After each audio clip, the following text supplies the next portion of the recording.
Right, good morning to everybody. Welcome to Day 5 of Estimates and our Water Day. I declare open this public hearing of the Senate Rural and Regional Affairs and Transport Legislation Committee. The Senate has referred to the committee the particulars of proposed expenditure for 21-22 and related documents for cross-portfolio Murray-Darling Basin Plan matters. The committee has before it a program listing agencies and divisions relating to matters for which senators have given notice. The committee has fixed Friday, the 10th of December 2021 as the date for the return of answers taken to questions taken on notice. Senators are encouraged to provide any written questions on notice to the committee secretariat by the close of business on Friday, the 12th of November 2021. Under Standing Order 26, the committee must take all evidence in public session. This includes answers to questions on notice. I remind all witnesses that in giving evidence to the committee, they are protected by parliamentary privilege. It is unlawful for anyone to threaten or disadvantage a witness on account of evidence given to a committee, and such action may be treated by the Senate as a contempt. It is also a contempt to give false or misleading evidence to a committee.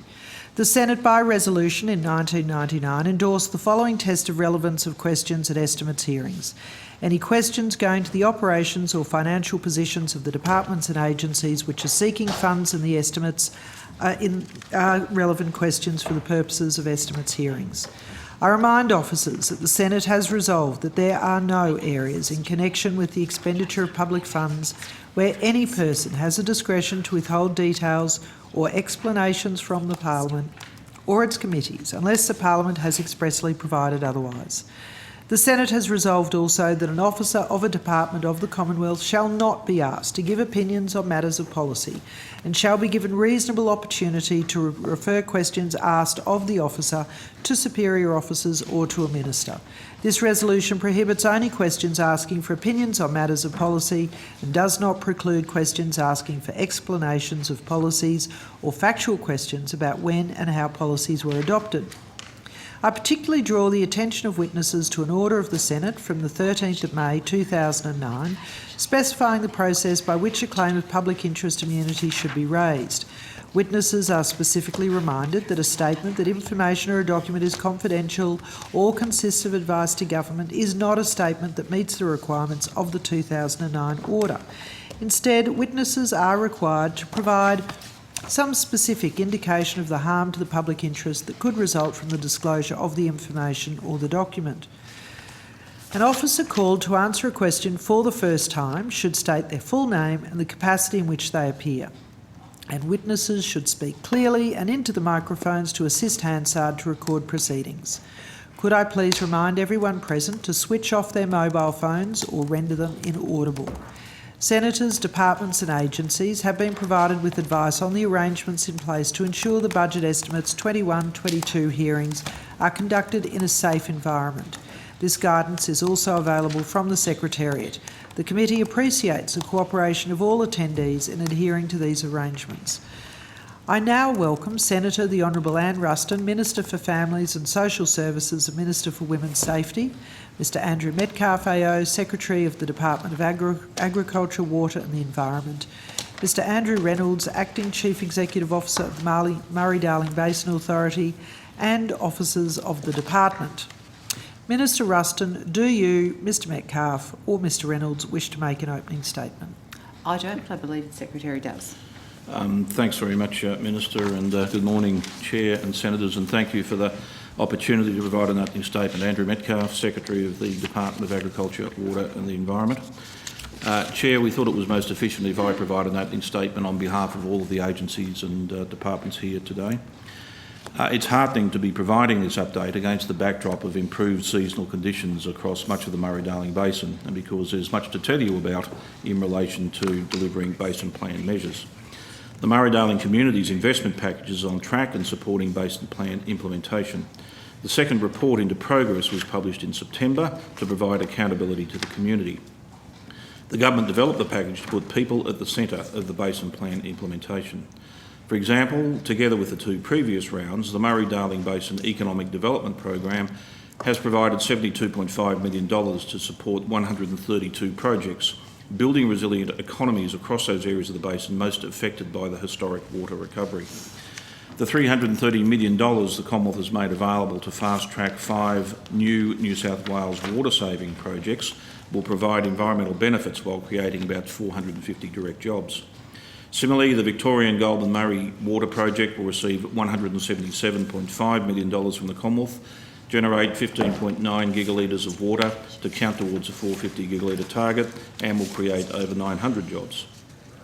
In the Northern Basin, Minister Pitt has approved 10 Northern Basin Toolkit environmental projects in New South Wales and Queensland that help keep 70 gigalitres of water in productive use.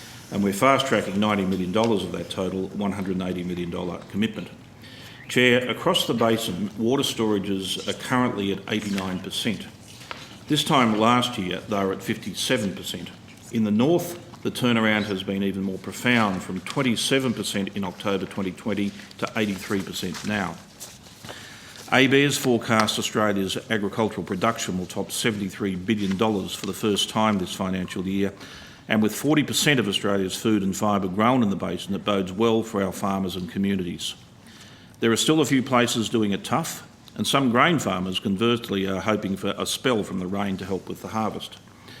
The Bureau of Meteorology indicates November to January rainfall is likely to be above the median across most of eastern Australia. With that in mind, a key priority for the Murray-Darling Basin Authority has been and will continue to be flood management at Hume Dam. They partner with the Bureau and the State Emergency Services in New South Wales and Victoria to keep communities informed and flood ready. Now to water allocations, and there's some good news. With the exception of the Murrumbidgee, which remains on 63% for general security, water users across the southern basin in South Australia, Victoria and New South Wales are enjoying full entitlements. For some, like New South Wales general security licence holders on the Murray, this is the first time since the 2016-17 water year. High allocations also mean high water availability for the environment, and the Commonwealth Environmental Water Holder, who manages 2,100 gigalitres on behalf of all Australians. Floodwaters have reached many wetlands that have not seen water in almost 5 years, replenishing lakes, dry riverbeds, river red gum forests and black box woodlands. The early signs are looking promising for a boom waterbird breeding season, and in the Lower Darling, native fish stocks are recovering from the tragic impacts of the last drought. The Commonwealth Environmental Water Holder and his state counterparts are using available water to build on nature's efforts and consolidate on the benefits that are now accruing from delivering water to the environment over the last decade. Chair, of course there's still so much more for us to do, but we're working hard to put our department and all our agencies in the best position possible to support the government and through it the communities, industries and environment that we serve. Finally, Chair, I wanted to place on the record the good work and commitment that staff of all our agencies and departments have demonstrated over recent times, notwithstanding the challenges all Australians have faced through lockdown and border restrictions that have impacted on so many parts of our country. As always, Chair, we remain poised to be responsive to Senators' questions today, and we seek the committee's patience as we rotate officers in and out of the room as necessary, and of course we'll bring any outstanding answers back later in the session where possible. Thank you, Chair. Thank you very much, Mr Secretary, and that is a terrific way to approach the day that we have that information on the record to begin. I am going to go to Senator McAllister to commence questions. Thanks very much. Obviously, there's been quite a lot of public discussion about the demands put forward by the National Party Room in exchange for support of Mr Morrison's preferred approach to net zero. Mr Metcalfe, was the department asked to provide any advice to the Minister for Water on amendments to the Murray-Darling Basin Plan as part of the Nationals list of demands to support net zero by 2050? No, Senator. Can I ask whether the Basin Authority was asked to make any contribution of that? I could ask the Acting CEO to come to the table, Senator, and answer the question. Thanks.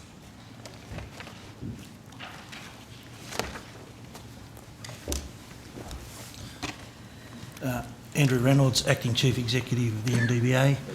No, we were not asked to provide any advice on that matter. Thanks, Mr Reynolds. Mr Joyce has made public reference to a piece of correspondence prepared by the Prime Minister to him as the Deputy Prime Minister in relation to their list of demands.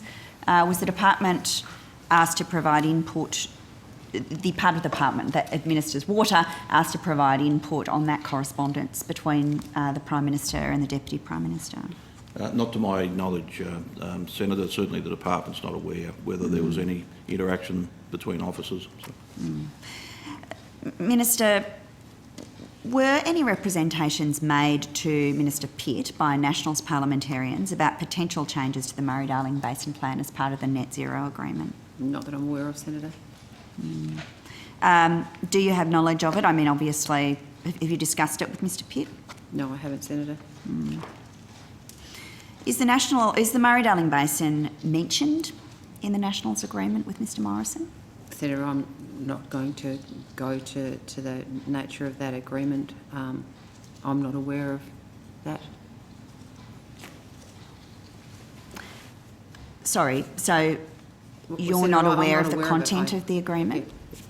I'm not aware of there being anything in reference to the Murray-Darling Basin in the agreement, but neither would I be. I see. So your answer, I'm trying to understand the nature of your answer, Minister. I haven't seen the agreement. You haven't seen the agreement. But my understanding from the discussions and the answers that we've received from the agency is that that's not the case. But of course, I can't give you a definitive answer. I haven't seen the agreement.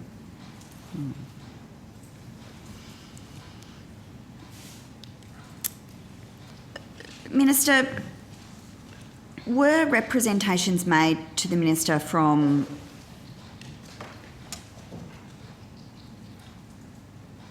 MPs or senators about changes to the Murray-Darling Basin Plan in the last 2 weeks?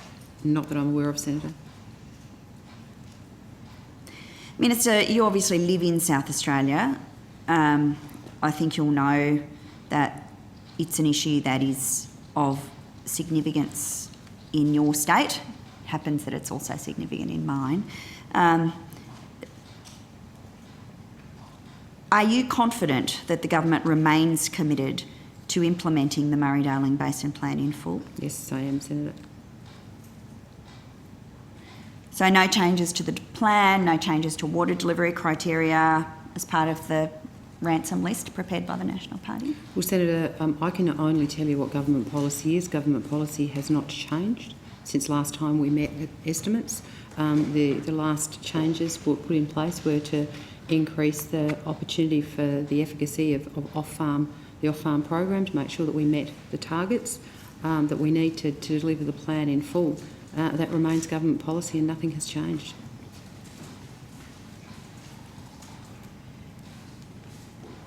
So no commitment to wind back any of the water sharing plans or alter them?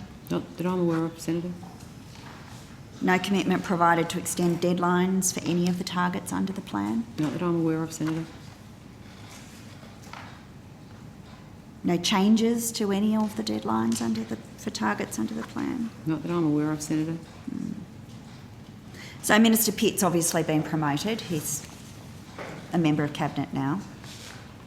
That's correct. That's correct. In exchange for that promotion, has he given any commitments to national colleagues to commit in relation to the Murray-Darling Basin? Not that I'm aware of, Senator. Minister Pitt resigned from the ministry in August 2018 to protest action on climate change. That's correct, isn't it? Minister Pitt did resign from ministry in, I think it was 2018. When he put out a media statement, he said, "I will always put the national interest and the interests of my constituents above my own. I will always put reducing power prices before Paris." It's a pretty explicit reference, isn't it? Oh, you're quoting from his statement. If you Google Keith Pitt resigns, on his Wikipedia page, it says, described as one of the government's most outspoken advocates for nuclear power, Pitt quit as Assistant Minister in August 2018 to demonstrate his opposition to the government commitment to the Paris Agreement on emissions reductions. It's pretty definitive public statements from Mr Pitt about his approach to emissions reductions, is it not? Well, Senator, as all of us who are members of executive government, and particularly those of us that are in cabinet, we sign on to supporting government policy. And in an answer to a previous question, I outlined what the government policy is in relation to the Murray-Darling Basin, and that is what Mr Pitt will also be signed up to, because he is a member of the coalition government's cabinet. Okay, so Mr Pitt's into cabinet, and you can tell me that he's absolutely committed to net zero by 2050. Mr Pitt is in cabinet. He is committed to the government policy on all matters. So he's committed to implementing the Basin Plan in full and on time, It's government policy. committed to delivering the equivalent of 2,750 gigalitres of water under the plan, That's government policy. committed to the full delivery of the additional 450 gigalitres of water under the plan, As is specified in the legislation, that is government policy.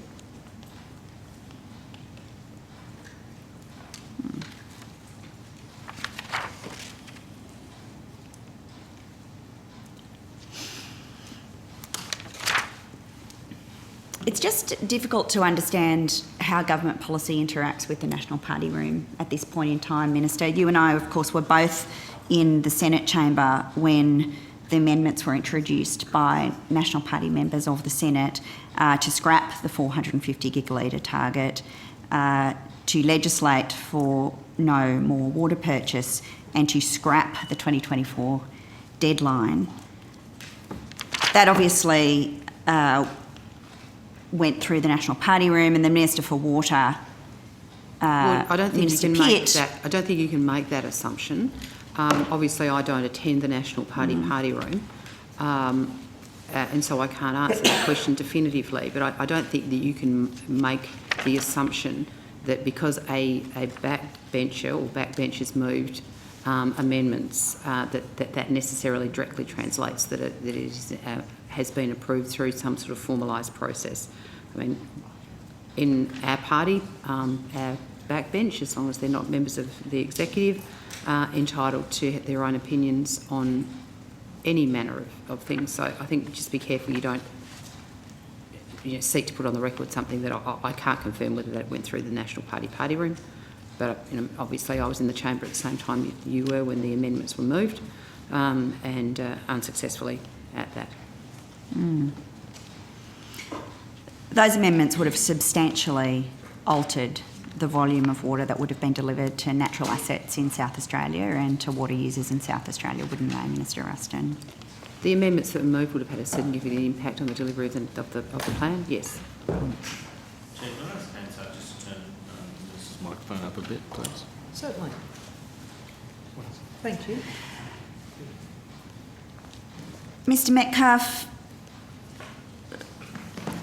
did Minister Pitt discuss this with the department? And in particular, did he declare any conflict of interest in relationship to his any participation he had in decision making about that National Party legislative strategy? Not to my knowledge, Senator. Minister Ruston, did the Minister warn Mr Morrison of the Nationals Party room plan to scrap a key component of the Murray-Darling Basin plan? Well, once again, I draw attention to what you've just said.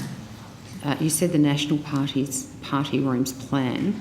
I think I previously said to you that I am unaware of whether this was a National Party room action or whether it was the action of a couple of backbenchers.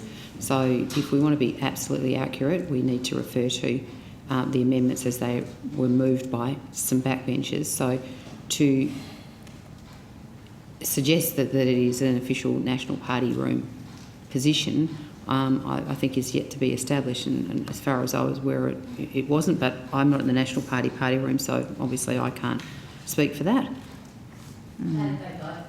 I've got no idea. I'm not in. You were there. Oh, sorry. How did they vote? Well, you know, you can look on the record as well as I do. So could you, Minister Ruston. You know, it's no point obfuscating. You've got a National Party rump who are telling you exactly what they think on the floor of the parliament. You're trying of the parliament. You're trying to pretend that you're unclear about their position. No, they made it pretty clear. Senator O'Neill, one of the things that I've always found in my estimates, and we did it all day yesterday, is that we're respectful and we don't yell at each other. I'm more than happy to have a conversation and put on the record as accurately as I, to the best of my knowledge. But, starting the morning with this sort of attitude is probably not going to mean for a very nice day. It's the truth. But, Senator, could I actually seek for Senator O'Neill to withdraw that? The implications of that is that I'm telling her a lie.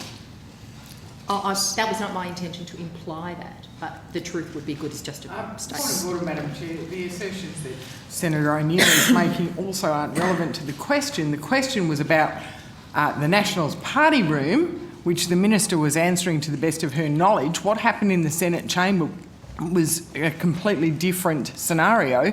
And if you want to ask a question about what happened in the Senate chamber, be more specific. It was the review. All right.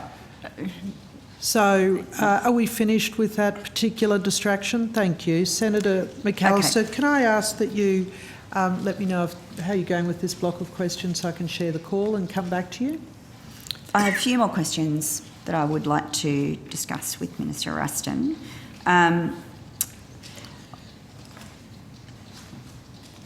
I'm interested that you don't believe that it went through the National Party room. No, I didn't say that, Senator. Well, that you don't have knowledge of it and that you don't have a view about it. It was publicly reported. I didn't say that either. I think let's be clear. Okay. Well, why don't I ask the question directly and you can answer it directly? Is it your understanding that the legislative strategy that it was adopted by Senators Mackenzie, Canavan, Davey, McDonald and McMahon went through the party room or not? I am unaware. Right. The Guardian reported that the proposed changes passed the Nationals party room on Monday but were sprung on the senior coalition party, the Liberals, as amendments to a related water bill were debated in the Senate. Is there any reason to believe that that Guardian report is not true? Well, I don't take my truth test from the Guardian, I can assure you of that. But as I say, I am unaware. I don't sit in the National Party room and I have never been officially advised through formal means that was the case, but, I can't tell you something that I'm unaware of. All right, so members of the National Party were in the Senate, Mr Pitt's colleagues, moving amendments that had the effect of dramatically changing the Murray-Darling Basin Plan. Did the minister warn Mr Morrison or his other colleagues in the ministry that this strategy was about to unfold? I am unaware of whether that occurred. Don't know. I think my concern is I'm trying to understand how Minister Pitt, who's responsible for the implementation of the plan, can remain the minister when it seems his party room voted to actively undermine the plan that he is supposed to administer. You're making an assumption there. You're making an assumption that it was a matter for the party room, and in the process of doing that, you're making the assumption that Minister Pitt was aware. Now, I can't answer that for you definitively. I can only tell you what I saw in the Senate, same thing that you saw in the Senate. But the government remains committed to the delivery of the Murray-Darling Basin Plan in full. The Guardian's right in this regard, isn't it, though? It was a surprise. Nobody knew this was coming. Well, you can't say nobody knew. I can't speak for everybody, so in the process of not speaking for everybody, I can't say nobody. I was unaware that the amendments were going to be moved until they became visible through the Senate processes. I think the challenge for Australians is understanding what the position of the government is, because, to your credit, Minister, you come here and estimates after estimates, you tell me that the government is fully committed to implementing this plan. I accept that. However, the actions of so many of your colleagues in the media, in the chamber, suggest that the government is not committed, or at least that there is substantial resistance in the government to committing the plan? Senator, I am the Minister representing the Minister for Water for the purposes of these estimates. So therefore, in that sense, I am speaking with the authority of the executive of the government. And I have categorically stated that the government policy remains the delivery of the Murray-Darling Basin Plan in full, as is legislated. But that goes to no way sort of suggest that this is not a difficult job for us all. Balancing the competing needs of making sure that we've got a triple bottom line outcome for one of the most valuable resources of this country, which is the Murray-Darling Basin. The communities that live in it, the people who rely on it for their livelihoods, the environmental sustainability, and communities that are external to it that still rely on it. The food bowl of Australia, making sure that we continue to feed Australia and that we continue to produce food that we export to the rest of the world, which makes us a strong country. But I can absolutely categorically state that this government remains committed to the Murray-Darling Basin Plan and its delivery in full. Just not the National Party, which is the problem. Senator, can I just put, I'm happy to accept that the factual actions that have occurred, but you can't, I don't want on the record, or at least I seek for it to be corrected on the record, that you cannot make a statement that actually extrapolates or interprets something well past what is obvious. There were amendments moved to the Act in the Senate, and then subsequently were attempted to be moved in the other place. That is a matter of fact. But there are other statements that have been made this morning that are not matters of fact. They are unsubstantiated. I cannot confirm them, so I seek for the record to reflect the fact that is the case. Thank you, Minister. Can I? Sorry. Minister. Sorry. Yes. The problem I have, Minister, is that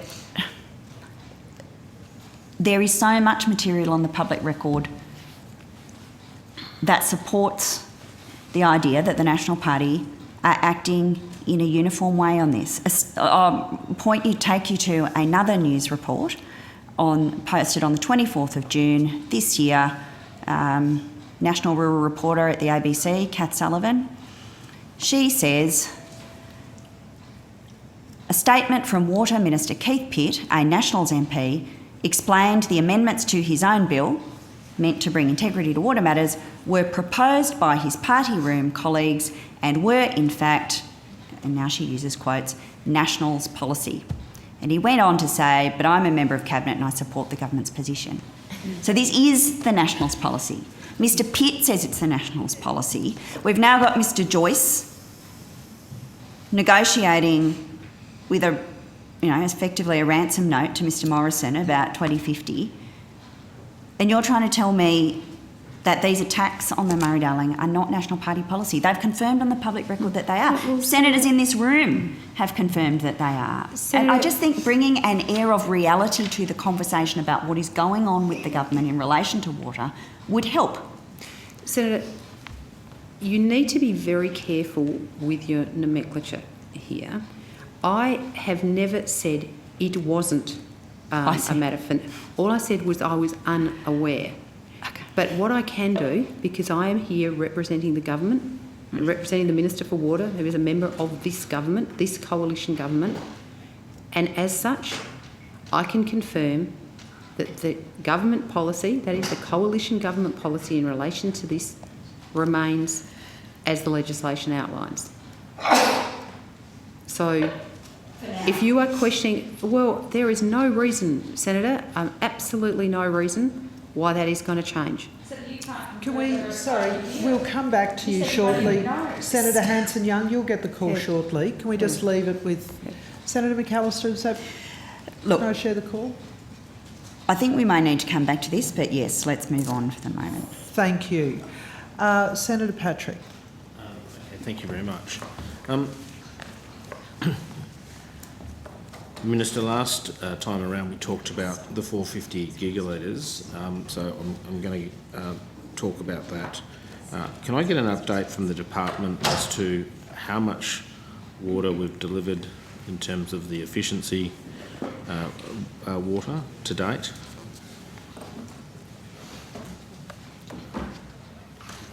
Senator Lynn O'Connell, Deputy Secretary, and do you want to introduce yourself, Rachel? Thanks, Senator. Rachel Connell, First Assistant Secretary, Water Division. So the water recovery targets are published on our website, including progress. So our website reports that we have 2 gigalitres of water entitlements have been returned to the Commonwealth Environmental Water Holder, and we've contracted approximately 16 gigalitres in terms of projects that will also contribute to the 450 target. Okay, so that takes us to 18 gigalitres of the 450. We talked last time about some proposed measures. Can you give me an update on those proposed measures and what level of recovery you're expecting to get from, you know, what you're doing in background? Yes, Senator, you'll be aware that the first statutory review of the WESA basically pointed out that there were issues with the design of the previous water efficiency program. Minister Pitt announced in March this year that that program would be closed and that we'd shift to a program focusing on off-farm infrastructure. So the program design of the new off-farm efficiency program was released in August this year. So we undertook a process of working with states in terms of consulting on the design of that program, and also conscious of the recommendations of the ANAO report into strategic water purchases. So we focused very strongly on making sure we learnt the lessons from the recommendations of that report in terms of the way the program was designed. So we had the program framework reviewed by Noetic to make sure we were dealing with the issues that the ANAO had raised. In addition to that... Noetic? Yeah, no, That was Noetic a company, I think, is isn't it? a firm that focuses on program design and frameworks, governance and due diligence. Thank you. Yeah. In addition to that, we released draft guidelines for consultation in August this year for the grant component of the new program. So the new program has 3 components. The main component is a state-led program that provides for states to make applications to the Commonwealth for funding for off-farm infrastructure projects. The second element is a grants stream, and the third element is a stream for on-farm projects. So that program framework is now up and published on our website. In addition to that, we've worked with the Basin Community Council Committee in terms of making sure stakeholder engagement is appropriate and that we're hearing from the community in the way that program is designed. And we are currently working with states to encourage them to make applications under the new program. So it is demand driven, but we're working with all the basin states in terms of them putting forward applications. But you haven't mentioned any targets that you're seeing in relation to this off-farm approach? So it is demand driven, and the evidence I gave to the committee at the last hearing was that on the basis of our assessment and discussions with states and irrigation network operators, we anticipate the uptake to be in the order of 70 to 100 gigalitres, but it is a demand-driven program, so we're working with states to encourage them to make applications. Okay, we've got a couple of years to go to get to the 450, and it doesn't sound like you are going to get beyond 100. You have no idea beyond 100. We're kind of at the same place we were last estimates. Minister, no, well, I'm just going to the evidence. Minister, last estimates, you recall I put to you that in similar circumstances where if we're optimistic, we've got 100 gigalitres of the 450 with a couple of years to go, how can the public possibly believe you're going to get to 450? Well, Senator, I think as I said to you at the last estimates, now's not the time to give up. Now's the time to just work harder. Which made some changes, which have just been discussed in relation to the change around the off-farm efficiency measures, which have now identified about 100 gigalitres of water that can be that can be delivered by that means. But it just means we've all got to work harder, and I think the negativity that is surrounding the whole idea, I think is entirely unhelpful. I remain committed. And I will be working with my colleagues in the Department of Water to make sure that we absolutely exhaust every possible avenue to be able to achieve to get the 450 under the conditions respectfully, Minister. Excuse me, respectfully, let me finish. To make sure that we exhaust every opportunity under the legislation to be able to deliver this plan in full. Now, you know...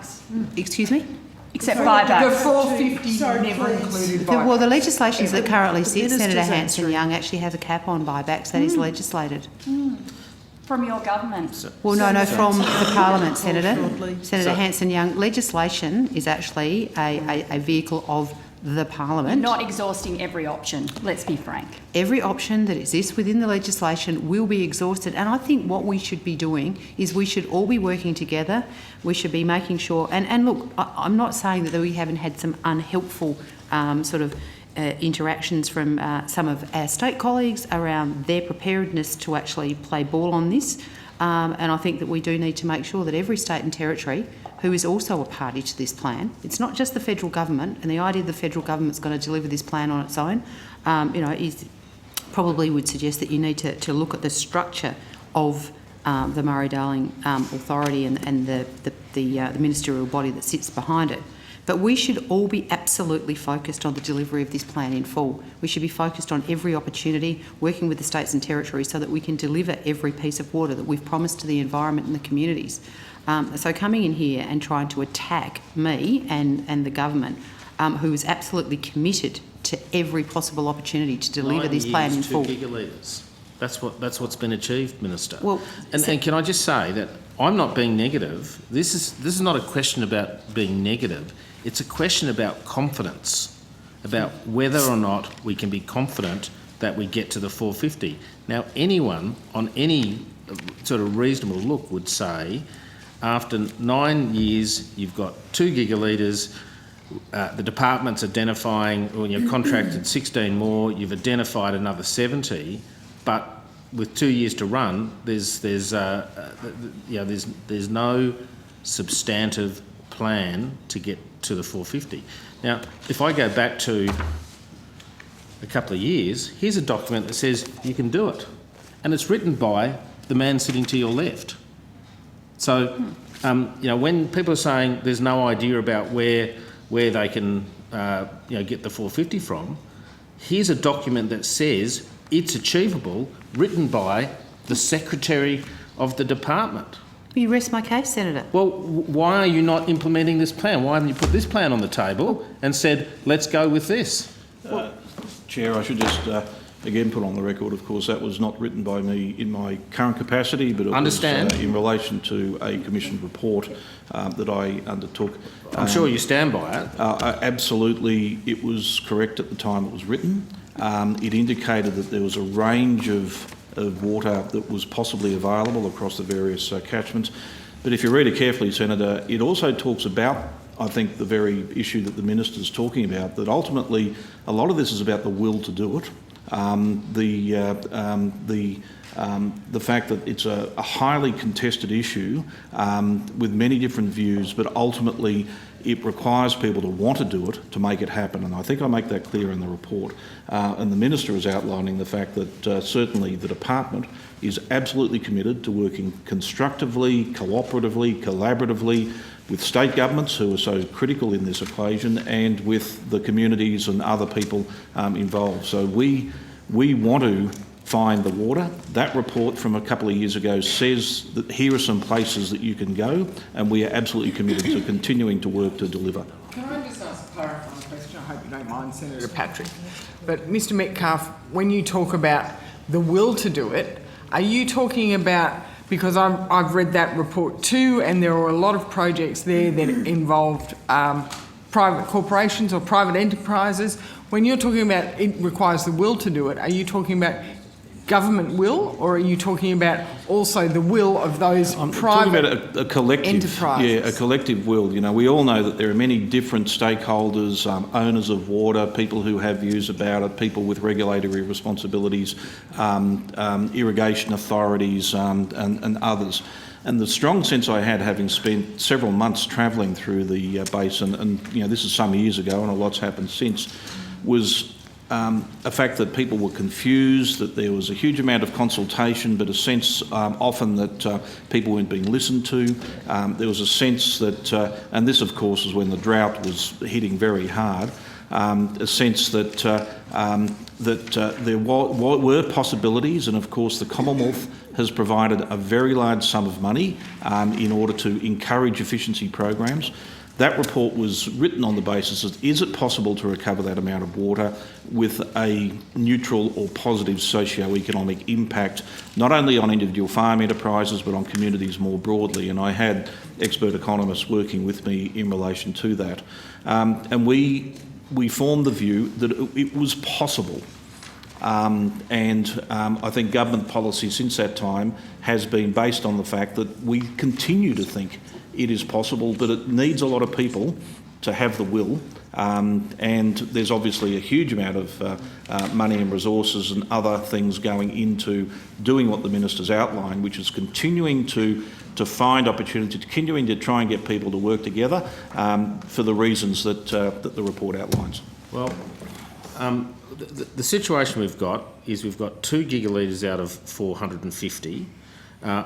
We've got what you are saying, I take from the language, a lack of will by participants. If I do the numbers on this to get to 450, it's going to take 2016 years to get Senator, there. I haven't said that there's a lack of will. Well, but I've said, then why isn't this progressing? Why haven't you taken this plan? Well, what we've indicated is that we are continuing to work with the states and the irrigation authorities and all of the other people in the system. Work is progressing. There remains, significant financial incentives, and now's not the time to stop. Now, as the Minister says, is the time to double down and keep going. So. Unfortunately, the Minister's singing Kumbaya, whilst we've got 2 years to go to get to the 450, and we're at 2 gigalitres. There's a bit of discord in the choir too.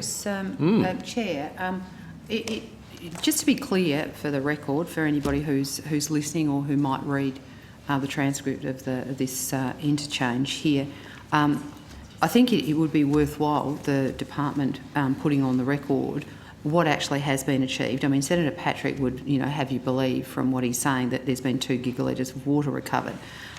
There is a lot more water than that's been recovered, so it may be worthwhile. I know what you're talking about. I'll come to the SDL projects. I'll come to Menindee. I'll come to what New South Wales is not doing right now. Well, but it's my line of questioning, and I'm focusing on the 450. And just because you've got no plan to deliver that, don't try and push the conversation to other areas. We'll come to that. I'm talking about the 450. Chair, I'm really finding Senator Patrick's tone and implications quite offensive. However, I'm not trying to push anything anywhere. All I'm trying to seek to do is to make sure that there is clarity. I know Senator Patrick knows full well what he's talking about, and I also know what Senator Patrick's talking about. But for the interest of making sure that anybody who's listening to this doesn't somehow think that the Murray-Darling Basin Plan implementation has achieved 2 gigalitres of water, I would just... Point of order, Chair. Yes, Senator This is Senate Estimates, where senators ask ministers and the department questions. It's not a platform of Dorothy Dix's for the minister to ask the department to put information on the record. That is not the process here. So I think she should be answering the question. Agreed. Thanks, Senator Hanson-Young. Well, there's no Minister, question before the chair. I think- On the point of order, Chair. But no, I'm sorry. That's not how the committee system works. As the minister on the other side of the table, you don't have a right to ask for a point of order. Please rule that out. Senator Hanson-Young, thank you for your point of order. Minister, I would ask you to continue. I do think it is important that people who are listening do get the full picture, and that is important because this is not just about what's happening in this room, it's what's happening and being broadcast around the country for all those people who are interested in this policy setting. So I think that Minister is entitled to provide the full... Or does he not? Did you ask me to answer your point of order? I've asked Senator? you to... Yes, I have. Thank but I'm you. So asking- that's what I'm doing. So you're taking Senator Patrick's question time now, are you? Is that what's going on here? Senator Hanson-Young, the day you become the chair, you can manage the time. Well, I won't be running a protection racket for Minister, the National Party, that's for sure. That's really unhelpful, Senator Hanson-Young, for the day and for what you were trying to achieve for answering questions. So you're now taking more time. The minister wants to filibuster this Senator time instead of Hanson-Young, answering questions. how about we wait And as till the you chair- have the call and as the and then you chair, can ask the your job is questions. to actually make sure senators get question times. I'm trying to achieve that. If you would stop interjecting, we could do that. Minister, please finish, and we'll go back to Senator Patrick briefly. I actually had finished what I had to say. I was just seeking that the record reflected the entirety of the position. So apart from hope, Minister, That's not a what strategy. is your plan to get the extra 350 gigalitres? I'm being generous here. I'm saying let's say you've got a plan to achieve 100. What is your plan to get the extra 350? The plan... Hope can't be that. Hope can't be the answer. The plan that we are referring to has identified to date 100 gigalitres of water. That plan and obviously the work that I would expect the agencies to be undertaking at the moment and going forward needs to make sure that they prosecute the further opportunities that exist within the structure or within the myriad of structures that sit before us in terms of water recovery. And that would be my strongest expectation. If anybody sitting at this table doesn't agree with that, they probably should say right now that they don't. But the plans that we have, the Murray-Darling Basin Plan and all of its components are all targeted on recovering the water under the various elements of the program.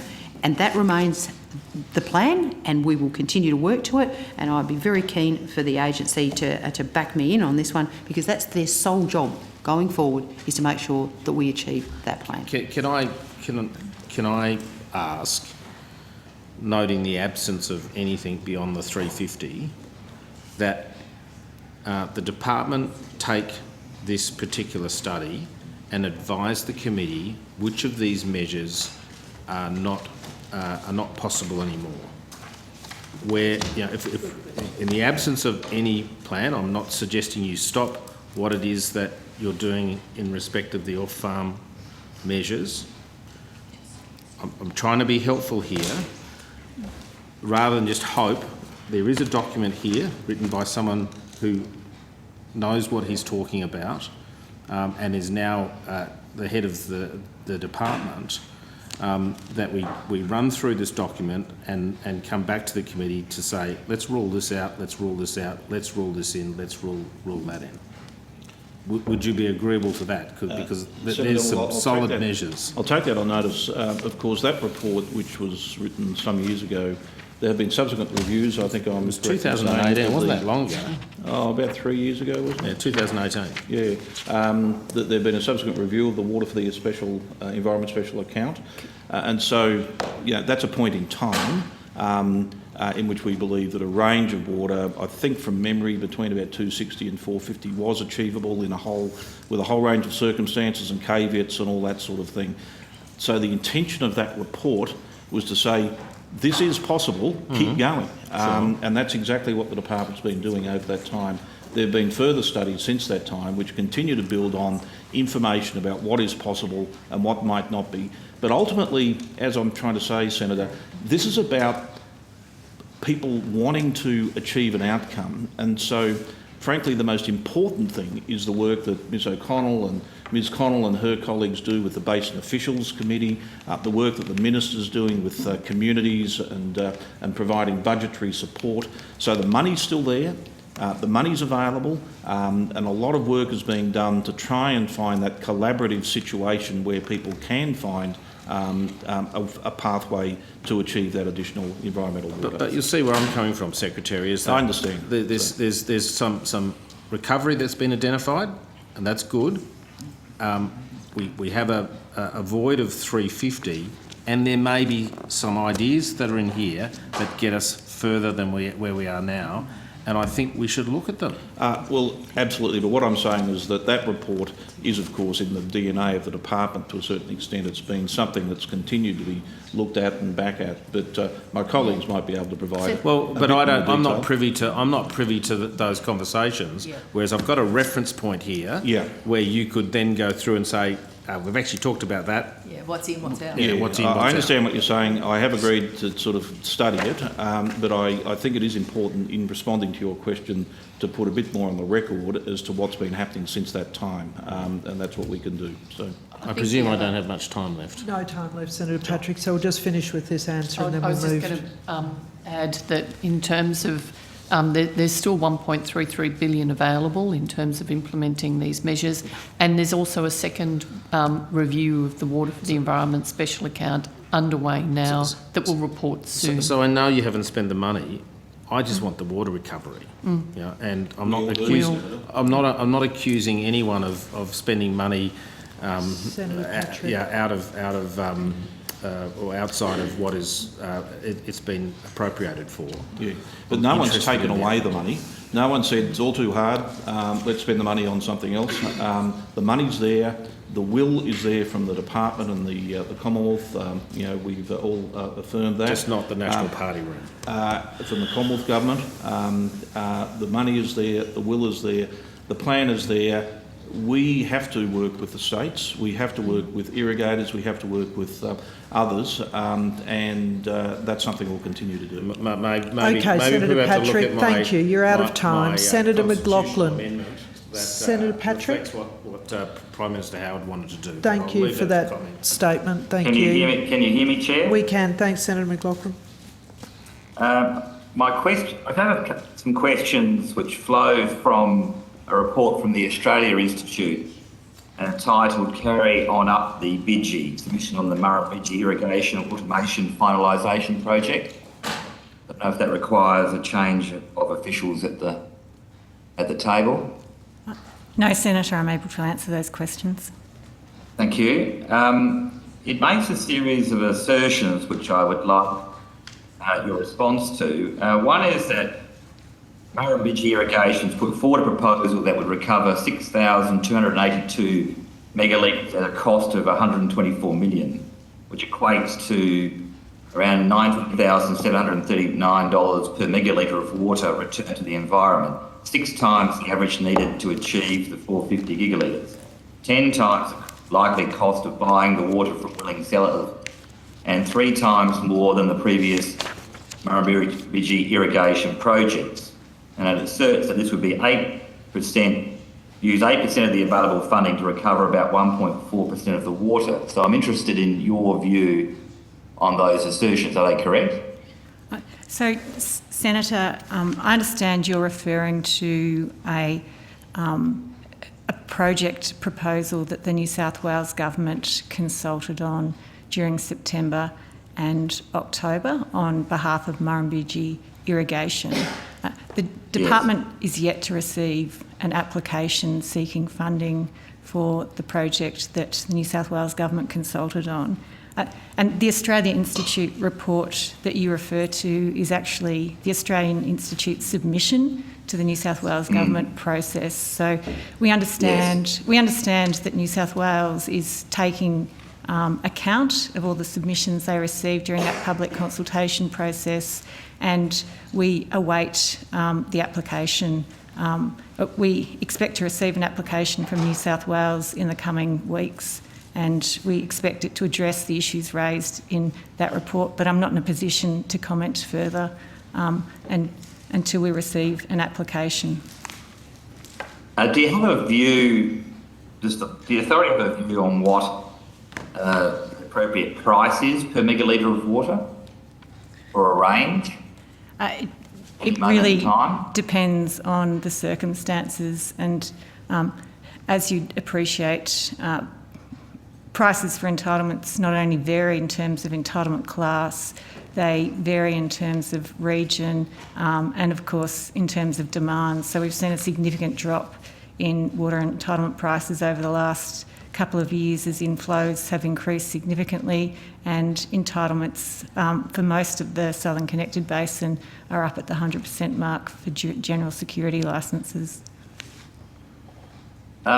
With projects more generally, I noticed there's in the Goulburn Murray Water Project and in the proposal for Murrumbidgee, they're very large projects with a wide range of sub-projects. So what's the approach taken? Is the assessment made with the viability of every sub-project, or do you take it as a whole? So I don't mean specifically on each one, but just as a matter of philosophy of approach.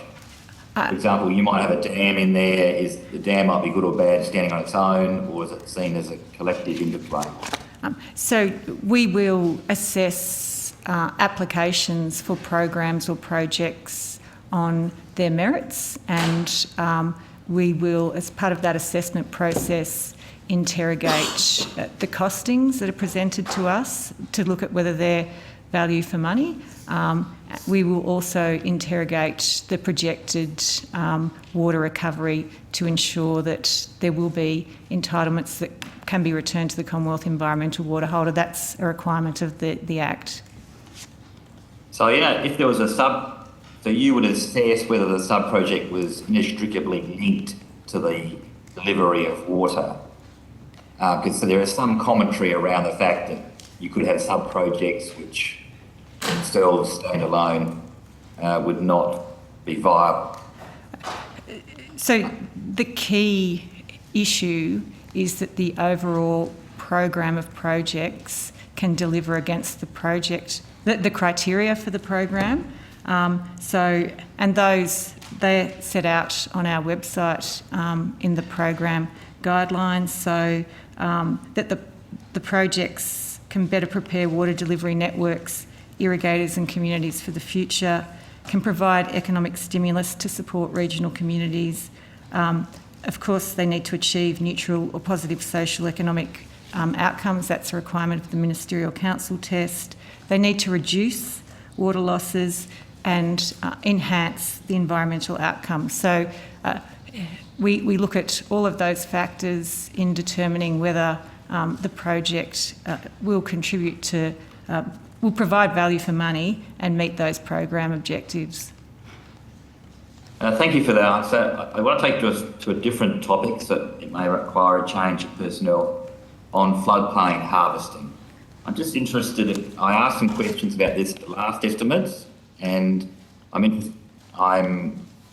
would like to understand whether the view of the authority has changed, whether it's done any work with New South Wales and Queensland regarding measurement of the impacts of floodplain harvesting, particularly on southern states' water flows.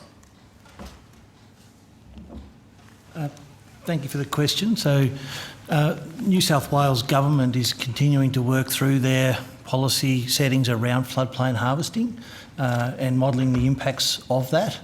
They are yet to bring forward to the authority or as part of the Water Resource Plan accreditation process the arrangements for that. We continue to consult with New South Wales and support them in that work.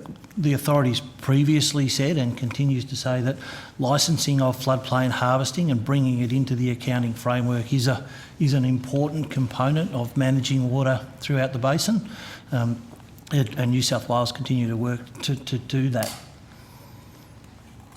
Given the sort of questions of my colleague Senator Patrick, what's the time frame on resolution of the measurement and and thus the transparency and understanding of the impacts of floodplain harvesting? So that's work that New South Wales Government is undertaking, continues to work on. We're not aware of exactly when that work will be completed. You'd be aware of the New South Wales Upper House inquiry that's led to some challenges for the New South Wales Government in that space. They continue to work through those issues. From an authority's perspective, when do you need it to assist you with delivering the plan? So licensing of floodplain harvesting would be a positive outcome, and bringing it into the measurement and regulation compliance arrangements. Water resource plans can be brought forward in the absence of that. There are estimates in the baseline for floodplain harvesting. As better information comes to hand, then amendments to water sharing plans, the regulation of floodplain harvesting can be given effect, and that may lead to a revision or an update and reaccreditation of a water resource plan at a subsequent time. Would you accept as becoming urgent, given the time left for the plan to be delivered? New South Wales Government has got significant work to do in that space. Water resource plans can be brought forward and assessed with the arrangements that currently exist. There is some uncertainty created, of course, with the work that's being undertaken on floodplain harvesting currently. Until that's resolved, that uncertainty will continue. But as I say, when that floodplain harvesting policy is settled in New South Wales, it can be brought forward, and a water resource plan can be resubmitted and reassessed for accreditation. Well, if it's delayed, and it's delayed for a year, what will be the consequences for the authority's ability to make decisions and judgments in relation to the river and the plant and the basin? So water resource plans, as I say, can be brought forward and assessed and potentially accredited in the absence of that floodplain harvesting material being settled. There are estimates in the existing material for floodplain harvesting. The compliance requirement to comply with SDL, Sustainable Diversion Limit, is not apportioned amongst different forms of take. It's at a water resource level. There are estimates for floodplain harvesting and other forms of take already available, and that would be the basis of water resource plans going forward until this policy matter is settled within New South Wales. If I understand what you just said, the authority is doing its best endeavours to measure the impacts in any event. Have I understood you correctly? In the absence of the New South Wales Government coming to you with what they've done.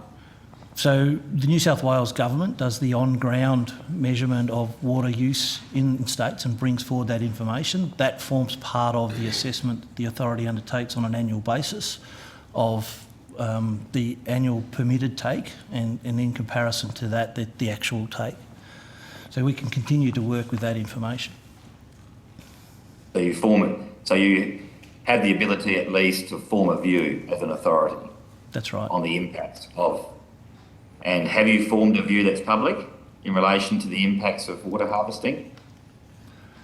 So we've just recently published our assessment for the 1920 water year of take in the Northern Basin, which found that in most water resources, SDLs had been complied with, and that includes an assessment of floodplain harvesting amongst all other forms of take. And do you have any projections if floodplain harvesting was to increase?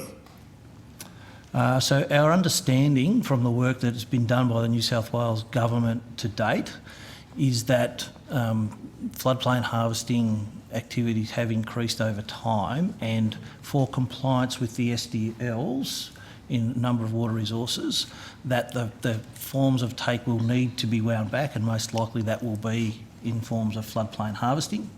But that is work that's still to be finalised by the New South Wales Government. So they're going to have to make an assessment of potentially winding back water entitlements or informed water on top. Is that what you said to me? So the mechanism by which the New South Wales government adjusts their forms of take to be compliant with the SDL is a matter for the New South Wales government. The suggestions to date have been that it's likely that some winding back of existing floodplain harvesting will be part of that. Okay. Chair, I'll leave it there for the moment. Thank you, Senator McLaughlin. Senator McAllister, do you Actually, Senator Grogan. Thank you, Senator One fact Grogan. question before Senator Grogan. Do you have a number, based on your conversations with New South Wales Department of Water, about how much you believe has been taken in floodplain harvesting? Yes, I do have a number. I think, I'll just check it, I believe it's in the order of 240 gigalitres on average. And that's based on metered or unmetered, confidently assessed or estimated? How solid is that number? Because isn't that part of the problem? That's part of the work that the New South Wales government continues to work on as to how to monitor and measure floodplain harvesting. There is an element of modelling that underpins that estimate, and they're certainly working through the mechanisms by which they can monitor and measure that into the future. And that's floodplain harvesting in the Northern Basin, New South Wales. Your best estimate of the take for the year 2021? 1920, I think that number would be a long-term average estimate. I'd have to get the number. Thank you very much, that's very helpful. Thanks, Senator Grogan. Thanks, Senator I'd Grogan. like to put some questions to the Commonwealth Environmental Water Holder.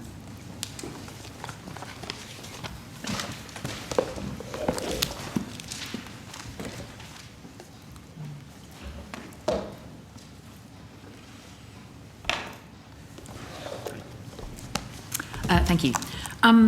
There's been some conversation in the room this morning about the amendments that were put to the Senate in June this year. And I would like to explore some of the commentary and the questioning of the science, both by Minister Pett and also by Minister Mackenzie. The amendments sought to scrap the 450, they sought to legislate no more buybacks, and they sought to scrap the 224 deadline on the basis that they were consistent with the latest science. That's not my interpretation. I'm wondering if you could take us through whether that is accurate. Is that the latest science that we're not all aware of? Thank you, Senator. Hilton Taylor, Acting Commonwealth Environmental Water Holder. With regard to the calculations and science around what the appropriate level of recovery should be across the basin plan, that's not a matter that the Commonwealth Environmental Water Holder really gets deeply involved in. Our role is independent of that. It's in the management of the resource that has been recovered. So we're far more focused on the delivery of the water that's been recovered under the basin plan, rather than really deeply involved in the policy issues around the absolute amount of water to be recovered. I wonder if I could put the same question to Mr Metcalfe and maybe the Murray-Darling Basin Authority. Senator, there's a lot of water science out there publicly. You know, we didn't provide advice necessarily on that science in relation to those amendments. We didn't provide any advice in relation to those amendments that were put forward. But is there any justification? Like, is there a body of science that says that would support those amendments? Oh, Senator, I think I'd have to ask specifically the person who made those quotes about what science, which science they're referring to. And so that you don't have any perspective on what the science would say about those things? No, our focus, Senator, and nice to meet you, by the way. Our focus, Senator, is delivering on the plan. We haven't been asked for different options or to investigate different science or whatever. Certainly the Commonwealth Environmental Water Holder and the work that's been done across the last 10 years in implementing the plan probably means that there's much better science than there has been in the past, I think, and a better understanding of what the environmental flows can do. But from the department's point of view, We note that there's a lot of scientists with a lot of interests and different perspectives, but our focus is actually working with the states and working with other key stakeholders on delivering the plan. Well, maybe specifically, and I can't see how you can operate and make decisions without understanding this part, is that the science, then this is a quote, the science no longer supports SA needing fresh water. That was a quote from the speaking notes that were circulated, I believe accidentally, with the amendments back in June from the Nationals Deputy Whip, Damien Drum. Yeah, the science no longer supports SA needing fresh water. I think you need to ask Mr Drum about that. The department was not involved in any of those issues, nor is it appropriate for us to comment on those issues, Senator. So. But commenting on the science that SA doesn't need fresh water, surely that's... We're committed to implementing the plan, Senator.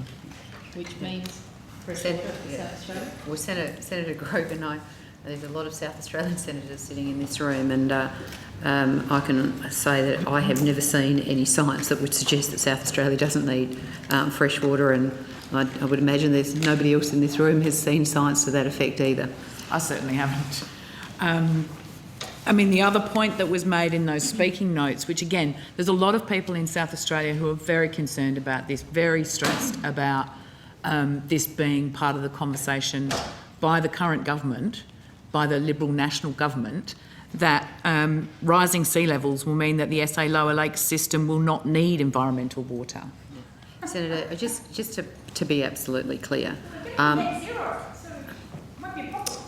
Please wait, Senator. Senator Grogan, please, I just want to absolutely reassure you that the government remains committed to the published peer-reviewed science that underpins the plan, and I have no idea where the science that is referred to in your comments has come from.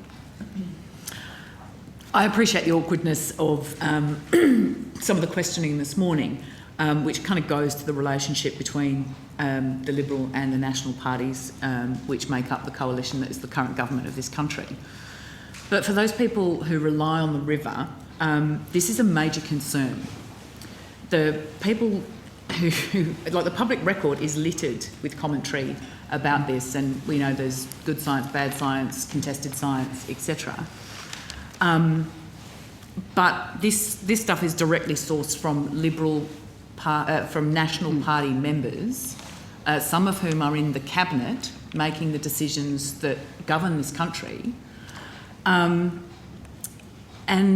it's particularly concerning that we have no sense of how far this is going to go. There's been outbreaks from the Nationals in terms of not wanting the plan to go ahead, not wanting the recovery of water, and we rightly and understandably have deep concerns about what is going to happen into the future when we have a significant body of our government in this country, the Liberal and the National Government, who do not believe in the plan and who are trying to undermine the plan.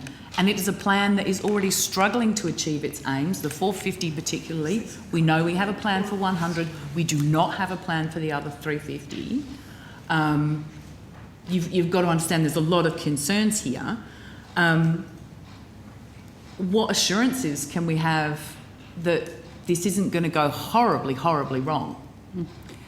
Senator, I mean, your comments, I think, probably go to the reflection of the great complexity of the delivery of this plan, and you referred to, the communities and the people that rely on the river, and there is nobody, I think, that understands better the need for a healthy river system than the farmers that rely on it, because at the end of the day, a river system that's not healthy means that their livelihoods no longer are viable. So I think, your point around all of the different people who are invested in this extraordinary resource for Australia is absolutely right. But that also adds to the extraordinary complexity of how we deliver those three outcomes that we're seeking to do. Obviously, we need a healthy river system,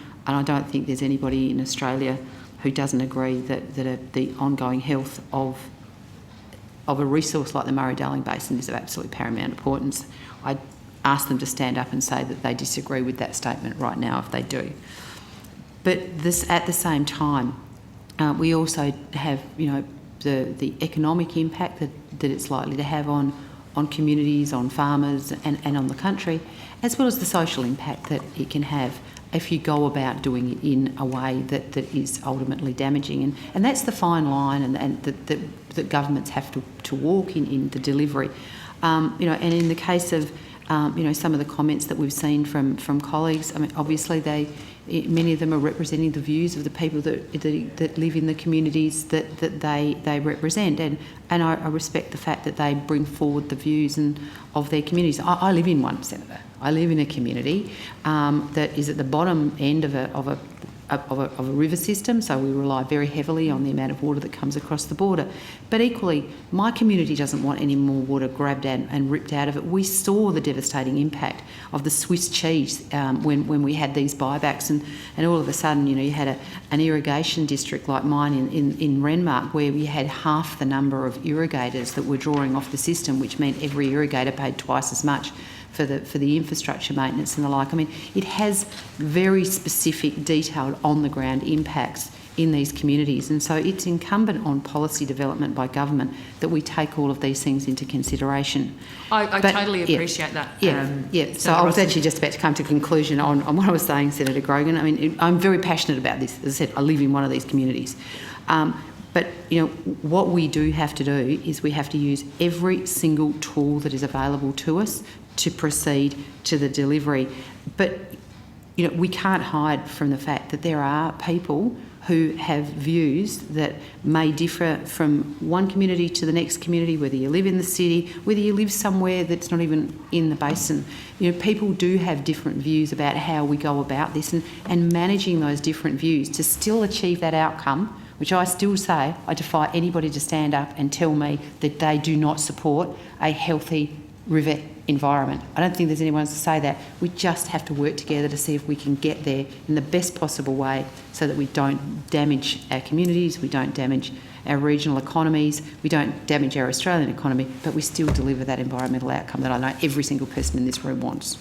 I think the challenge we face, though, is that there is a growing number of people in your cabinet, in the cabinet of the Liberal National Government, which is Deputy Prime Minister Joyce, currently Acting Prime Minister, from the National Party, a growing number of National Party ministers in the cabinet with not the best interests of the total impact of the river.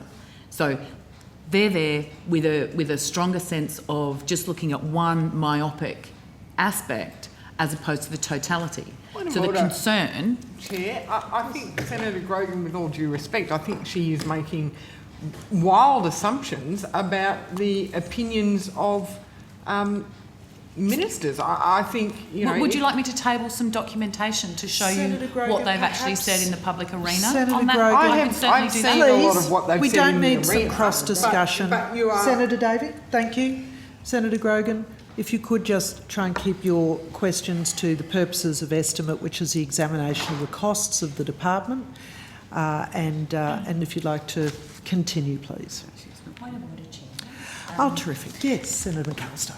Well, I would ask you to reflect on your statement about the purposes of estimates. There's been numerous statements put on the record by various presiding officers and by resolutions of the Senate about the purpose of estimates. They are broad-ranging and allow questions in relation to all aspects of departmental activity related to expenditure. It is a very broad mandate indeed. Yes, and I quite agree with you. It is broad, great. and it is the departmental activities and the policy settings of the government. And I do not wish to limit the discussion at all, but I am conscious of the amount of time that we have available. And please continue, Senator Grogan, because I'm trying to manage time for other senators to have the call as well. Senator Grogan was right at the heart of the issue, the myopic views. So maybe if I could just put a question. Given that whatever decisions are made about the Murray-Darling Basin go directly to the costs in the budget of delivering water to the river and making sure that the community is kept safe, and we can deliver all of the things, the environment, the food bowl, all of the fantastic aspects of the river. We need to understand where those decisions are being made. So my question, Minister Ruston, would be, with the commentary from Bridget McKenzie, for example, have you taken the opportunity to talk to her about the basin plan and your expectations and how it's going forward, and seek any assurances from her about her commitment to it? Well, certainly, I've had many conversations with many of my colleagues over a lot of years. I came into this place with one of my keenest interests being the Murray-Darling Basin and the plan. But, you know, it goes back to the fundamental point that when you're a backbencher in the coalition, you are entirely entitled to prosecute any issue. We don't bind our party members, and neither do the National Party, to government policy. They can cross the floor if they choose to. When you're in Cabinet or when you're in your executive government, we expect our members of Parliament to be bound by government policy.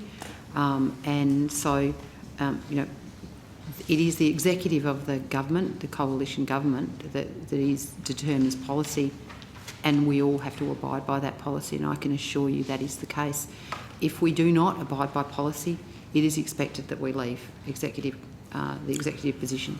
So we can expect to not see any further commentary like this from Ministers McKenzie or Pitt? I would expect that all ministers, no matter which party they come from, would only espouse government policy. Thank you. I would actually appreciate if Senator Grogan could table comments from Minister Pitt specifically against the basin plan, because my understanding, I don't think I've ever actually heard Minister Pitt say anything but basin plan in full and on time. So if you've got something to the contrary, I'd love to see it. Thank you. It's there, certainly. Terrific, thank you. Senator Roberts. Thank you, Chair, and thank you for appearing today. This is the fifth Senate estimates where I've raised the criminal damage, and I say that word deliberately, because if a farmer did what the Murray-Darling Basin Authority is doing to the Murray River, they'd be locked up. Where I've raised the criminal damage to the river through the natural constraints such as the Barmah Choke that has been occurring since the Murray-Darling Basin Authority took over management of the connected basin. Sand slugs have come and gone, but the damage continues to get worse. Here are fresh pictures of the damage that I would table, Chair. It's the best way to convey what's going on.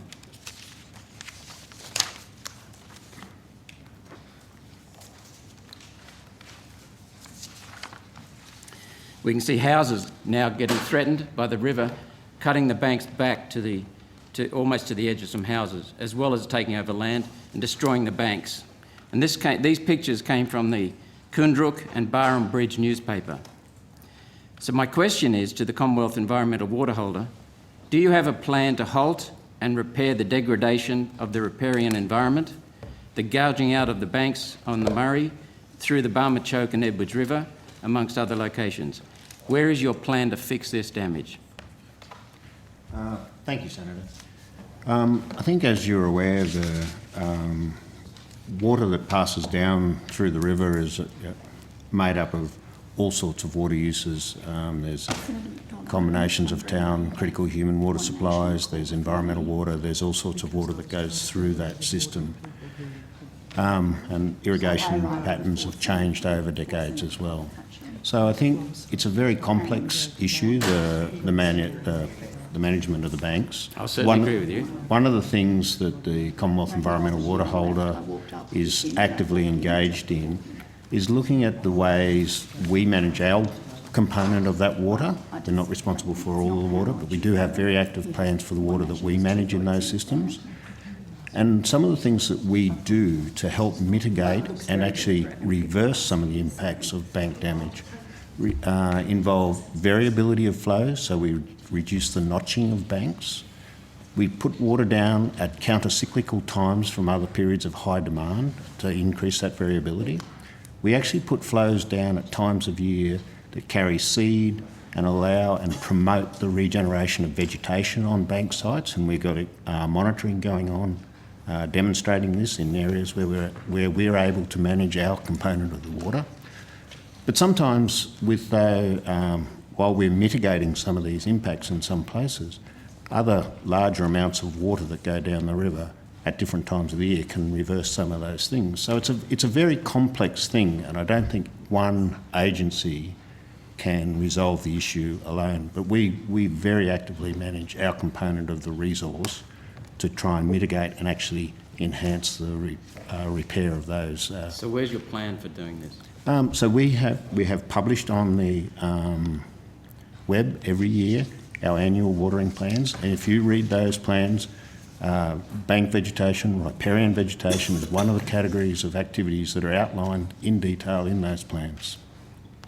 Those plans. Does that include the Healthy Rivers Planning Document 2021-22? That's one of the documents that's involved there. Yeah. Where in the plan is the environmental repair of the banks of the Murray River? So if you look into, that's one-page summary of a very not mentioned.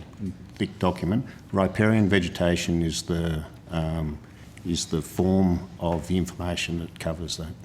Senator, if it's helpful, we might get that information in a printed form and table it for you, because you're referring to one part of the document and Mr Hilton's another part. That'd be helpful if you could do that. That's a summary. Yeah. That's correct. But on the summary, there's no mention of it. Yeah. Because I believe the Murray-Darling Basin Authority and the Commonwealth Environmental Water Holder are culpable for this. As I understand it, and correct me if I'm wrong, but as I understand it, the Murray goes through cycles: dry every year, wet, dry, wet, dry, wet. And when the banks get dry, they become stronger and more resistant to the brief periods of flooding. But when the water is full and overfull for so long, because you're shoving water down to the lower Murray, the banks, this is what happens. Yeah. So I think one of the important points in there, Senator, it comes back to my initial opening comment around the amount of water that is moved through the system and the amount of water that the Commonwealth Environmental Water Holder can influence in that system. I think we hold something like 15% of the water that's in that system. All the other water goes through, it's either for delivery purposes, conveyance, meeting South Australia's requirements. There's a whole range of water. We have direct control over a relatively small proportion of that, and it's that proportion of that water that we work very hard to ensure that we actually enhance the environmental conditions in the river. Okay, let's move on from that, because I've acknowledged just how complex it is and how much variability there is in this plan to Mr Keelty some time ago. We had a good chat late one of these sessions. How much water is in the Menindee Lakes right now? My understanding is that they're just around 100% or slightly above, around approximately 2,000 gigalitres. Yeah, that's close, 1935 gigalitres. This is comparable with the lower lakes, which yesterday held 1,934 gigalitres. Is that correct? I'm not sure of the exact numbers, but yes, in that order of magnitude. It's pretty close to full. Yep. So I noticed that the document mentions the lower lakes and the Coorong. However, the document for the northern basin fails to mention the Menindee Lakes at all. They're not even drawn on here. The Menindee Lakes have disappeared. Poof, gone. Why is that? The Menindee Lakes are actually managed as part of the southern connected basin, and in the planning component of it, the whole Lower Darling Menindee Lakes is part of the southern connected basin. So wouldn't it be wise, though, to mention a body of water that is as big as, maybe even slightly bigger than the Lake Alexandrina complex, the Kakadu of the south, it's called, a huge natural depression that's been home to amazing amounts of wetland wildlife for thousands of years. We don't even show it on the map. So Senator, I think you're probably aware of how important the Menindee Lakes system is to the Commonwealth Environmental Water Holder, and in fact, as we speak, we're working in conjunction with other water managers, the community in that region, both the Menindee community and the downstream community, and we're actually getting flows down both the Barker, the Lower Darling, and down the Great Darling Anna Branch, and some of the environmental outcomes that we're achieving there are outstanding. We're having that Murray cod population in the Lower Darling recover. We're seeing golden perch that have come out of the headwaters of the Barwon Darling. Some of that water came down, was protected environmental water, delivering fish larvae into the Menindee Lakes. They're growing out into beautiful young golden perch. That's a magnificent nursery for these perch. So Menindee Lakes is a vital component of the Murray-Darling Basin Plan. It's a vital component of our environmental management of the system. And it'll stay there. So, and we're actually getting those golden perch out of that system, connected through the Great Darling Anna Branch down into the Murray and distributing those fish. They become calipers, they're called in South Australia, and they travel thousands of kilometres over their life. So this is a critical part of what we're doing. So this may be a question to you, or more likely to the Murray-Darling Basin operator. In your Southern Basin Plan, it talks about connecting the river with the Barmer, which explains the surveyors that have been tromping through the forest, and which I asked about some Senate estimate sessions some time ago, and it was denied. Are you going to use the Barmer Forest to divert extra water around the choke, the Barmer choke, so that the Murray-Darling Basin Authority can keep distributing water away from agriculture and the Upper Murray? That's certainly nothing to do with the... Maybe Mr Reynolds. We can ask the Murray-Darling Basin Authority Acting CEO to return to address that. Thanks. Thank you. Where is Mr Grimes? He's on leave at the moment, Okay, Senator. thank you. Hi, Mr Reynolds. Senator Roberts. So your question, sorry, was about diverting water through the Barmer Forest? Yeah, the surveyors lining up for channels, which we understand that were previously denied by your organisation. Any knowledge of what these surveyors are doing there? Now it looks like that's going to happen. So are you going to use the Barmer Forest to divert extra water around the choke so the Murray-Darling Basin Authority can keep redistributing water away from agriculture in the Upper Murray? No, that's not the case at all. We are looking at how we manage water through the river system and through the Barmer choke, as you've pointed out. We're finding that we're having a large amount of sand depositing in the choke that is reducing the capacity of that section of the river. That means getting the same volume of water through there as we have historically is more challenging. Part of what we are looking at is how we might more effectively manage water through that system. That could be through managing the sand that is depositing in the choke to either prevent it accumulating, potentially removing some of it, although that's very early stages of examining that. Looking at whether there are other flow paths that we could use to deliver water to downstream. Fundamentally though, that study and that work we are doing is premised on the existing trade restriction across the choke staying in place, so that there is that trade restriction means there is no net trade of water from upstream to downstream of the choke. So all we are seeking to do is to meet the entitlements that have always been held downstream of the choke. Water that is held upstream of the choke will still be held and used upstream of the choke and cannot trade to downstream users unless there is an equivalent trade upstream first. What is the target 2C flow, the flow 2C in your plan, Murray-Darling Basin Plan? What specifically is it? So under the basin plan, there are, I might have to take that on notice to get the specific numbers. I'll be able to get them. I'd like to know not only the number, please, Mr Reynolds, but I'd like to know how it's calculated, the process you use to calculate that number. Yeah, so it is defined in the plan that the exact numbers I don't have, but I'll get them before the end of this session for sure. But there are plans for flows in consecutive years as well as over a longer period as well for continuous flow. What environmental purpose does that flow to sea provide? So a connection from the lower lakes and the Coorong to the sea is really important for a number of reasons. Partly it flushes salt and nutrients from the system, so a natural river system with nutrients, salt, and there's plenty of saline groundwater in the Murray-Darling Basin that comes into the system. Flushing that through the system to sea is important.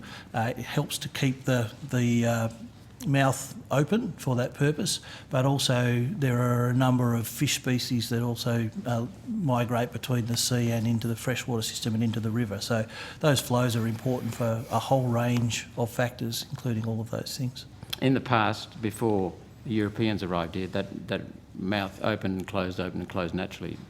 It would have, that certainly may have been the case in very severe drought, but prior to river regulation, the flows to the end of the system were much greater than they are today as a result of upstream extraction that is, goes to support a whole range of really important economic activity and other things. So end of system flows would be much greater naturally, and that typically would have kept the mouth open in most circumstances, except in the most severe of droughts. Okay. 13,000 gigalitres is the total extraction, isn't it? It was part of the basin plan, and that's been with the recovery. It comes back to 10,500 on average. So you would have an extra 13,000 gigalitres flowing out through the mouth. So moving to the southeast of South Australia, Mr. Reynolds, I noted your comments from estimates on the 28th of May that the water from the Southeast Drains Restoration Project was free water for the Murray-Darling Basin Plan. What's the surface flow into the lakes from the southeast in the last 12 months? Do you know that? I'd have to take that question on notice to get the specific number. It's critical to the ecology of the Coorong, isn't it? Certainly some water coming into the southern lagoon is beneficial to the ecology of the Coorong, yes. I understand there are several different unconfined aquifers that flow into the lower lakes and the Coorong. What is the inflow in the last 12 months? When you say inflow from the southeast area into the lower Coorong? I'll have to take that number. I think that's the same number you asked for previously. I think you should be aware of what is flowing surface, what is flowing underground from the aquifers.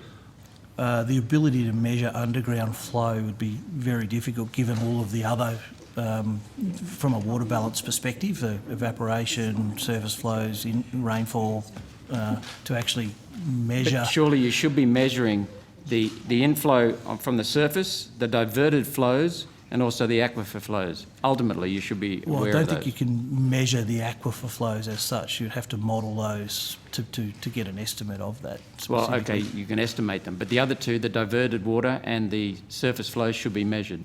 So they'll be part of South Australia's management of their take, and that information will be available.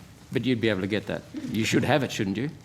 You're not at the table with me. No, I'm reasonable. Yeah. But as part of managing the whole of the basin, you should be able to get that. So as part of the compliance activities of measuring, estimating the annual permitted take and assessing compliance with that sort of information is generated, and we would be able to source it. Yes. So why is this water not included in basin inflows? So the water from the southeast drains has been included by the South Australian, or put forward by the South Australian government as a SDL adjustment mechanism project, and so it is accounted for. The water that comes from the southeast drains into the southern lagoon will be accounted for through that process. So is it part of the basin though? So as the basin is defined under the basin plan, that southeast area is not formally part of the basin, that's right. We discussed this in previous estimates. It should be, because that's the natural flow of the water. So that's water that's going to sea, that's being wasted, and yet it should be part of the basin inflows. So naturally that part of the world was a very wet, boggy, marshy area where water accumulated. Some flowed to sea through groundwater channels. Some of it would have percolated in very wet conditions into the southern lagoon. But the drainage system that's been constructed that drains it to sea has changed that profile. The South East Drains project does redirect some of that water back to the South Lagoon. Yeah, that's what you said in May. But that's a significant body of water for the Coorong and Lake Albert. So once again, from memory, I think the annual average contribution is something like 26 gigalitres from the South East Drains project into the southern lagoon. But the natural flows before the drains were built was considerably larger than that. I'd have to take that number on notice, but... Yes, please. Fish herpes. Whose idea is it to give 60 million carp in the lower lakes herpes? Who's responsible? That might be one for you. Barnaby Joyce, that's who it was. To be fair, scientists determine fish. I think it's There's a little bit of discussion at the CSIRO. top table, but we are waiting for the department to answer this question. Barnaby, just listen to the science. Herpes? Senator, that is a proposal that's being, if you like, researched and investigated in relation to control and management of carp. With 300,000 tonnes of rotting fish, you know, the smell wouldn't make it to Queensland possibly, but it'd be pretty miserable down there. That would be a lot of black water. It does feel like this is an exercise in bureaucratic hubris that defies the law of unintended consequences. Is there any other way? Senator, I think it shouldn't be characterised as a definite plan proposal. There's research being done about the effectiveness of it, how it could be managed, and exactly to sort of control events like you've outlined. Could a carp Armageddon with the right tide and wind spread Blackwater up past Adelaide's water supply intake? Senator, it all depends. There's research, as I said, being done. There's also got to be proposals around how to manage it so that there aren't adverse consequences. It's managed elsewhere within the department in terms of the current proposals and plans and research. So we could give you an update, probably if we during the break, if we talk to our colleagues, we could give you a bit of an update about where the initiative and proposal's up to. I have a meeting with the Minister outside this topic at 11, so maybe we could do it later in the day. Okay, yeah, That'd be happy good. to do that. Thank you. But Lock Zero... Senator Roberts, last question. Okay, on the one topic. Thank you.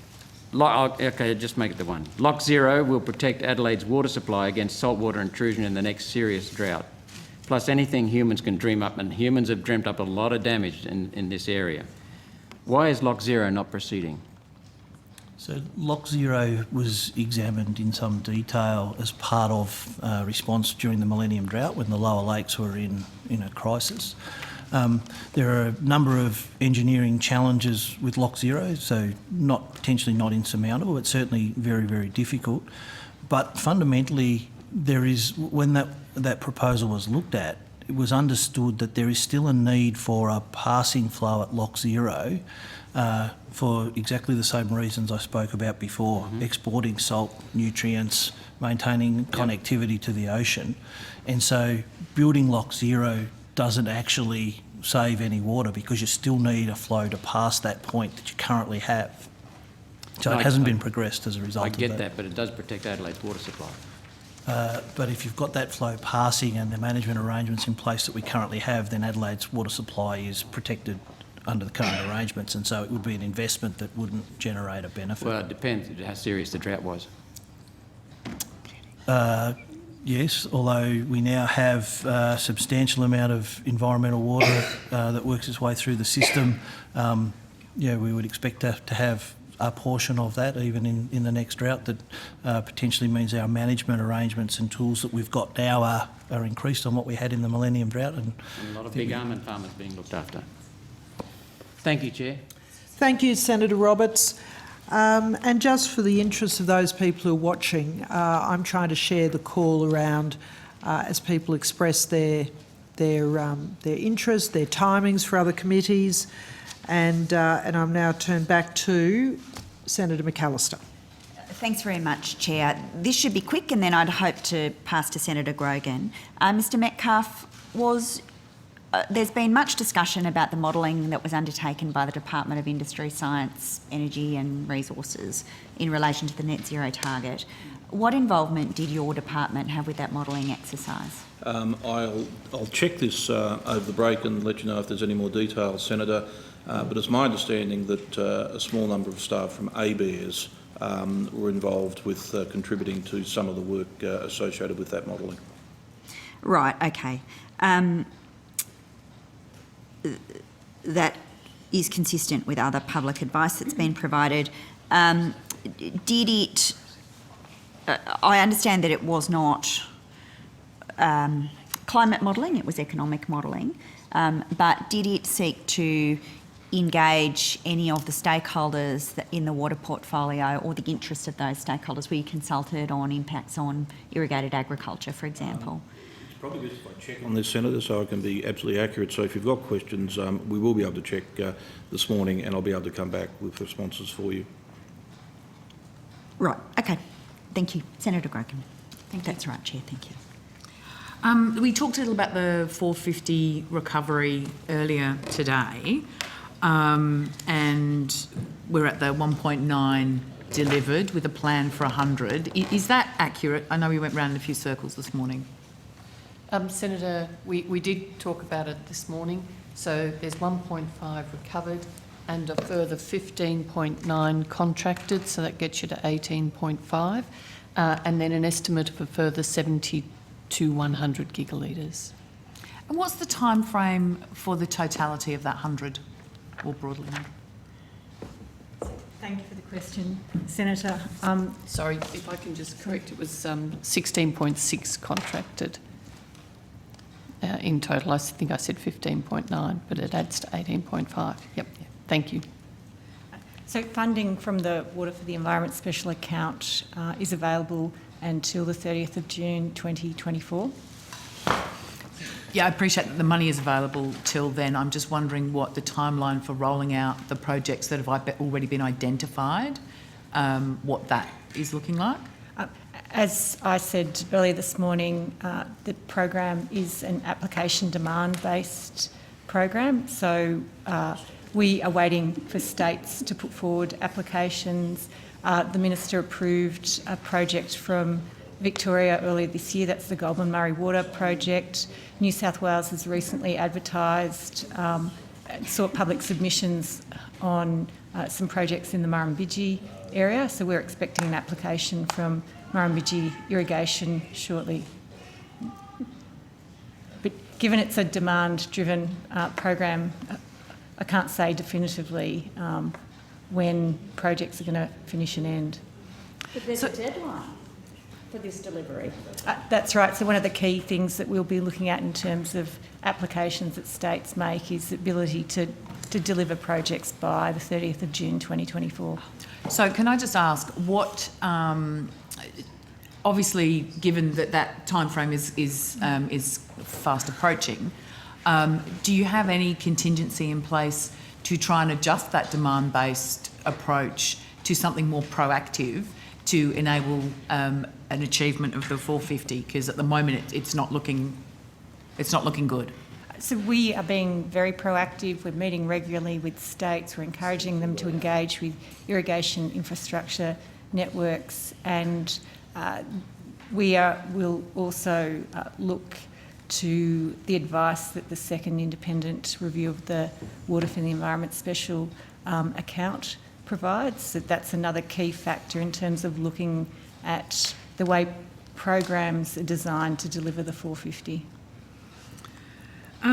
In March, there was the stocktake list, which is basically where you're at now.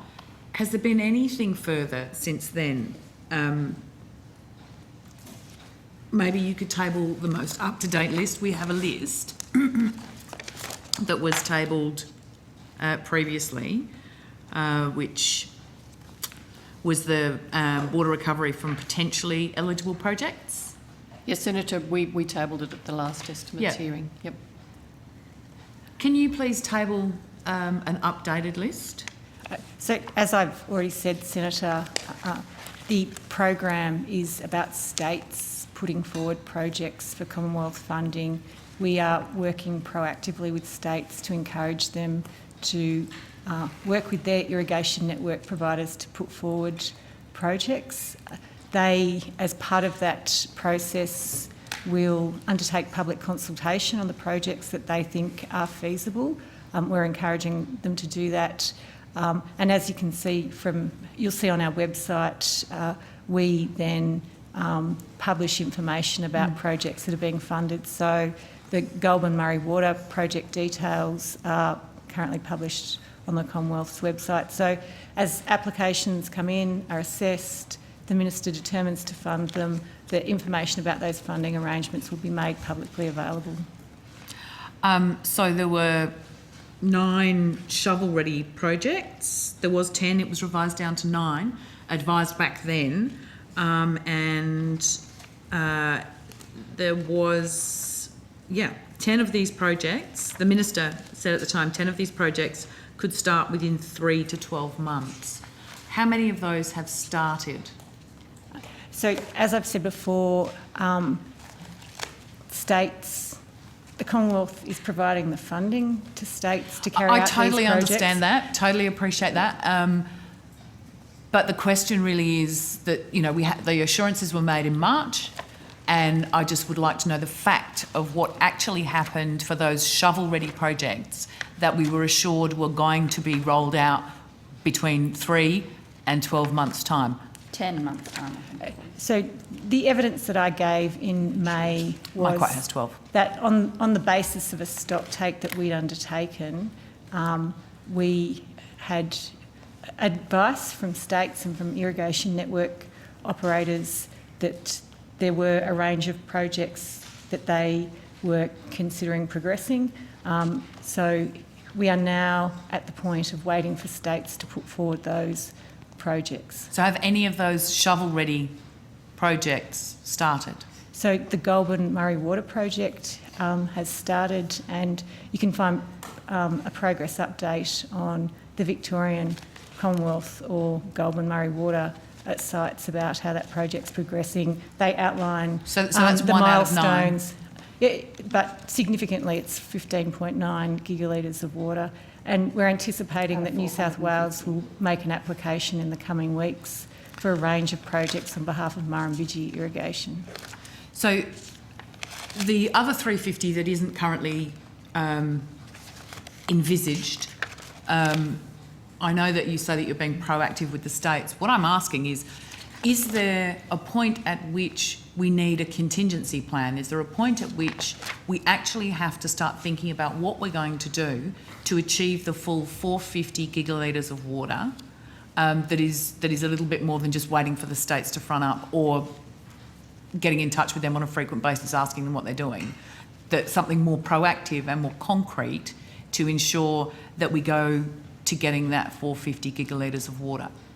Yeah, so the Water Act actually sets out a framework to check in on the progress of achieving the 450. So the first checkpoint was the first independent review of the Water for the Environment Special Account, and the current second independent review is currently underway. The Act requires the government's response to that second review to be tabled as part of the 2022-23 budget. Which isn't really that far away. You would think you should be thinking about what the alternatives might be or what the enhancements to this program might be to achieve the 450. Ministers relying on hope. I don't think Hope's going to cut it. Yeah. Evidently, Hope's not going to cut it from where we are now. The key function of the independent review is to look at potential progress and program design. So we await the outcomes of that independent report. It's finished, isn't it? So First one. So The Act handed to the Minister on the 30th of September? So the Act requires 2 independent statutory reviews to be undertaken.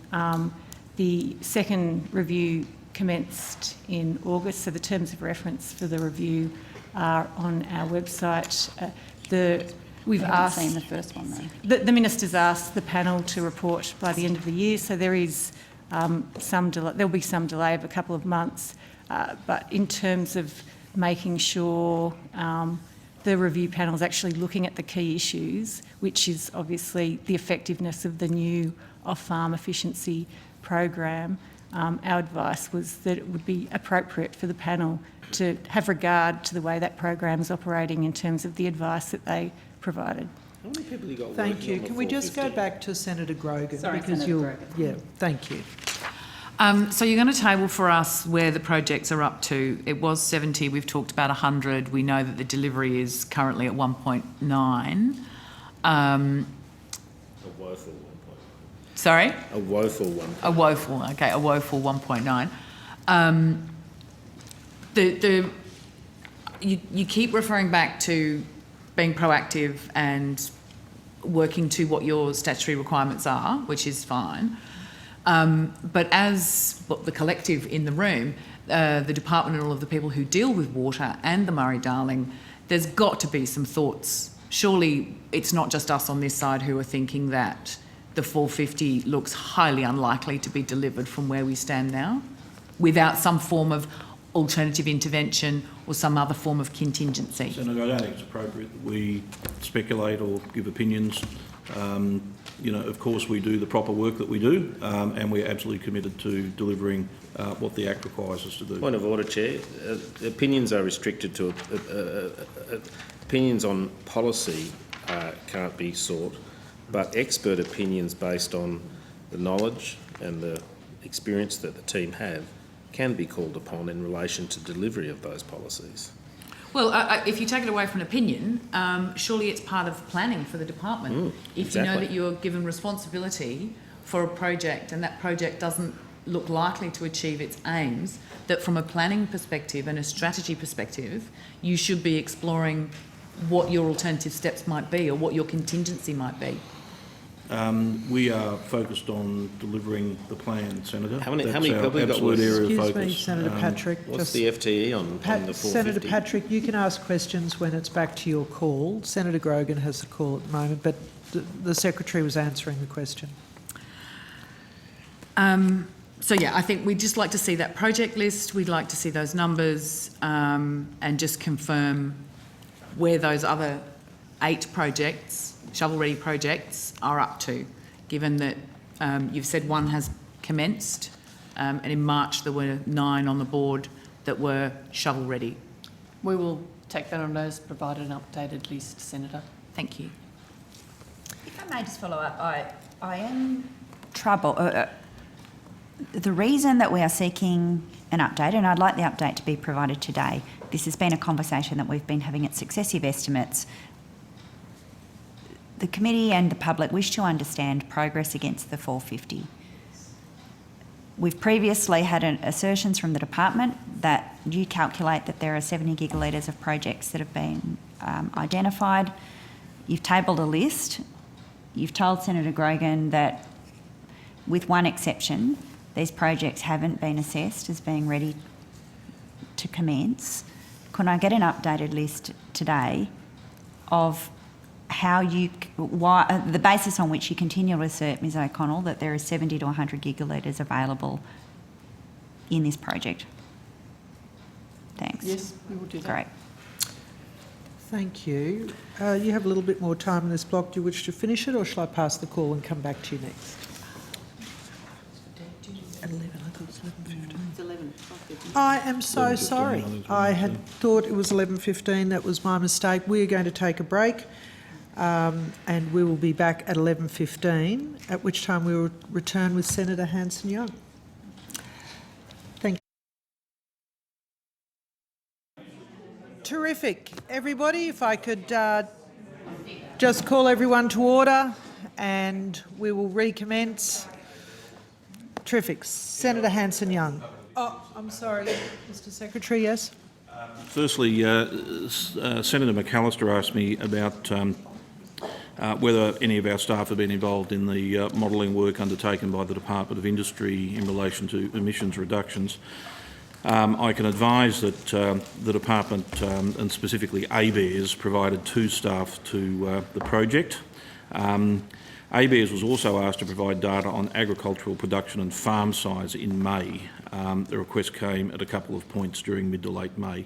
So we provided some economists who have modelling skills to assist the Department of Industry, and ABARES provided some specific data as well. Secondly, Senator, I think there was a question before as to where the CEO of the MDBA is today, Mr Glyde. I thought it was appropriate just to advise the committee that Mr Glyde is on long service leave. He's been on leave for some time. It's primarily for family reasons, family support reasons, and Mr Reynolds has been acting for the entire period that Mr Glyde is on leave, and we expect to be on leave for some time to come. Our thoughts are with him then, and thank you for that update. Secretary. No, I appreciate that, Senator Patrick, and as we all are, so, but thank you for the update. Yeah, thanks, Chair. All right, Senator Hanson-Young. Thank you.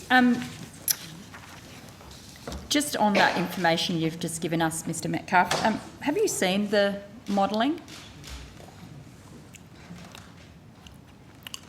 I have seen versions of the modelling, Senator. Mm-hmm. And what impact does net zero by 2050 have on the productivity of the Murray-Darling Basin? I cannot provide a detailed answer on that. I'm being careful because all of the material was cabinet in confidence material, and therefore it's not appropriate for me to discuss that in any detail. As far as I'm aware, there was nothing specifically associated with water matters in the Murray-Darling Basin, which is what we're talking about today. Mm-hmm.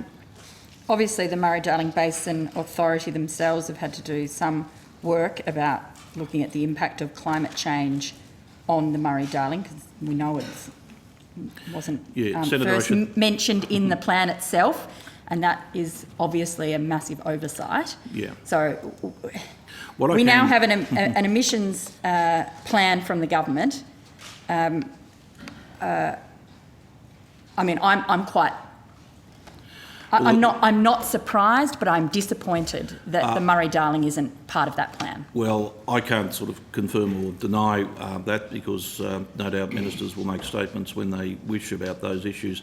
What I can say, Senator, is that there's no argument that a warming and drier climate is certainly impacting on the environment, the water inflows in the basin. ABARES released a report on that and its impact on farm profitability. Some months ago, we discussed that before this committee when we met on Tuesday. One of the expectations is that in the decades ahead, water use, water efficiency, water storage will become even more important because there will be probably less water in the systems. Yeah. Thank you, Mr Metcalfe, and I think this is an issue we're going to have to continue to interrogate and test and make sure we have as much transparency as possible going forward, because you can't have a plan for dealing with climate change without considering the implications of the climate on inflows and the river system. Certainly, I think a lot of the work of agencies around the future of the basin is predicated upon the fact that we have a scarce resource which in fact may become scarcer over time. Yeah, okay, thank you. Minister, both yourself and the Secretary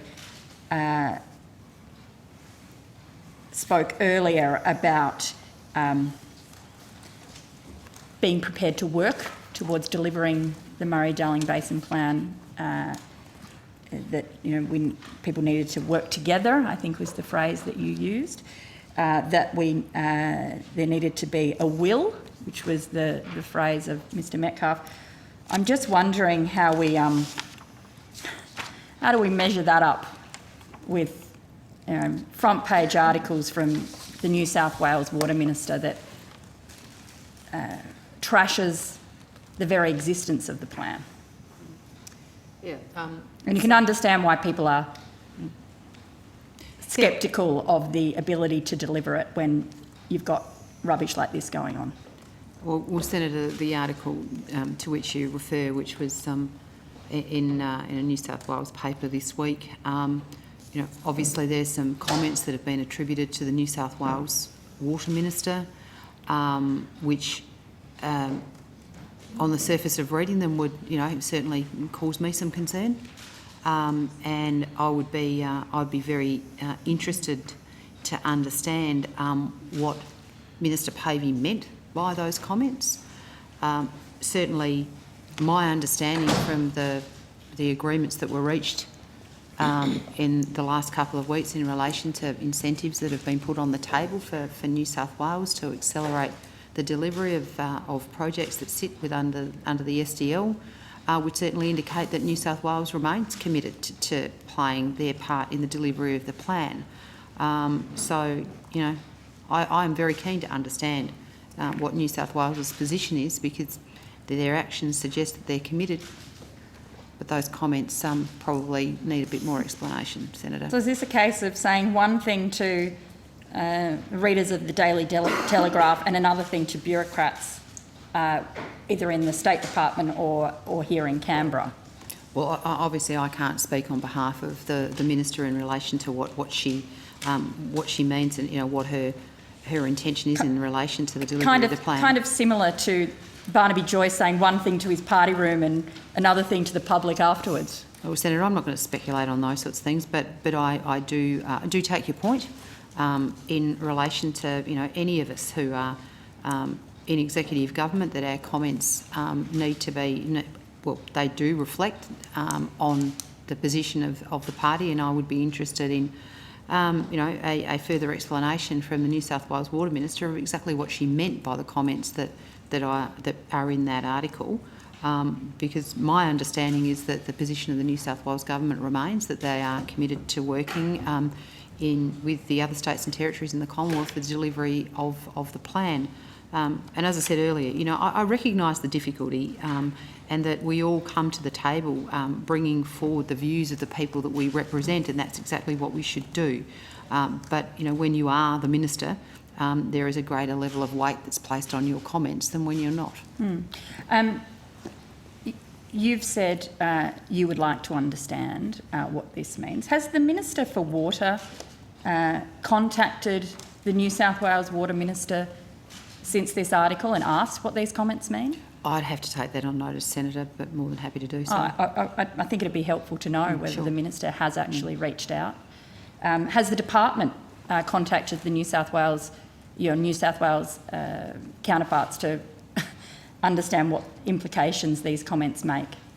I haven't, Senator. Why not? Why wouldn't you want to know what's really going on? Senator, we work really productively with all of our counterparts, and as you'd expect, good public servants keep working on, and we work with the political direction or the law that we're required to do. So it'd be simply not appropriate for us to pick up the phone and ask New South Wales. You know, we work with them in meetings, in committees, you know, all the time, and it's a good working relationship. So just to be, thank you, Mr Metcalfe, just to be clear, Ms O'Connell, no one from New South Wales departments have shot through a message or an email or to say, don't worry, don't scare the horses, we're still on track. There's no assurances from the New South Wales Department or experts or advisors that that there is a change of policy. No, Senator.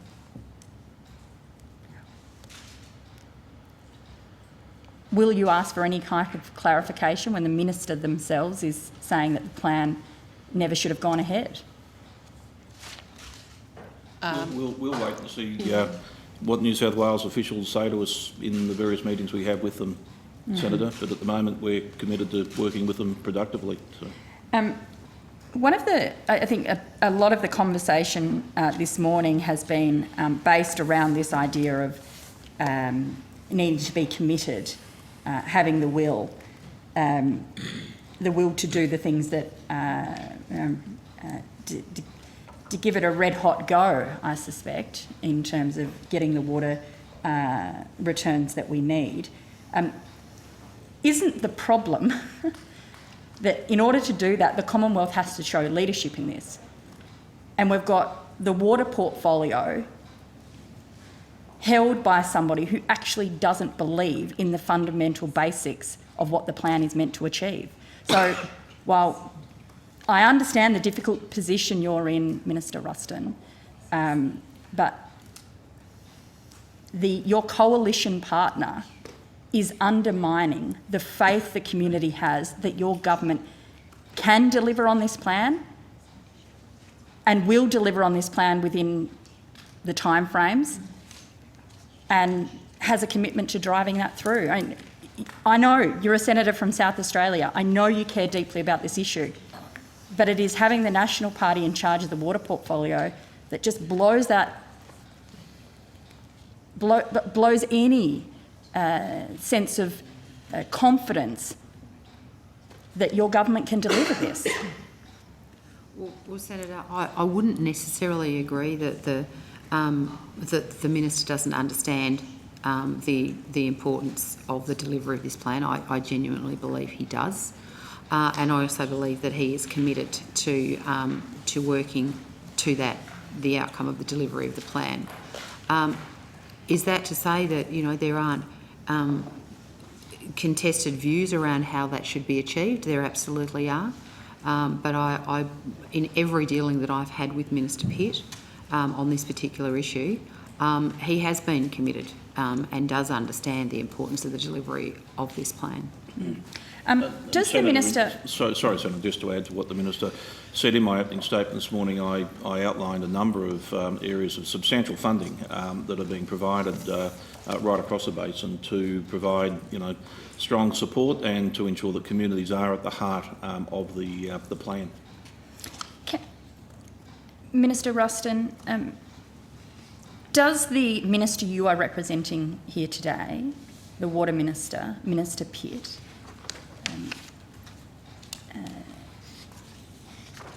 believe that South Australia still needs fresh water? Well, I'm unaware of where that particular comment came from, but with Senator McAllister or Senator Grogan raised it earlier, and it was circulated. It was tabled in the House of Representatives. It was, it was tabled. I understand it was tabled. It was a briefing note in relation to those amendments back in July or whenever that was. Could I ask you to take that on notice? Yeah, sure. Look, I would I'd like to know whether the minister... I would suggest very strongly that he doesn't. Well, and I can assure you very strongly that I don't. I understand that, but you're representing him. Yes. And you don't actually know, and I don't want the assumption. I'd like you to take that on notice, and for us to hear back in this committee about what the minister thinks of the needs of fresh water in South Australia. I'll make sure I have an answer for you, confirming the minister's position before we leave here today. Won't I, officials who are listening?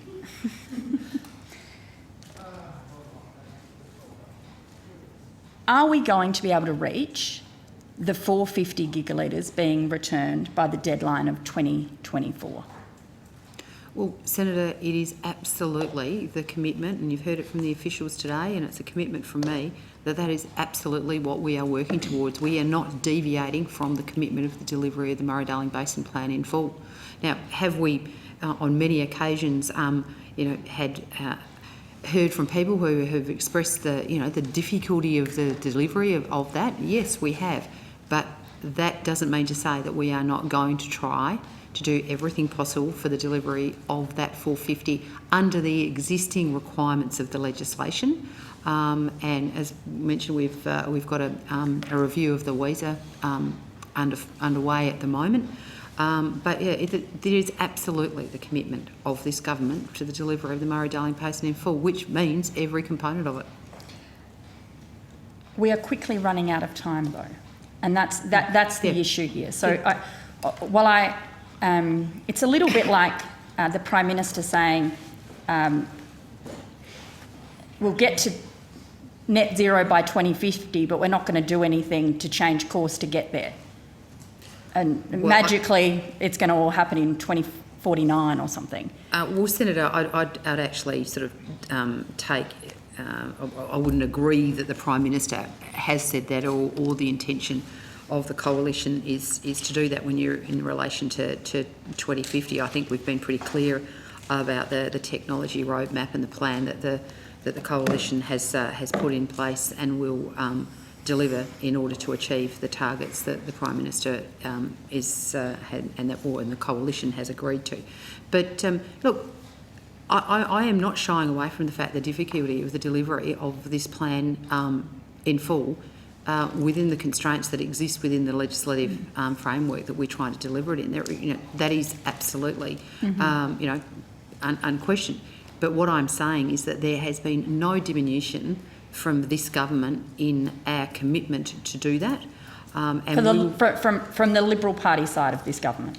Well, I mean, the government is the government, Senator, and that, you know, the government...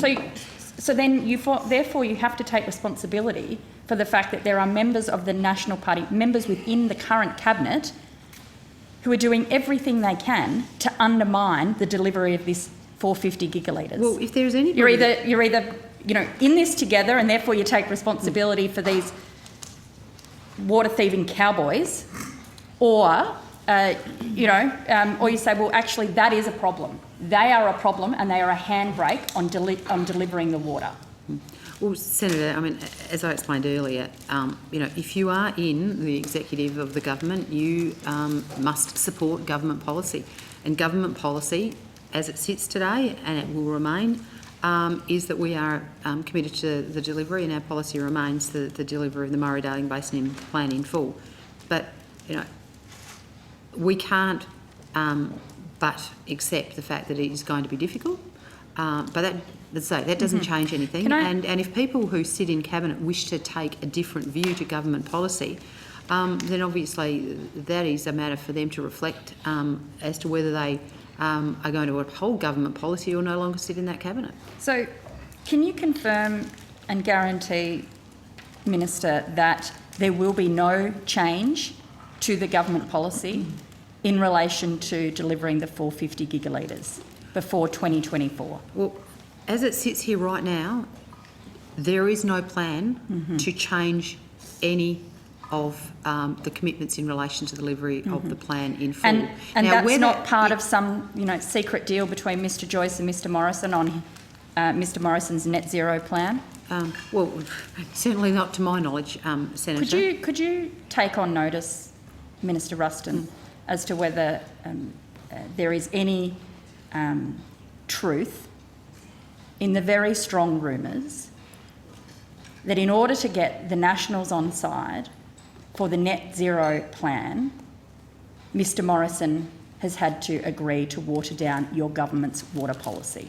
Well, or any commitment to it? Well, I'm more than happy to take that on notice. But I can absolutely assure you, as I sit here today, having been briefed to come into these estimates and having a long-standing interest in water policy, I am not aware of any such Could I ask you to take action. that on notice? Yes, of course, Senator. Thank you. Of course you can take it. I've got some other questions for the department. Senator Hanson, just before we move on, can I just note that Minister Ruston in previous hearings has used the term deliver the plan in full and on time. Can I just clarify that you haven't been using that term on time? Sorry. Should we take anything from that? No. Because we know one of the amendments was to delay the implementation of the plan. That was one of the NATS amendments. So no, Senator, don't read your anything into that. commitment is still to deliver it in full and on time? Yeah, do not read anything into the fact that I haven't said on time. As the plan sits before us at the moment, it has all of its time frames, all its delivery targets. We'll take you at your word for it, Minister. Yeah, no, there was no intention, sorry. Thank you. Could I ask the department, Ms O'Connell, has the department been asked to prepare any contingency plans beyond if we don't get the 450 by 2024? No, Senator, not as contingency plans. I note that there was a change in the program in terms of the off-farm efficiency program that was announced earlier this year. We can take you through that change, and obviously we were heavily involved in that, and some of the guidelines are out for consultation now for some of the components of that off-farm water efficiency program. Is there any... Senator, as I think Ms Connell said earlier, we now have a second review of the Water for the Environment Special Account underway. That will report in due course, and I suspect that will inform future government policies on how we can in fact achieve the plan. On that review, that WESA review, we were talking about it just before the break, and I just want to come back to clarify, because I understand that the legislation required the review to be completed by the 30th of September. So I'm just wondering if that was the requirement, and I know you've said there's a delay, what is the process for not being in breach of the Act? So the Act requires the government's response to be tabled as part of the 22-23 budget, Yes, but and we are still on track for that commitment to be met. Doesn't the Act reference September 30? It does, Senator, and as I said earlier, the Minister's requested that the independent panel provide him advice by the end of the year. One of the key functions of the review is to look at the program design that's being used to achieve the 450.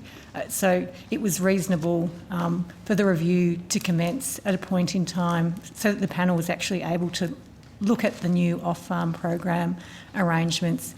If it had kicked off any earlier, it really would have been looking at the same program arrangements it had looked at in the first independent review. So in terms of providing useful information to the Minister, it made sense for the panel to have regard to those new arrangements and how they're operating. Just to be clear, the legislation under section 86AJ of the Act states that the report of the review must be provided to the Minister, it says, provided to the Minister by the 30th of September 2021. So I understand the practicalities. You've said you weren't able to do it. I didn't seek to amend that in the last Senator Patrick, you can have an opportunity to speak when your questions come. This committee always used to have a bit of, friendly assistance. I'm just saying. It does. We're just very short of time today, so I'm just trying to keep. I'm just trying to understand. I'm concerned that things just keep slipping, and things are slipping so badly that we've only recovered 2 gigalitres of 450. We've got plans to maybe deliver another 100. Nothing beyond that. And even the basic review that's meant to show how on track or where we're up to or what the alternatives are is being delayed. So you can understand why I'm quite cynical of just being told, well, the Minister, it wouldn't have been very helpful, we wouldn't have had the information for the Minister. Well, this is the problem. So, Senator, I met with the chair of the independent panel earlier this week, and he assured me that he was confident that he would be able to provide his report to the Minister by the end of 2021. But the Act said the 30th of September. And as I said earlier, the government response is required to be tabled as part of the 22-23 so you pick budget. And choose we believe which parts we're still of the on law track to achieve that timeline. Senator Hanson-Young, is that? I'm just calling time. I'll just finish this line and then I'm happy to move on. It is not up to the department to pick and choose which parts of the law you adhere to. So the Minister's terms of reference for the review are published on our website, and I'm happy to table a copy of those terms of reference. It's not up to the Minister either. Anyway, I think this is it is an example of how things keep being allowed to slip and slip. And we're going to get to 2024 and we're not going to have the water. And people like the New South Wales Water Minister is going to be jumping up and down singing hooray. And people in South Australia are going to cop it. Thank you. Senator O'Neill. Thank you very much. Can I just ask a question arising from the comments there? Did the department seek any advice about the impact or the options with regard to missing that legislatively declared deadline? I'd have to take that on notice, Senator, just to confirm. Thank you. Can I also go back to a question that I asked about forms of take, especially the floodplain harvesting, and go to the uncertainty about numbers that was indicated previously. You told me that it was 240 gigalitres, is that correct? Senator, we'll just get the Murray-Darling Basin Acting CEO to return to the table.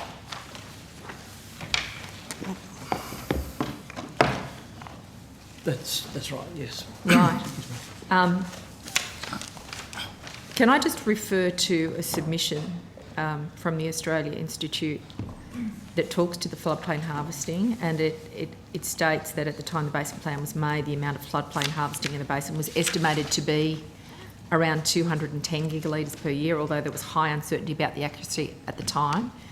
You've now told me that the modelling, which is not, monitored and accounted for water, you believe is around 240 gigalitres. But evidence was provided to the Commissioner, the South Australian Royal Commission, that indicated New South Wales Government had acknowledged that floodplain diversions have been grossly underestimated and may account for up to 600 gigalitres in the Guida. You'd be aware about this conjecture about how much money is moving in and out and off and on the market. How reliable is that number that you've given me of the 240 gigalitres? Are you willing to stake your career on it, Mr Reynolds? So the New South Wales Government is continuing to work through their policies and processes around management of floodplain harvesting. Certainly there was significant uncertainty around the degree of floodplain harvesting when the basin plan was made. There's been a lot of work done in recent times to progressively refine that information. Yes, but is there certainty now, Mr Reynolds? Because it does not seem to me that that is the case, and we're talking about quite a substantial amount of water. So I think the work that is ongoing is about increasing the level of certainty. It's about finding ways to measure, to monitor, to assess the level of floodplain harvesting that is happening. That's work that the New South Wales Government continues to progress, and in due course will bring forward their procedures and processes around that as part of their water resource plan submissions, but they are yet to bring them forward. And it feels like it's 2 minutes to midnight and we're still saying we're waiting for the New South Wales Department to play nice.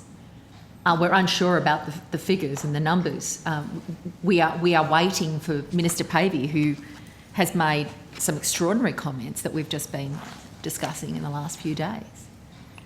I think there has been significant work done by the New South Wales Government and officials to progress the floodplain harvesting matters. They started at a low base though, didn't they, Mr Reynolds? Like, do you have confidence that this 600 gigalitre number that was provided to the Commissioner is accurate or is not accurate? Like, have you got any confidence in the numbers about the floodplain harvesting going on in the northern part of New South Wales? I think the work that is being undertaken to progressively refine and understand that work, those numbers, is prudent and I understand that, and you are continuing to give accolades for some work done. My question is not about the work, the hope, or the effort. My question is about the numbers. Are there clear numbers about what's going on with floodplain harvesting in the northern part of New South Wales? Do you have facts? So the measurement and assessment of floodplain harvesting is clearly quite a challenging issue. The processes by which it can be measured, the physical works on the ground, are not such that it is easy to measure. There is a lot of work being done looking at remote sensing, looking at how storage volumes might be measured. I think that is progressively improving the understanding, and I think that will continue for a period of time. I have to take that as a no. It sounds like it's still a work in progress, Mr Reynolds, in every answer that you've given me. You have no clarity. This is a work in progress. Well, it's work that the New South Wales Government is undertaking and will bring forward as part of their water resource plan accreditation process. Yeah. That work is ongoing until it reaches a conclusion. There is uncertainty, yes. There is uncertainty, of course there is. Thank you very much. Could I just go to the Goulburn Murray Water Project? My understanding that it's been approved at a cost of over $11,000 a megalitre. In September 2020, the Goulburn Valley Environment Group raised some concerns from their point of view that it was an abuse of public funds. And they questioned why there was no standalone cost-benefit analysis of the project and why that cost-benefit sharing wasn't taken into account. Now, we've been talking about the WESA. The review adds more uncertainty to it. We know it was established to get the 450 recovery, but it doesn't seem to be achieving that task. Why are taxpayers footing the bill to reduce the whole of life operation and maintenance costs for Goulburn Murray Water and its customers? Senator, the project was funded from the Water for the Environment Special Account. So Section 86 AD of the Act makes it clear that that account can be used to fund irrigation infrastructure, water efficiency projects, and also projects that are designed to improve practices in the way water is managed, and also to offset social and economic, the detrimental social and economic impacts of projects. So the Goulburn Murray project was assessed against those criteria and determined to provide value for money. So $11,000 a megalitre is considered value for money in this context. Is that correct? So I think the important thing to keep in mind is the program and the funding under the Act are designed to acquire straight-out water entitlements. The program and the Act are designed to fund infrastructure projects. So one of the key things that we examine in terms of whether a particular project provides value for money is the effectiveness of an infrastructure project in delivering against the objects of Part 2AA. And we've got people out there who, you know, they're jumping up and down trying to get your attention, going, hey, we live in this community. We see what's going on. You're paying for infrastructure that's not giving us what we need, and you're paying $11,000 a megalitre, and they're saying something's not right here. How much attention are you paying to, well, what I would call public whistleblowers? And they're not just on their own. They're not just individuals. These are collective communities who are telling you that you've got something pretty badly wrong here with your investment in this infrastructure. So as part of the project proposal that Victoria put forward, they undertook a period of public consultation and engagement. From memory, that was in September and October last year, and as part of their application, they set out what that public consultation raised and how they were addressing the issues. And I will just point out that the current projections are that the project will actually provide 900 jobs in that regional community over the life of the program.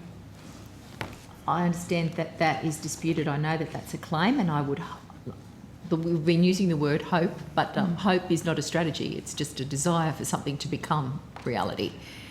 Could I ask what this means? Because some of the language can be really distorting. So the Goulburn Murray Water Project claims it will, and I quote, rationalise more than 1,000 outlets. What's an outlet rationalisation? So I'm not an engineer, but we can take that question on notice. I will point out that the Goulburn Murray Water website includes quite detailed information about the project, how it operates, the stages, what's involved, the point at which key milestones will be rolled out and delivered. Can I just express some concern that is there anybody here who can help me understand what an outlet rationalisation is? Yes, Mr Reynolds can. We're looking around for an engineer, I think. Because, you know, the people I've met up and down the river, in hearings and outside of that, in other visits and visits to their environments where they're working on farms, etc., they have a pretty good idea about how stuff works. They have a pretty good idea about fixing stuff with ingenuity. What's rationalisation, outlet rationalisation? Just before Mr Reynolds answers, could I also just mention that that proposal, the Goulburn Murray proposal, we did do an independent review of that proposal as well. But I'll hand to Mr Reynolds to explain an outlet rationalisation. So without being involved with this specific project, from my engineering knowledge, an outlet is a is a metered point onto a property, point where water is delivered onto a property. Rationalisation typically talks about the reducing the number of those. So when they're talking about rationalising, I think the number was 1,000. It's about having 1,000 less metering points. So where a property might have 2 or 3 or multiple meters, consolidating that into a single point, potentially having higher flows through that. It's a way of improving the efficiency of getting water to a property. Certainly saves money as well because there's less infrastructure in total. Right. Now, thank you for that. That's helpful. How does that rationalisation return water to the environment? It saves water, you said, but how does it return it to the environment? So I've got to say I'm not familiar with this particular project, but it would be about reducing the extent of the channel network. I imagine it would be about reducing the extent of the channel network, to consolidating points to lesser number of points where the delivery takes points, so you end up with less channel length, and therefore the losses from that system typically are less. There's less evaporation, less seepage. So the point that was made was that water that's supposed to be going to the environment is now being used to reduce whole-of-life operation and maintenance costs for these sorts of infrastructure projects for the Goulburn Murray Water and its customers. They see those things as at odds, and there's concern about the 11,000 per megalitre. Are you aware of the community's concerns, and do you believe that they are actually adequately covered by what you've just told me? What I've spoken to is the engineering behind similar projects. I'm not familiar with this particular project. I'm not sure if others can speak to that. Thank you. Ms Connell? So if the Senator's question goes to concerns about whether the 15.9 gigalitres will actually be returned to the Commonwealth Environmental Water Holder in terms of entitlement, as part of our review of the application, we commissioned the engineering firm GHD to look at that, and the other check that we imposed on funding for the project was to require the Victorian Government to underwrite that commitment. So the funding agreement that's on the department's website, the Victorian Government commits to ensure that that water entitlement will be delivered to the Commonwealth Environmental Water Holder. And this particular amount you think will yield 15.9 gigalitres? That's correct. So that's what the independent engineering advice told us, and that's what the Victorian Government has committed to. Okay. So essentially what we've contracted for, yes. And it's about being more efficient and more effective with the infrastructure. At a price of $11,000 a megalitre. The Murrumbidgee, one project that was on the list of fast-tracked off-farm efficiency projects is now a subject in the Murrumbidgee irrigation proposal. It's construction of 4 surge reservoirs to ensure river orders are taken to minimise excess being released from the storage. Now, the proposal, as I understand it, states that each year the 70 gigalitres of releases are not taken by Murrumbidgee irrigators. So my question then is, if this project's approved under the OFEP, what does that mean for WESA funds? Will be used to? Does that mean that WESA funds will be used to reduce the amount of water flowing downstream? So given we haven't received an application and we haven't assessed that application, I wouldn't like to posit a response to that until we've had the opportunity to receive the application and review it.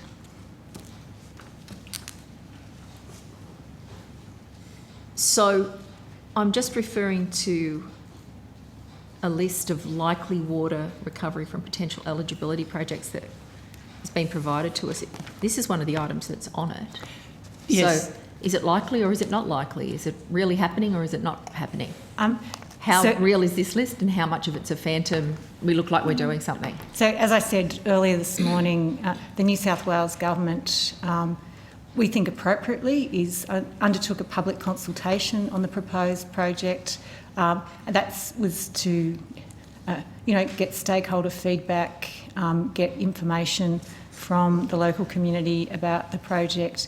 That public consultation closed on the 3rd of October, and you can find the the project proposal on the New South Wales Government Have Your Say website. We understand New South Wales is in the process of taking on board information provided as part of that public engagement, and we're expecting an application shortly. So can you explain to me the approval of the project under the OFEP and how that is not at odds with the fundamental purposes of WESA, which is returning, increasing water to the environment? So if I can just take you to the relevant provision in the Water Act, Senator. So Section 86AD of the Water Act, which sets out the purposes of the WESA account, says that the subsection 2, amounts standing to the credit of the Water for the Environment Special Account may be debited for any of the following purposes. A, making payments in relation to projects, subsection Roman numeral 1, for improving the water efficiency of the infrastructure that uses basin water resources for irrigation. So I think in short that means that more effective and efficient irrigation provides opportunities to reduce water losses. Now, we haven't seen the final New South Wales proposal yet. As Ms Connell said, it's been out for consultation. New South Wales are looking at the responses from that consultation, and we expect soon to receive a proposal from them, and then we will assess it. So fundamentally, the community that are observing these projects that are being funded are disputing the claim that you make there that these are efficiency measures. They are simply infrastructure builds from which they cannot see efficiency measures. So one of the other key requirements of the WESA account is that the Commonwealth has to actually receive a water entitlement. So we don't fund projects unless we are going to receive, in return for that funding, a water entitlement that the Commonwealth environmental water holder can use. So one of the key things we look at is, and we get independently verified, is whether we're actually going to get that title to the water handed over. It's a requirement of the WESA funding. So could I just ask you to table any independent reports that you've got on your proposed off-farm efficiency projects? Yes, I'll take that on notice. How many roughly do you have, Ms Connell?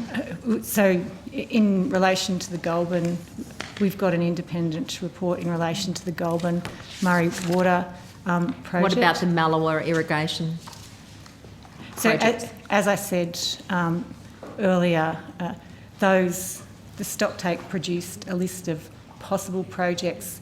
We are now working with states to encourage them to put forward applications for funding.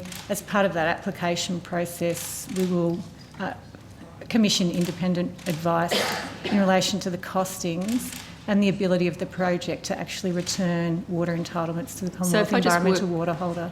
Thank you. If I just work my way through this list, can you say already commissioned or will be commissioning? So Goulburn Murray? Commissioned. Malawa irrigation? Mulwala. Oh, sorry, that must be written incorrectly here because it says Malawa on mine. Mulawala irrigation. So, as I said earlier, Goulburn is the only project that's been commissioned to date. We are waiting for applications from states in relation to the others. So Moira private irrigation? So, Senator, we only do the independent assessment when the final proposal, is in front of us. So Okay. the one we were talking about before with Murrumbidgee, it's been out for consultation by the state, but we don't yet have the final proposal. When we get the final proposal from the states, that's when we would do the independent assessment. Okay, so I'm just trying to get clarity. You've got an independent report on Goulburn Murray, none on Mulawala, Moira, none, Murrumbidgee, no independent report? Well, as I said earlier, we expect the New South Wales Government to put its application to us for the Murrumbidgee projects very shortly. And as much as I'd like to always stand up for my great state of New South Wales, I have to confess I have grave concerns about Minister Pavey's management of this portfolio. So let's get, the facts on the table. Do you have an independent report about Trangie, Never Tire Cooperative? an No, independent as I report? said earlier, we're yet Yep, to receive It hasn't been applications. submitted to you. Hasn't been submitted yet. West Corrigan Private Irrigation District. We're yet to receive an application Civil from New and South Earth. Wales. As I said before, we're yet to receive applications from New South Wales. Right, and how many more have you got that are a list, like, that you can add to that list where there's actually nothing being advanced except for... Well, Senator, I wouldn't say it's nothing being an advanced. Proponent states, like the Murrumbidgee Irrigation, for example, are out there consulting. And then for us to do an independent assessment, it's sensible for us to wait till the final proposal is with us. And that's the stage that we're close to with New South Wales and the Murrumbidgee Irrigation Project. Now, Senator Hanson-Young has already indicated that the attention of, I suppose, the entire nation has been drawn to Ms Pavey's comments in recent days. Can I draw your attention to that? Do you have a copy of the Daily Telegraph article? Yes, Senator. Thank you. All right, I'll come to that then. I'm glad that you've got it. So can I just commence with this? The Murray-Darling Basin Authority determined that supply projects would enable the SDL to be increased by the magic number of 650 gigalitres per year. Now, this increase was dependent on 62 gigalitres per year being recovered through efficiency programs by the 30th of June. Otherwise, the increase would be lowered to 5% of the SDL figure, or 543 gigalitres per year. Did the government meet the deadline? 30th of June 2019. So, Senator, are you referencing the Sydney Morning... sorry. No, I'll come to that in a minute. I just want to make sure that you had okay. the article. So. Oh, right. I've got the article. I'm sorry. I thought I'll you were get quoting there. from the article. I was going to get it find copied for you if you need it. So I'll state again. The SDL was to be increased by 605 gigalitre, okay? And the increase was dependent on 62 gigalitres per year being recovered through the sorts of measures we've just been talking about, efficiency projects, and that had a deadline of the 30th of June 2019. Failure to meet that deadline then would see the amount lowered to 5% of the SDL figure, or 543 gigalitres per year. Can I just get some clarity? If the 62 gigalitres relates to 650, not to 605. Sorry. Okay, and I'm still actually a little confused exactly what you're asking. The SDL that was there a deadline was set 605. for the achievement of that by 2019? Well, the SDL measures went through the Parliament at 605, didn't they? Yeah, 605. You probably need to get the date. Yeah, not 650, which was where the 62, because of the 5% came.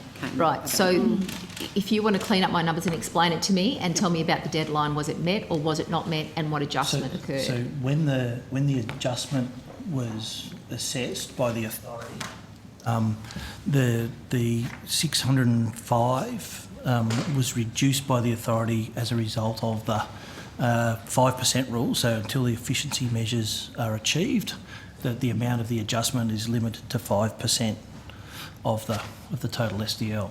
Right, which is an amount of 543 gigalitres per year, is that correct?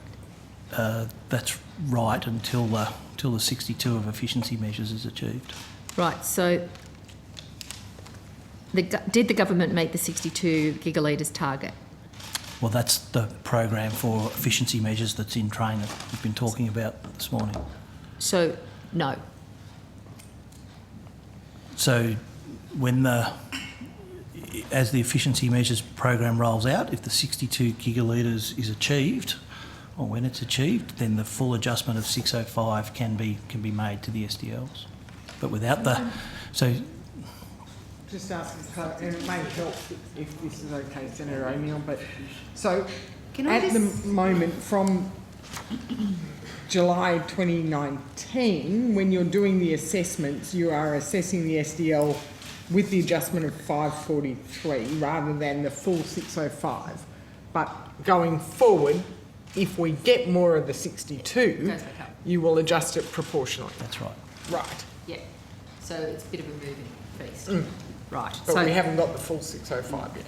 Okay, so the first review of the Water Environment Special Account WESA found that the Constraints Message Program will not be delivered by the 30th of June 2024. Is that correct? Speak to the... I think the Productivity Commissioner said that too. I think the communities have been telling everyone's.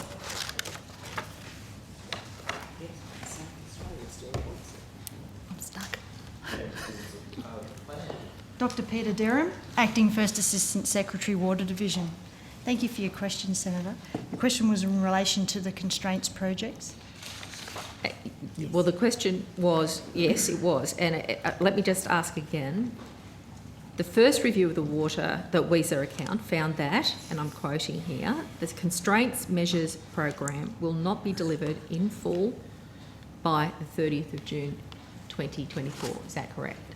Thank you, Senator. Earlier this year, we commissioned an independent expert group to come together and do an audit of the status of the implementation of those projects that was undertaken by INDEC Proprietary Limited. The results of that is published on our website. The constraints projects that you refer also form part of the 36 projects that were notified by the Basin States as part of the 605 supply set offset. And in that report, INDEC did note that there is significant risk associated with those projects for their delivery. Okay. So thank you for, you've obviously got a very deep knowledge of this, okay? People up and down the river just want it straight. The Constraints Measure Program will not be delivered in full by the 30th of June 2024. Is that correct? We are doing everything we can to ensure delivery on time within that time frame. I've got no doubt about your desire to reach the goal, but is that statement, as we speak today, does that remain correct? The program will not be delivered by the 30th of June 2024. I would put it in the context that there still remains risks for delivery within that time frame, but those risks are trying to be mitigated at this stage. Yep, and they've been trying to be mitigated over a long period of time. But the reality of your report describes the reality that people know up and down the river. The Constraints Measure Program is not going to get delivered at this point of time. We are seeing progress with quite a number of the constraints projects. I would agree that there is still more to be done.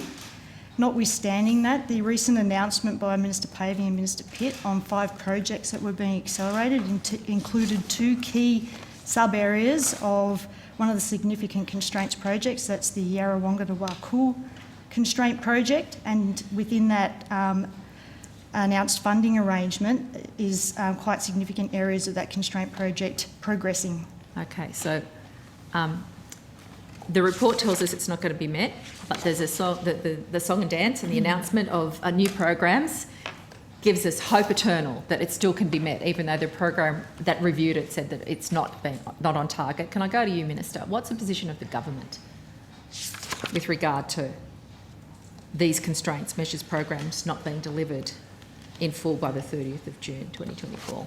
Yeah, look, I think, you know, a lot of this goes to the difficulty that is before us, but hopefully you can take something away from here in that, you know, the commitment of the agency, the commitment of the government, and I think the commitment of everyone that sits in this room is that, when you come up against a hurdle, you don't just stop there and say too hard, that you actually go and try and determine other means by which that we are able to be able to deliver on this. But I don't accept that we can't do it. I absolutely don't accept that we can't do it. I absolutely believe that we can do it. Is that going to mean that there's going to have to be a few people that actually make a commitment and put the will behind delivery? Yes, it does. And clearly, by myself, I can't deliver. But, I am still absolutely of the view that we are not at a point in time where we should be giving up. We should continue to be working. Thank you. And I understand, I can hear the care about what's going on here, Senator Ruston. We all care. But you're the government. This is a plan that has had a long time for implementation. Reports are telling us 2024 is not going to happen. We've got amendments coming into the Parliament from the National Party. now particularly led by Senator McKenzie, who's taken a position back in Cabinet, saying there's no way we're going to hit 2024. They're trying to blow out the timeline. I'm trying to get a read on the reality, because this really matters to people whose lives are dependent on this up and down the river. Okay, they need more than a hope, a wing and a prayer. Or commitment isn't enough. Commitment's not cutting it anymore. They need the practical response. So can I thank you for your answer and ask another question that goes to a little more detail? If any of the environmental offset projects are not delivered as agreed by 2024, which was indicated in the statement that I've just referred to in the report, and those that are delivered, if any, deliver benefits that are equivalent to less than the 605 gigalitre target, what action will the Commonwealth take then to implement the Murray-Darling plan? Well, I mean, obviously the officials can talk to the detail of the reconciliation that needs to occur at the time, because of course, you know, there are so many pieces that fit together to the delivery of this plan. But and I'll ask them to respond to that. But can I take you a step back to what you said, your first comments after my last answer, in relation to, you know, what really matters to the people that live in the communities along the Murray-Darling Basin. What really matters to them is that they're still going to be there. What really matters to them is that they not only have got a sustainable environment going into the future, their livelihoods rely on this. And so I think we do. And I think one of the things that we need to remember is that we need to hear the voices of everybody who is impacted by this. And I think, you know, you went to some degree to that, Senator O'Neill, in your comments about this really matters to the people that live in the Murray-Darling Basin. It really does matter, and it's incumbent on us to listen to their voices as well as other voices if we are actually going to achieve this triple bottom line plan that we are intending to. But to your point around the reconciliation of 2024, the officials are obviously in a better position to answer Senator that than Ruston, me. you have to start, I think you have to begin to acknowledge that, you know, for example, that list that I just went through was provided to this committee as an indication of projects that we should be hopeful about that will be implemented. When I've gone to, have these been independently assessed, we've only got one of the ones that were listed. And this is what's driving people absolutely ballistic out along the river, the system. That, you know, there's the pretence and there's the announcement and there's the, you know, smokescreen cover, when they can see what's going on in their community and they're raising alarm left, right and centre about how things are being managed. Well, I'm not necessarily sure you're correct in your summation there about what's happening in our river communities, Senator O'Neill, but notwithstanding that, I understand the sentiment behind your comments, and perhaps the officials can give you an idea on the reconciliation process. So my question was, apparently we're not going to get there. If a few things sort themselves out and come forward and we're going to get some benefits, but still it's less than the 605, what's the plan then? So the Murray-Darling Basin Plan provides for a reconciliation. So it's a suite of projects that were notified by basin governments, in this instance New South Wales, Victoria and South Australia. The Basin Plan sets out that they have until 30 June 2024 to have those plans constructed and operational within the river systems. And how's Minister Pavey going and meeting those commitments and those plans for the state of New South Wales? So, I think Ms Durham was just finishing her answer, Senator. So yes, thank you. If come 31 December 2023, the Murray-Darling Basin Authority believes that those projects won't be implemented as notified, they will undertake their reconciliation. And it's important that that reconciliation is done on the suite of projects because they're interdependent on each other in the way that the river system operates. And it's at that point that we'll have an understanding of the quantum of delivery or non-delivery of the 605. So will the adjustment of the 605 gigalitres be readjusted since the New South Wales Menindee project's been rescoped? Well, at this point in time, we are still waiting to get further advice from the New South Wales Government in terms of the consultation that they're currently undertaking with the communities associated with the rescoping of the Menindee Lakes project. We are hopeful to receive some further advice before the end of this calendar year. Once we receive that, basin governments collectively will need to consider the new proposal if brought forward by New South Wales at that time. So we welcome the fact that New South Wales is out working with communities and trying to resolve the issues and risks that you've alluded to about these projects and what they are delivering and how they are delivering outcomes. But at this stage, we're still waiting further advice from New South Wales and the outcomes of that consultation. Senator, just to add to that, I don't want to make too big a point of this, but I feel very sympathetic to state officials who are attempting to do this work at a time when coronavirus restrictions have effectively, locked people down into Sydney, locked people down into different parts of New South Wales. So the ability to freely travel, to consult, the face-to-face discussions that are so important here have been really difficult over the last 18 months and particularly over the last 6 months. And so that's yet another complication in what's a pretty complicated story. And I take your comment at face value, and I'm sure that you're telling me the truth there. But what I fear and what I'm hearing in the background is, there's another reason why the date should get blown out in the way that the National Party have tried to introduce. Not your words, No, Mr. Senator, I'm just Metcalfe. saying, look, like all of us, we've all been frustrated that we haven't been able to get out and talk with people, and it's not just us, it's you, it's everyone. But it's just another thing that we're having to deal with here. But the life of the river and the communities along the river is going to be affected, Well, independent of COVID. Senator, as I said in my opening statement, the rivers actually and the storages and the environment are in extremely good health at the moment, which is wonderful because it's rained. That's exactly right. Not because the plan has been delivered or the efficiency measures have been delivered. And so what we've now seen after 10 years of the plan, having been through a huge drought, a recovery in the system, and we're now in a better position. Now, that's not to say that in the future we're not going to face future droughts. Of course we will, and the plan remains even more important into the future. But it is really pleasing at the moment that the environment, the economy, the industries are in very good shape. Agriculture is performing at record levels. The environment is recovering very well, as we've heard from the Commonwealth Environmental Water Holder. And so notwithstanding the frustrations and health issues associated with the pandemic, we and I'm sure our state colleagues are really anxious now to get back out there and to be continuing to consult with people. So I've got no doubt that you're showing up and trying to do your job, and I've got no doubt that public servants in New South Wales are showing up and trying to do their job.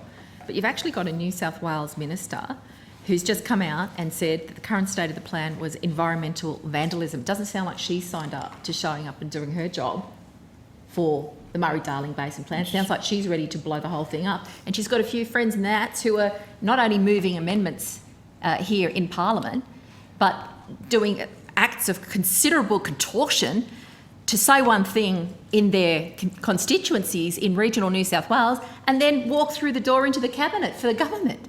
I mean, the whole thing seems to be chaotic to me. So can I ask this question? Senator O'Neill, I just have to flag that I have accidentally given you a double block. So, well, sometimes you get lucky. Exactly. The rain falls. You're going to have to put up a double block from me now. So that won't be the case, Senator So Patrick. can I just finish a line of questioning? Thank you very much. So Minister Pavey has just announced $330 million worth of projects in New South Wales.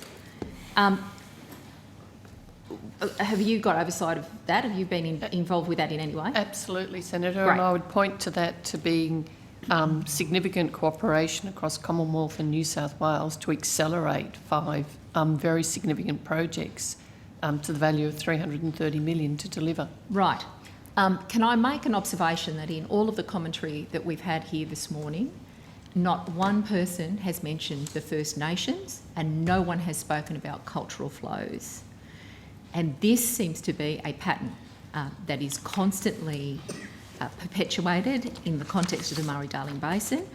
And I want to put on the record the offence that has been conveyed to me in hearings along the river by First Nations people who constantly feel they're the last ones as you're about to walk out of the door before they get any consultation. So, Senator, we've been responding to questions from senators, and if senators want to ask about that issue, we're very happy to talk about it. in fact, I've got no doubt about that, Mr. Metcalfe, but I just point out the cultural practice seems to position First Nations as last nations.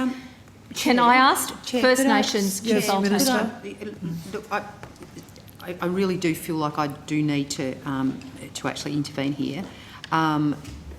There has been a program, the Aboriginal Water Entitlement Program, that was put in place. How much was that worth? $40 million. And how much has been delivered? None has been spent. Yeah, how much has been delivered? You haven't asked a single question on it yet. I've got it on my list. Oh, I've got plenty, but All right, terrific. Please finish, 40 million? Minister. The answer was nothing. Zero. Last time. Well, Bad example. Minister, Try please. another one.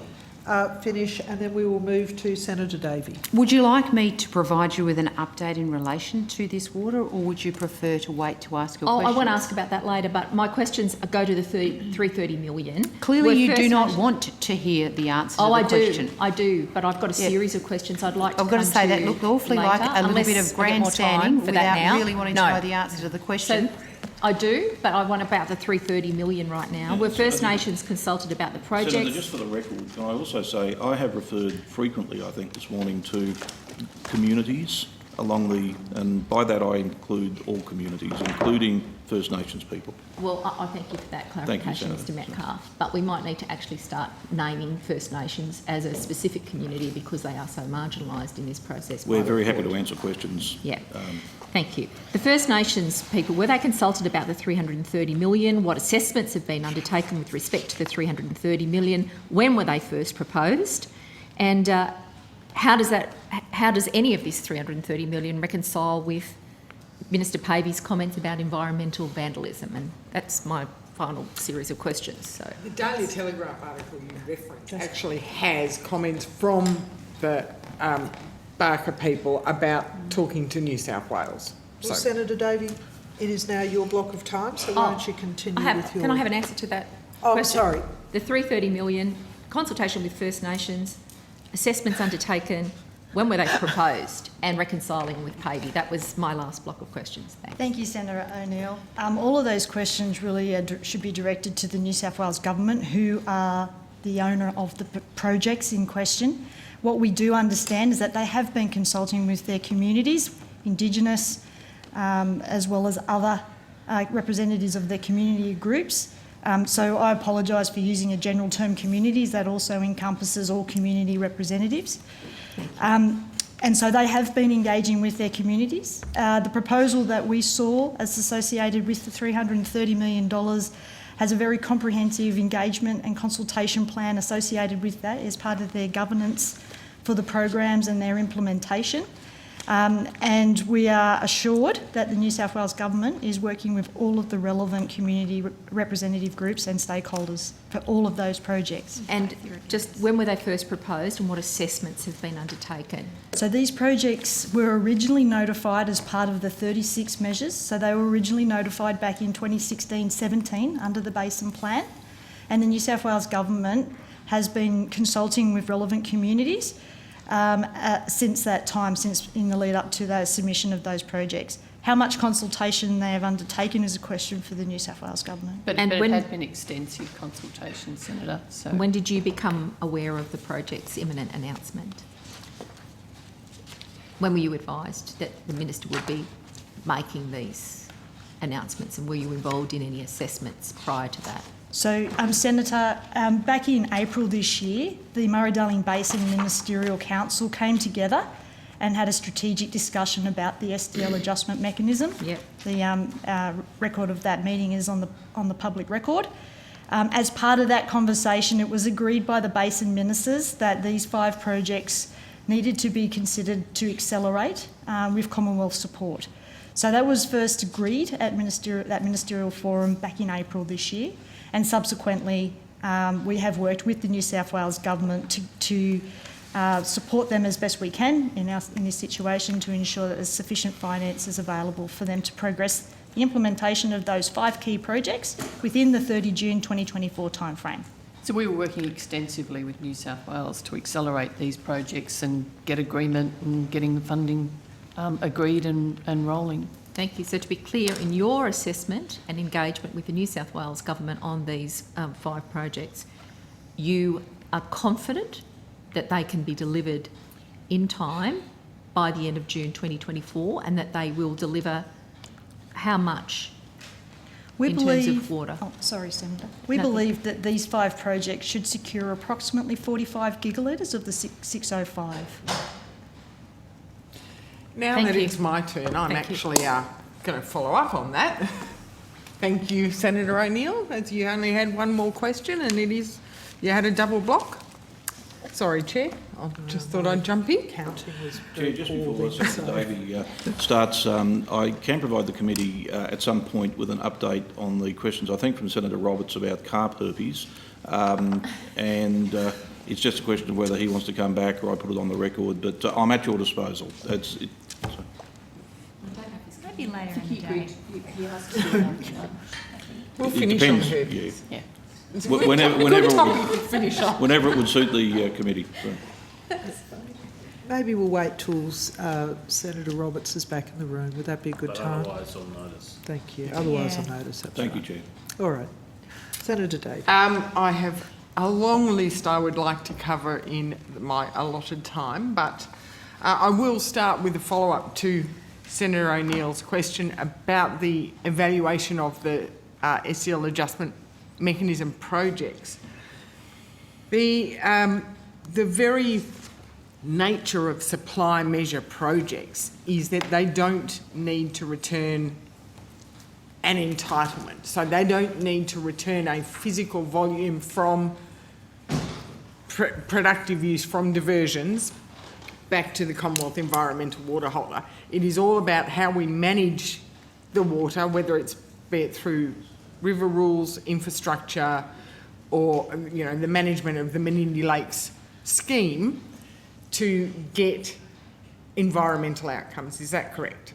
That's correct. It's about using environmental water and delivering it to achieve environmental outcomes as efficiently and effectively as possible. So under that, the supply measures program, when we talk about estimated savings, so if we're talking about an estimated 45 gigs or an estimated 150 gigs, what we're actually talking about is not a licensed volume. It's actually, we expect to get the same sort of flood inundation or connectivity or fish breeding events or bird breeding events that we would have got had we had 45 gigalitres of managed water that we can actively release at a set time of year.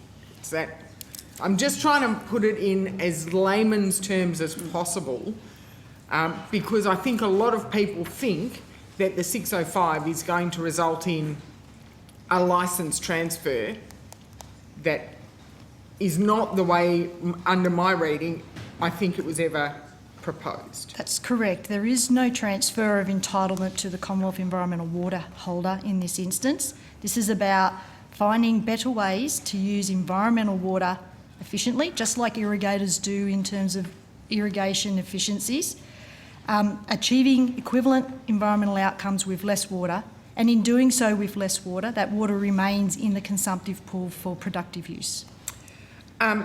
And when we're talking about the rescoped projects that New South Wales is putting forward, do we have an understanding, from my reading of the Daily Telegraph article that Senator O'Neill references, and also the ministerial press releases, we're looking at other alternatives such as complementary measures, fishways, adjustments to the operating rules.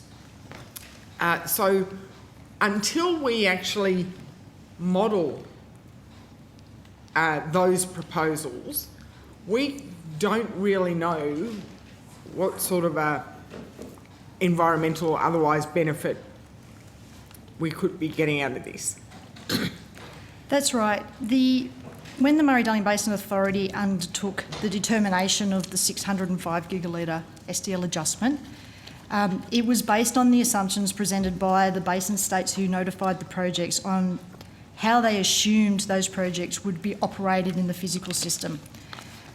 As you go to construct infrastructure in the landscape, you need to undertake the regulatory surveys for cultural heritage outcomes, for environmental outcomes, engineering specifications, and what is actually constructed and how it can actually be operated is likely to change. The Basin Plan always anticipated that, and hence the reconciliation step was factored in.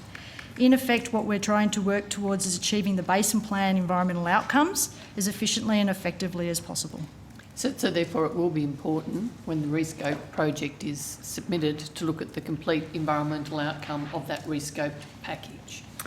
And I'm glad you mentioned package, Ms O'Connell, because it is about the whole package. You can't actually assess just the Menindee Lakes or just the Yanco projects. You actually need to see how they all flow in together. That's right. The system doesn't work in isolated pockets. It's a connected system and it works all in an integrated way. So that's why it's a package and they must all be looked at together, and that's why the reconciliation considers the package as a whole and how all of the projects have come together. So a variation to the Menindee Lakes project in and by itself may very well have a different impact on how the package works as a whole, and other projects may perform better than we anticipated and others may underperform as well. And are you able to explain whether the reconciliation model or the evaluation model, is it based on just surface flow and connectivity, or does it take into consideration things like the additional fish weirs, cold water pollution that will result in significant environmental benefits but maybe in existing sort of streamways and with existing connection levels? I will defer to the MDBA to talk more specifically about the method, but what I can say is that a number of the notified measures do have complementary measure elements part of it. It's very difficult to draw a volumetric offset associated with some of those complementary measure type components, which is, I think, the question you have in mind. So I will hand to Andrew Reynolds or a member of the MDBA team who can talk a bit more detail about the methodology. Great. I think we even have Tim Goods on the line virtually, if that's who Andrew wishes to bring on.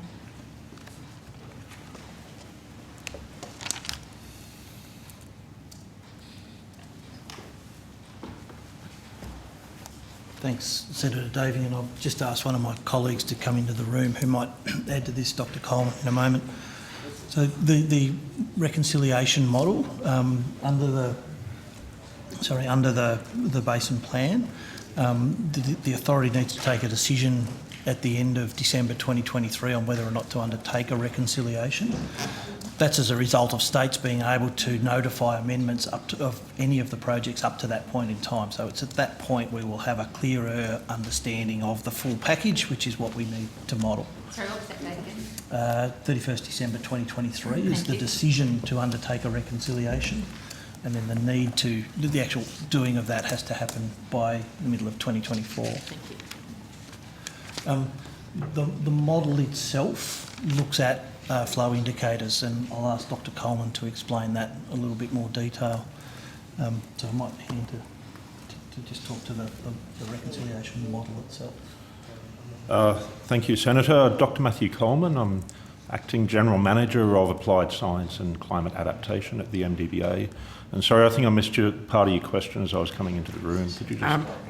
It was just with the reconciliation model for the SEL adjustments, is it purely looking at flow and connectivity, or does it incorporate ways to evaluate improvements in fish breeding through fishways and cold water pollution management and riparian vegetation improvements? Some of the things that used to be in the Sustainable Rivers audit that we would monitor that are happening within the river that may be improved through some of these projects, but will not necessarily increase flows or things like that. Thanks, Senator. So the SDL adjustment projects are related to, so they're associated with flow-related outcomes. So the measures that are in the SDL adjustment package, they're designed to deliver flow outcomes. I think what you're talking about there, so fishways or screens on diversion to stop fish going through diversion pumps, that they sit more in the class of complementary measures. So they don't deliver flow-related outcomes, they deliver what we call complementary measures, so that they're not assessed as part of the reconciliation process. So while complementary measures definitely achieve good environmental outcomes, there is no way under the current evaluation methodology to actually acknowledge that benefit and sort of accredit that benefit. That's correct, against the Senator. basin plan. The nature of the SDL adjustment mechanism is that it's about adjusting SDLs. It's about gigalitre returns from environmental works. Okay, so that begs the question why would you bother financing it? So the measures do deliver real environmental outcomes. Of course they deliver real environmental outcomes, and the basin plan should be about real environmental outcomes, but from what I've just heard from you, it's not. It is only about flow, which is a singular indicator when it comes to the environment. And I've spoken to I call them fish doctors, professors in fish ecology, who would have actually said to me that flow is only one component of fish health. And you talk to other ecologists where riparian management is so vitally important, cold water pollution's vitally important, all of these things are vitally important. But under the basin plan as it's written, there is no acknowledgement of those other aspects of environmental outcomes. It's all about flow, which is a very two-dimensional way of looking at environmental health. So that's correct. So our way of characterising it is that flow is a necessary part of delivering environmental outcomes, but it's not the only part. So the SDL adjustment measures, they're associated with flow, so they're about that underlying foundational flow outcomes. But there's no question that complementary measures deliver outcomes as well if they complement the existing flow outcomes. Thank you very much, Dr. Coleman. I have a couple of questions on the 450 and also from Mr. Taylor at the CHU, so maybe Dr. Coleman and Mr. Taylor would like to do a swap while while we're talking about these environmental flows and outcomes. I'll start with you, Mr. Taylor. Earlier when Senator Roberts was asking you questions and you were talking about the extensive work you're doing and the significant outcomes you are achieving, particularly in the Lower Darling Barker and the Anna Branch, which is very positive. But it's fair to say that you, Mr. Taylor, you do not operate the infrastructure, do you? You have... That's correct, Senator. We place water orders like other irrigators or other water users in the system, and the river operators, whether they're state agencies or the Murray-Darling Basin Authority, depending on where we're operating across the basin, actually operate the rivers. We do not operate the rivers. And so you then also must operate within the rules of the river operating system. So you can't... For example, when the Menindee Lakes were exceptionally dry and there was no allocation on the Lower Darling that was available against a general security licence, you couldn't ring up, even if you wanted to, and put an order in? That's correct. The entitlements that have been recovered and transferred to the Commonwealth Environmental Water Holder maintain the same characteristics as entitlements held by other entitlement holders, irrigators or whoever else. So if there is no allocation, we also get no allocation. If there's trade limits across certain areas for other irrigators, we operate under those same trade limits, so there's no special dispensations given. And Mr. Taylor, when you're operating, when you're making decisions, you've got a vast portfolio of water now, 2,100 gigs of water across the whole basin. Your objectives, are your objectives spread across the whole basin, or is your key objective just to get the flows out through the Murray Mouth? No, Our objectives are spread right across the basin, and I think that's very clear, even to the extent that in our annual planning process, it's built from the base up, from community input, and I think, Senator O'Neill, you may be interested also to know that in our annual plan, we've actually incorporated a First Nations statement in the front. That was developed in consultation with the First Nations. It's called the Mildura Statement. Yep. That's up front in our annual planning process to incorporate First Nations environmental priorities into our plans. And we've consulted with nations right across the basin over the last couple of years to incorporate those priorities into our plan, and they can be from tributaries right up into Queensland, on the border rivers, throughout the Northern Basin, right through the southern connected system. We received an extraordinary submission in our Shepparton hearing around cultural water flows. That is part of the committee's record that we were on into jurisdictional issues around the Murray-Darling Basin. You're probably aware of it, but it was a fantastic piece of material, if you're not aware of it. So our planning incorporates water from right across the basin, and the water that gets to South Australia eventually has often been used a number of times on the way. You know, it may have been used to get outcomes in the Goulburn River, it may have gone in and back out of Hatter Lakes back into the river.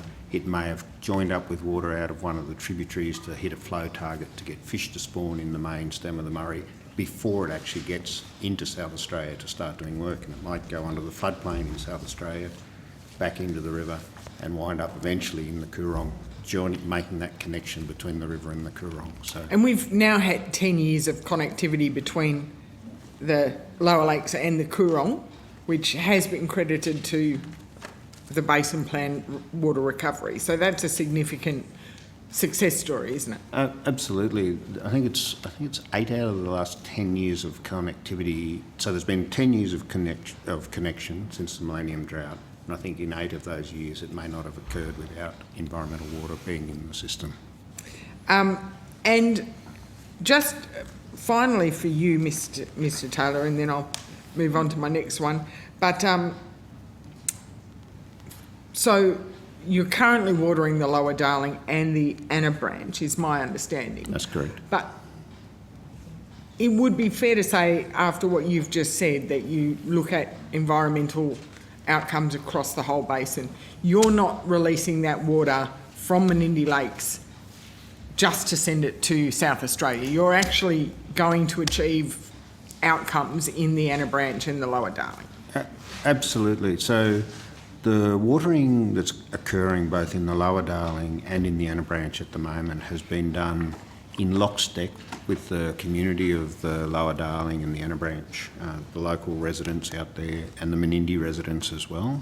And we're really striking this balance there of being sympathetic and empathetic and engaged around the necessity to maintain water in the lakes, not only for the cultural and community benefits there, but also for the environmental benefits of the lakes themselves and the needs and the demands of the Lower Darling. You know, it was in a terrible state after the fish deaths, and it requires these flows to get that system going again. We've had a couple of good breeding events in there, but it's come from a very low base. We really need to get some sustained outcomes there. And the Great Darling Anna Branch hasn't had water down there since 2017. So getting that system restarted post this record drought of the north and having it disconnected for so long is a critical thing. So it's a local outcome that we're getting there. We'll get some return flows out of that into the Murray that we can use further down, but it's being driven by those needs for those outcomes in that area. Thank you, Mr. Taylor. That's been very helpful. I've just been given my time limit and I hope I can do it. On the fast track projects, I think Miss O'Connell, and don't move Mr. Reynolds, I think you don't get away with it that easy. Because this is my perfect segue moment. So we've got a list which Senator O'Neill very kindly read out earlier about the fast-tracked projects under the new, I don't want to call it a 450 because I will note again, and I think I've said it every single estimates I've been to, the 450 is based on voluntary participation, socio and economic neutrality, so therefore 450 comes with caveats and may not be able to be achieved under those rules. The Minister has said today we will deliver the basin plan under the legislative requirements that are there, and those... Said in full and on time, and that includes the 450. Voluntary participation and socio and economic neutrality. They're in the legislation, they're in the basin plan. So is your argument no 450? No 450. You're not going to deliver the 450. I didn't say we wouldn't. I said we have to deliver it under those caveats which are in the basin plan. So it's voluntary. Is that your argument? Voluntary participation. Tony Burke, your minister, who I worked very closely with, you're going to give her a leave pass. Minister in or out, Burke, Minister I Pavey? admire. Have a go. I don't really mind. Just volunteer or don't Tony, volunteer. It doesn't matter to the national plan. I will read it to you. Efficiency measures, neutral or improved socio-economic outcomes, contributions to the proposed adjustments achieve neutral or improved socio and economic outcomes compared with the outcomes under benchmark conditions as evidenced by the participation of a consumptive water user, that implies voluntary, in projects that recover water through works to improve irrigation water, that implies voluntary, or was that your alternative arrangements as proposed by a basin state. Did you just quote voluntary there, or did you put that word in yourself? The participation of consumptive water users. The participation. Well, how does that imply voluntary? Maybe we should so ask the officials. So Labor would force a water user I think to we just saw participate. inside the National Party room. Maybe that will give you an insight. So for us to... I'm just seeing inside the Labor Party room. Labor would force water users to participate. No, they might go to willing buyers. Amazing. I'm moving on. I'm moving on. I will return. It's voluntary. We now have, we know what the National Party really thinks. What it's we voluntary. do have is a commitment by the government This is what it looks like when you're in the back to of the work Senate towards chamber. getting the 450. We have that commitment. We've heard that commitment today. And on that, we've heard the fast track projects earlier. On that, the evaluation of those projects, because we heard a lot about the Murray-Goulburn project, and I think Senator O'Neill said $11,000 a megalitre was your words. But that covers, when you're evaluating those projects, you look at the value per megalitre of an allocation or of an entitlement at that point in time. Providing to a special individual. That's really what it's all about in the end, isn't it? Subsidies. It's not an individual. This is Goulburn Murray Water, which is a state-owned corporation. But you value the entitlement. Plus, you look at the infrastructure and the costs of the infrastructure works at the time. And then do you also look at it? Yes, there is a question. Do you also then look at it and think and assess whether you would get that water any other way? For example, buybacks. It's like National Party economics. Yeah. Can we just... Okay, I will. Thank you. All right, is somebody answering that question? Terrific. Yes, Thank Senator. you. Ms Connell. Thanks for the question, Senator. So as part of the assessment of the application, we assess a range of things, including whether the prospective water entitlement would be of use and of value to the Commonwealth environmental water holder. So, and when you look, for example, in that Goulburn Murray district, my understanding is that most of the water entitlements in that district are actually held by Goulburn Murray Water. That's correct. So if they didn't put their hand up to participate, is it even feasible that you could get water recovery from that district? That's correct, Senator. Thank you. With the one more question. Last question. So with the fast tracking, we've got these projects fast tracked. We're now looking at the SDL adjustment mechanism, fast tracking of the new rescope projects. Why can't we fast track the Barmer Choke study?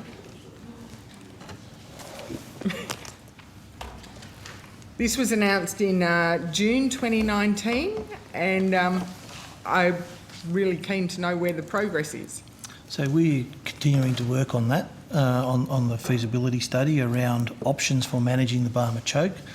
There's been a lot of work ongoing, understanding the trajectory of sand deposition in the choke, which is a really critical input to looking at subsequent options to manage, because we need to understand what sort of capacity we'll have through the river channel.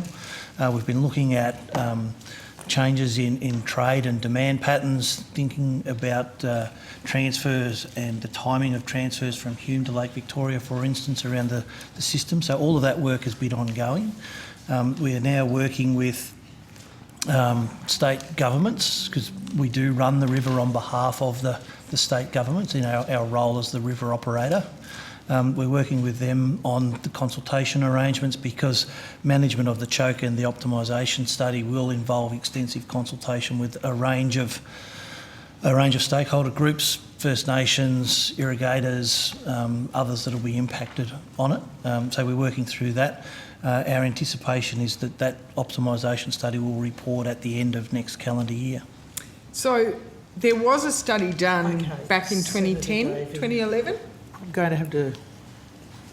And it's going to take another 12 months to do that again, is that correct? So the earlier studies were focused on a different issue in a way. They were looking at how we managed or prevented rain rejections into the forest and the like. Now we're really looking at how we operate to deliver entitlements downstream. All of the entitlements and integrate that with environmental water delivery. The challenges now are different to what those earlier studies Existing investigated. entitlements, not more. That's exactly right. Thank you. Existing entitlements. Thank you, Senator Davey. Senator McLaughlin, are you online?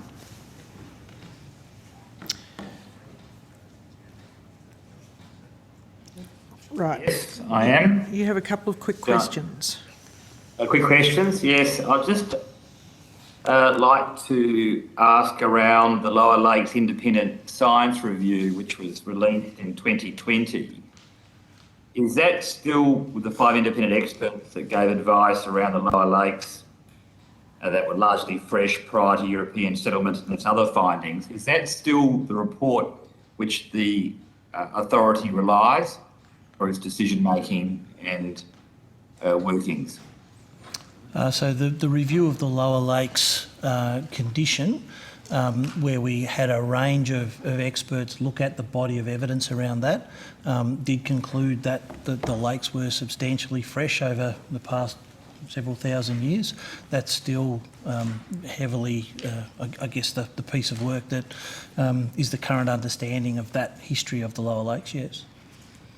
And has there been any current updates to that piece of work or additional information that informs your decision making? So that piece of work was actually a review of a range of other studies that have been conducted. That's still the basis on which we are, the understanding of the Lower Lakes as a historic condition. And has there been any other scientific opinion, to your knowledge, which has caused you to doubt findings in that review? Certainly the condition of the Lower Lakes is a space that is contested by various different scientists, and that's the nature of science in many spaces. It is about exploring differences and uncertainties. There has been other work and other information brought forward. That doesn't necessarily mean that it is better or changes the position. We're obviously interested in the best science at any particular time and evaluate what's available to us. But the work that was done as part of that independent review still constitutes our best understanding of how the Lower Lakes, their condition over historic periods. Thank you. No more questions, Chair. Thank you. That was brief. Appreciate that. And that does bring us to 3 minutes to the lunch break. Senator O'Neill or Senator McAllister, do you want to ask probably a question? No, I think or we've only got 3 minutes. Let's just cut. Come back and we'll come. You'll start. Can I ask how much of the $40 million has been expended? Well, we could just We've got to get more than that. get a primer out of that. It's a short answer. Short answer. It's a number. How much has been spent, actually spent, of the $40 million for Indigenous communities? Thank you, Senator.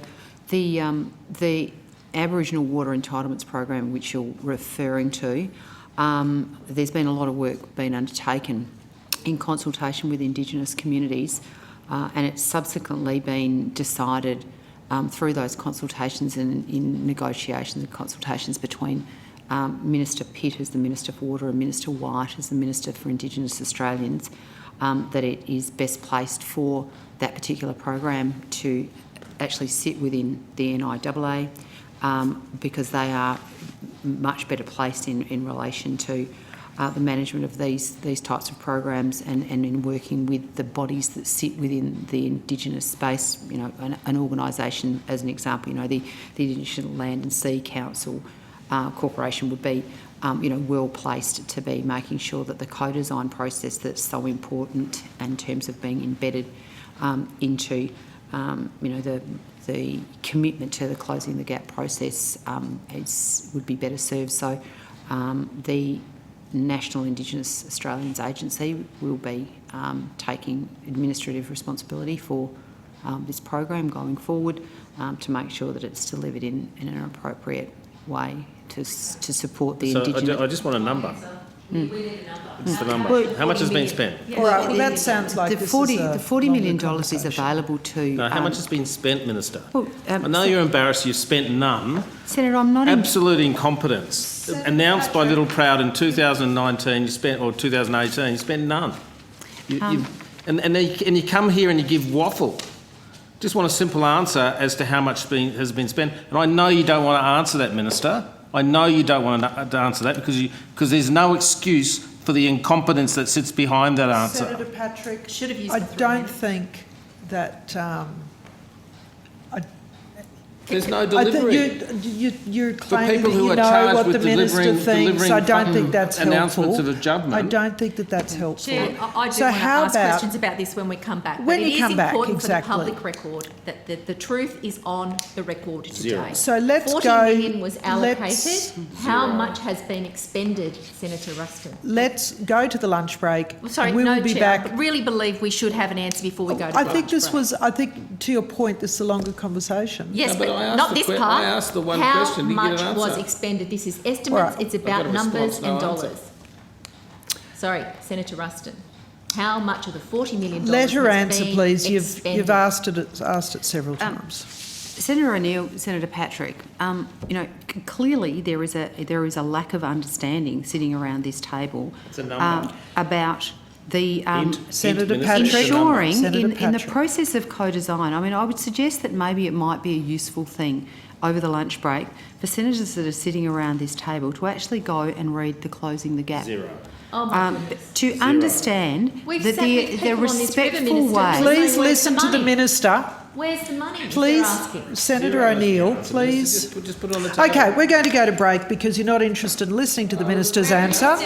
We will be back in 1 hour at 2 p.m. Thank you. Thank you, Hansard.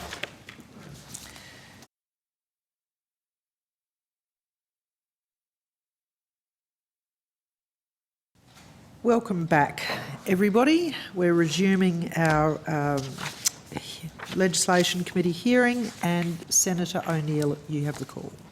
Thank you very much, Chair. Could I just confirm you used funereal tones when you were giving us the information about what happened to the money that was supposedly committed to NBAN and Mildren in your comments just before we left Senator Ruston? Funereal tones. Yes. Yeah. Like there was a death in the family. But I'd like to know how much money was committed to NBAN and Mildred. Are you referring to the Aboriginal Water Entitlement Program I that am. was negotiated with Shadow Minister Burke at the time the SDLs were agreed to? And what was the total amount? $40 million. And how much of that money has been delivered? When you say delivered, I mean that all of that money is available, but how much has actually been spent on projects that have been identified by the Indigenous communities that the money was to go to? My understanding is that none has been spent. None of the money, okay. And since we were here, somebody's been busy at lunchtime because it's just a statement that I can release that indicates the responsibility for the Murray-Darling Basin Aboriginal Entitlements Program has been transferred from the Department of Agriculture, Water and the Environment to the National Indigenous Australians Agency. I told you that before we went to the break, Senator. And if you check the public record, that was what I said in response, I think, to Senator Patrick's question. Serendipitously, they were there and I've just asked them some questions Yeah, about but I mean, I did respond to Yeah, you you before lunch to that effect. That I don't necessarily think somebody's done something over. No, I did put that on the record before lunch. So you were always intending to make that announcement today? Well, I was just advising that that the National Indigenous Australians Agency have the administrative responsibility on behalf of government for this program. That was all I said, I think. So you did also say, well, the department said that thorough consultation had been undertaken for the movement of this money from where it was allocated to the NIAA. What consultation occurred on moving this program? Well, I may have to ask officials, Senator, to provide that advice. Consultation, Senator, with the National Indigenous Australians Agency.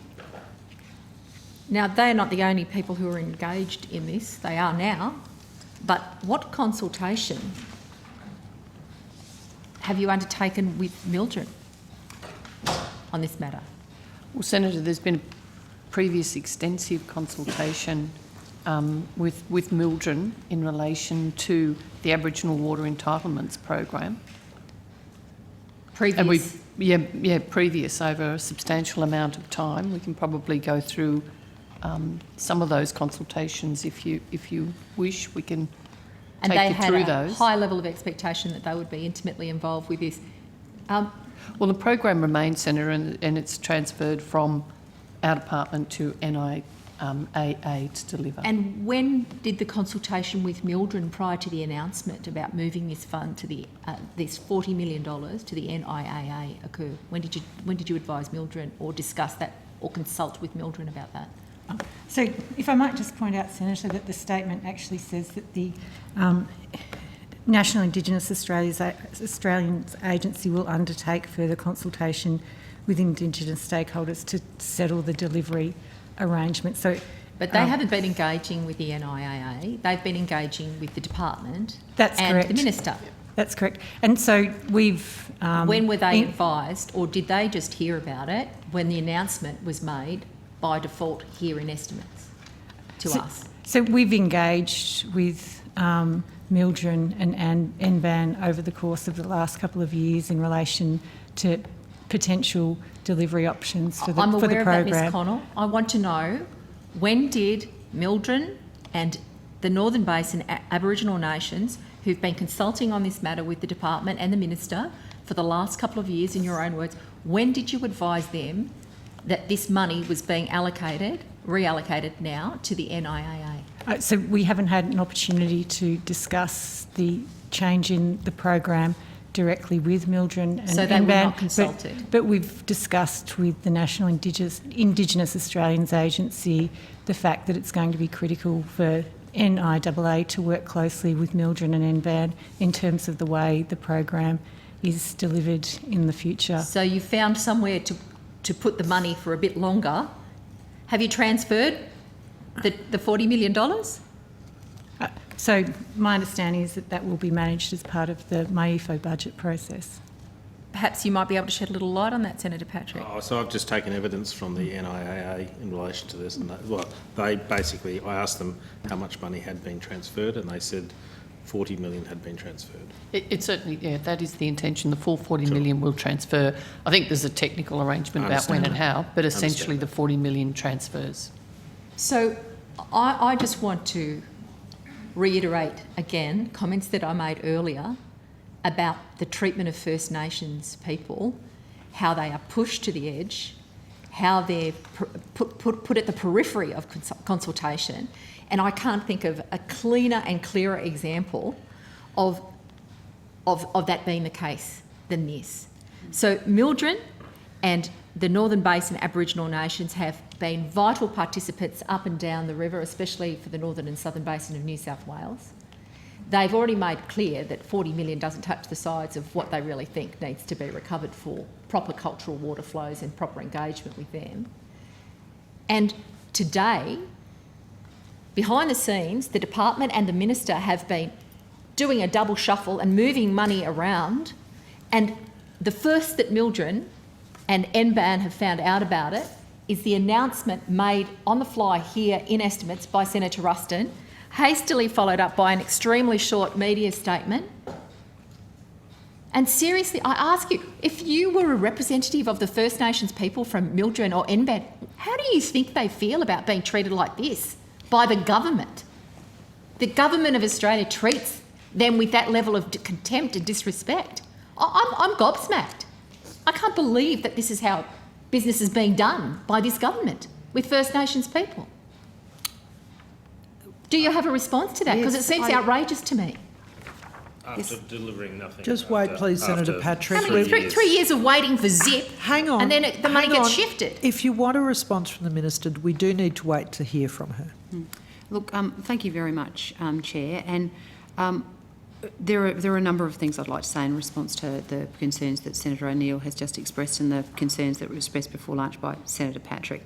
One is that Sir Angus Houston has been consulting extensively over the last couple of years in relation to this particular program, and particularly in recent months in relation to how the Indigenous communities of the Murray-Darling Basin would like to, not just how they wanted the money spent, but in designing the way that the program would work.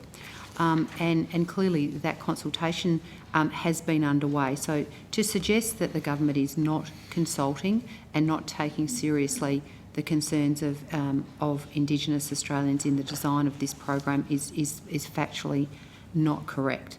And to suggest that somehow there is something negative in the National Indigenous Australians Agency being the lead organisation in relation to the further work that needs to be done with Indigenous I have nothing bad to say about the National Indigenous Authority. Okay. Well, absolutely not. Okay. It's Well, not their fault what you did. No, I'm glad you've clarified that, Senator O'Neill, because in your contribution before, you made it sound like there was that it was a negative thing that this program now sat with the NIAA. The deception and doing it all behind closed doors is a very negative Please let thing. the minister finish, Senator O'Neill. Senator, I mean, like, obviously I have a somewhat more limited understanding of what the consultation that sat behind this, but my understanding is that there was extensive consultation undertaken, and that the decision for this program to sit within the NIAA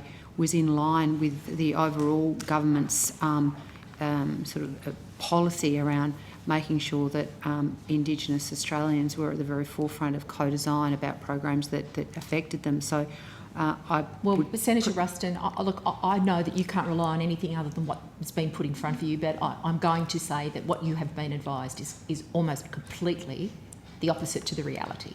Okay, so can I just go through a couple of documents that might be able to help you ask the questions of the people who provide you with such an accurate brief, what were they doing?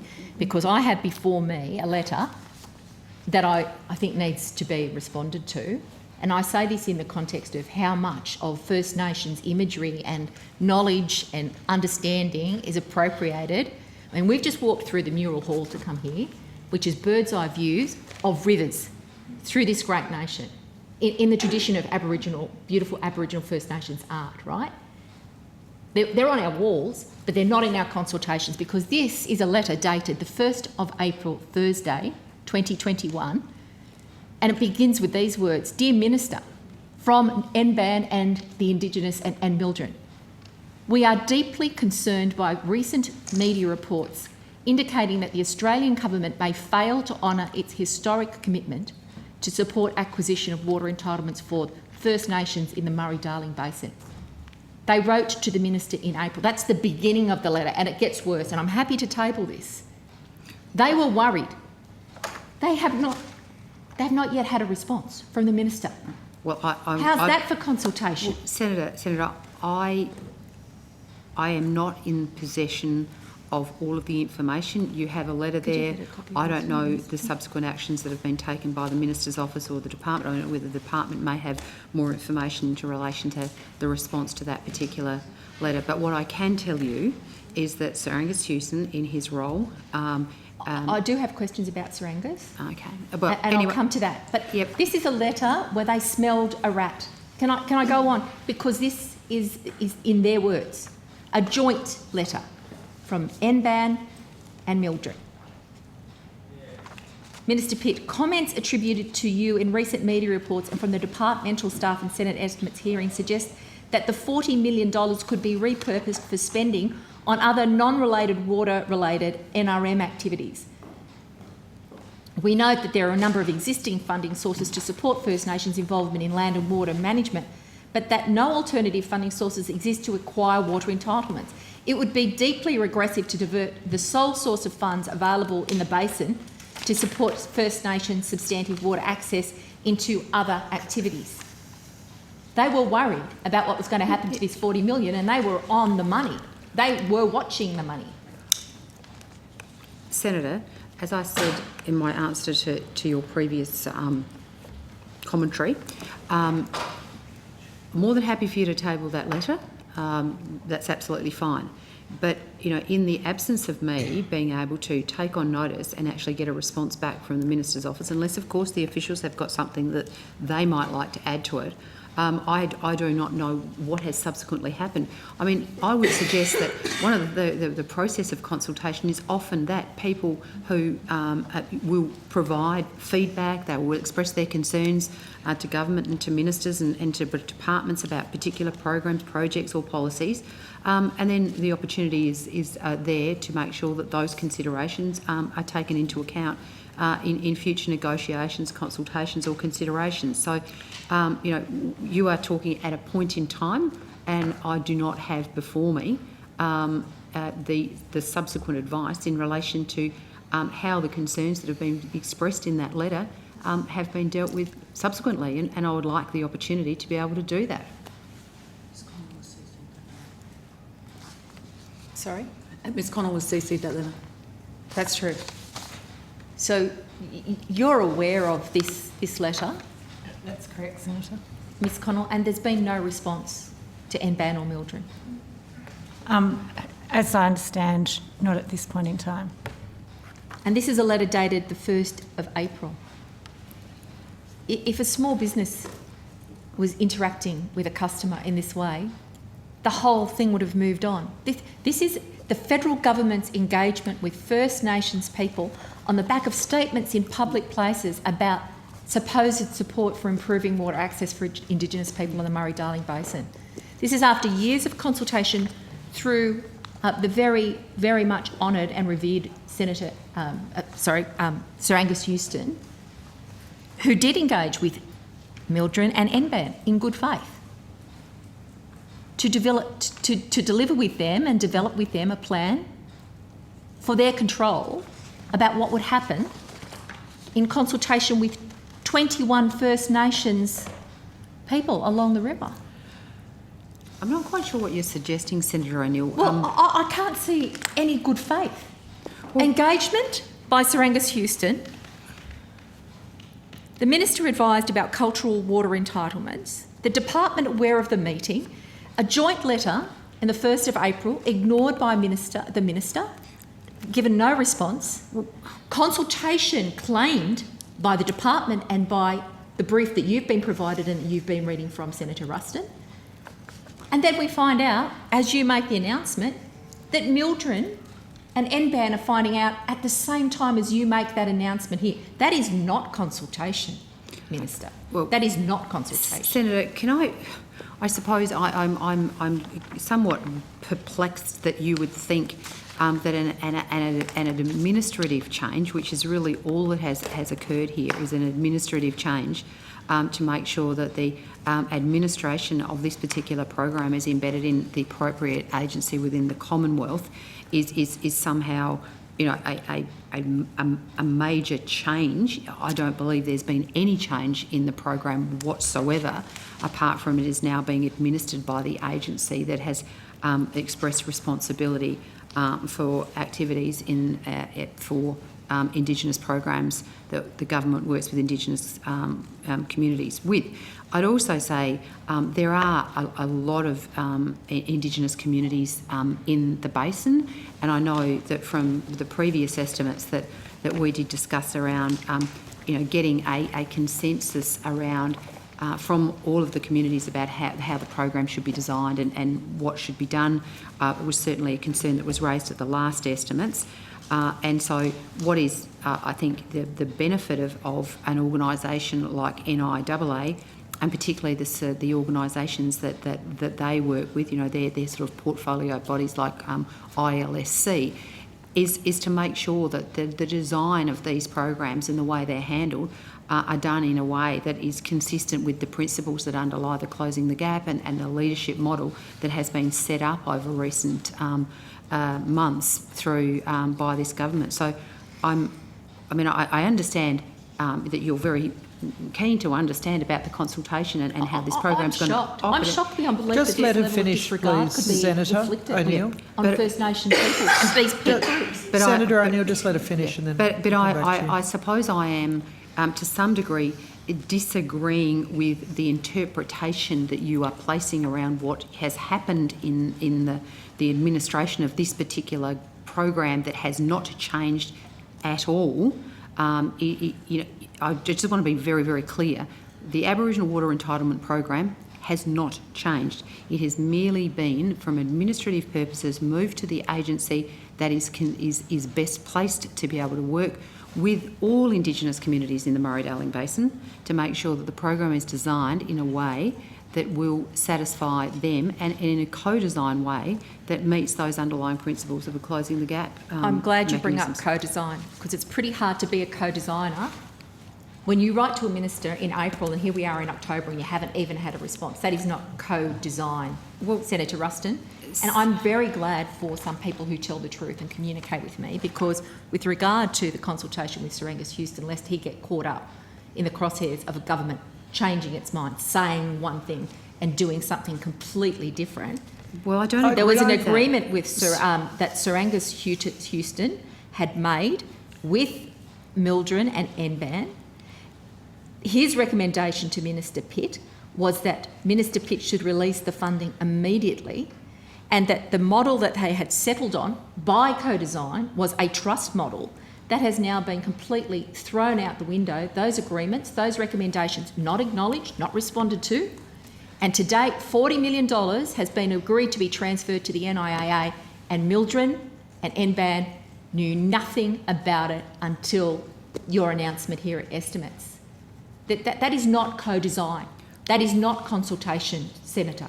Well, Senator, I suppose the reason that I'm disagreeing with you is that I do not believe that the administrative change is in any way, you know, reflective of a change in the program. It is not. Well, the one thing that remains the same is you promised them $40 million and you didn't deliver it, and you've re-promised $40 million through another agency and they still haven't got it. That's one thing that's remained the same. Everything else has changed, and trust with these really vital leadership groups of more than 21 nations up and down the river cannot survive this kind of an assault by a government that positions First Nations people as a plaything in their announcement games. It's disgraceful. I think, Senator, I would, Chair, if I may, I totally reject. I'm not surprised. The premise of the commentary that we've just received from Senator O'Neill. You know, that nothing could be further from the truth. And you know, I can speak from my own portfolio's perspective. The amazing work that is done in the spirit of co-design with Indigenous communities is the only way that we are going to be able to deliver the outcomes that we want to for our Indigenous Australians. And to suggest otherwise is just simply political grandstanding, and I am equally offended by the comments that have been made. There is no grandstanding here. This is simply right. stating an outrageous Senator O'Neill, reality. There is can one further letter that I both- need to refer to, if I can. So, Chair, last item before I share the call. on this matter, please. the failure to respond to the letter was drawn to the attention of the Shadow Minister for Environment and Water, Terry Butler, the member for Griffith, and she wrote to the Minister on the 21st of October asking on behalf of the community for a bit of an update. She noted that the letter had not been responded to, urged the government to deliver on the promise and expend the $40 million. Several months, she indicated, had passed since the issue was raised in the letter. She asked for clarification about the agreement to a funding model to expend the fund, despite receiving proposals from NBAN and Mildred, which had received support from those key stakeholders, and now, I understand, was supported by Sir Angus Houston and reported to the Minister, Minister Pitt. And she asked for three things: advise when the $40 million for the First Nations and Murray-Darling would be expended, why the government failed to agree on a model to deliver the funds, and when NBAN and Mildred might expect a response to their letter. Well, She Senator, hasn't had a reply to her letter either. Well, Senator, obviously, you know, I'm not the correspondence clerk in Minister Pitt's office, but certainly the $40 million, there is unquestionably is available for the purposes that it was originally designed, and that is, to make sure that the social, economic, and environmental benefits to Indigenous communities are able to be realised, and the economic activity that obviously they wish to realise from this water asset, unquestioned. It's absolutely essential that the design of the program is consistent with what Indigenous communities in the basin desire. In relation to whether Minister Pitt has responded to Ms Butler, I have got no idea. But I can only reiterate that the government remains absolutely committed to the provision of this funding, but to be done so in a program that is designed to meet the objectives of the Indigenous communities. The objectives of the Indigenous communities were to be treated respectfully.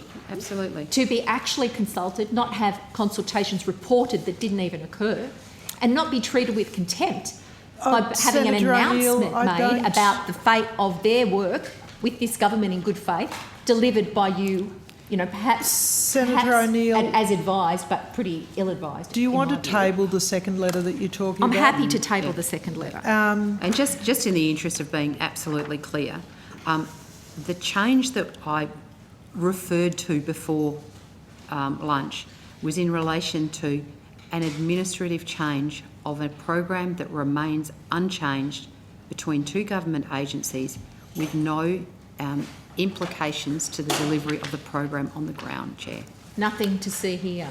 Make the announcement, There is nothing pretend to see. engagement, pretend consultation, and then deliver the news publicly without consultation. It's Senator shameful. O'Neill, Shameful. I think that we have, you've got to the end of that line of questioning, and I think the Minister has responded, and we're now going to share the call with Senator Patrick. Thank you very much. Now, back in May 2018, the plan was amended to take into account the SDLs, or to move forward with the SDLs with 605 gigalitres based on 36 projects.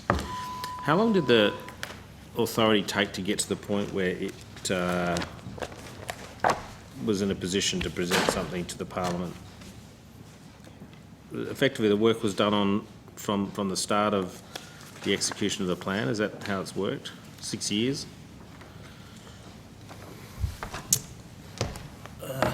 Senator Patrick, I think the initial notification of projects commenced in 2016, I believe. I will have to check these to be confident, but I think it commenced then, and the final determination was made towards the end of 2017. Sure. Okay, so there's sort of a year or two of work that was carried out. Okay, thank you. Now, I understood that the MDBA committed to hold technical workshops in relation to the supply measures. Have any of those technical workshops been held? So yes, we have held workshops. We've held 2 workshops. Certainly, under COVID restrictions, it's been far more difficult to hold that sort of activity. I would have thought there would have been more than that. So the commitment to make even from those... 2018, to sort of start of 2020. So 2019, 2020 workshops were held.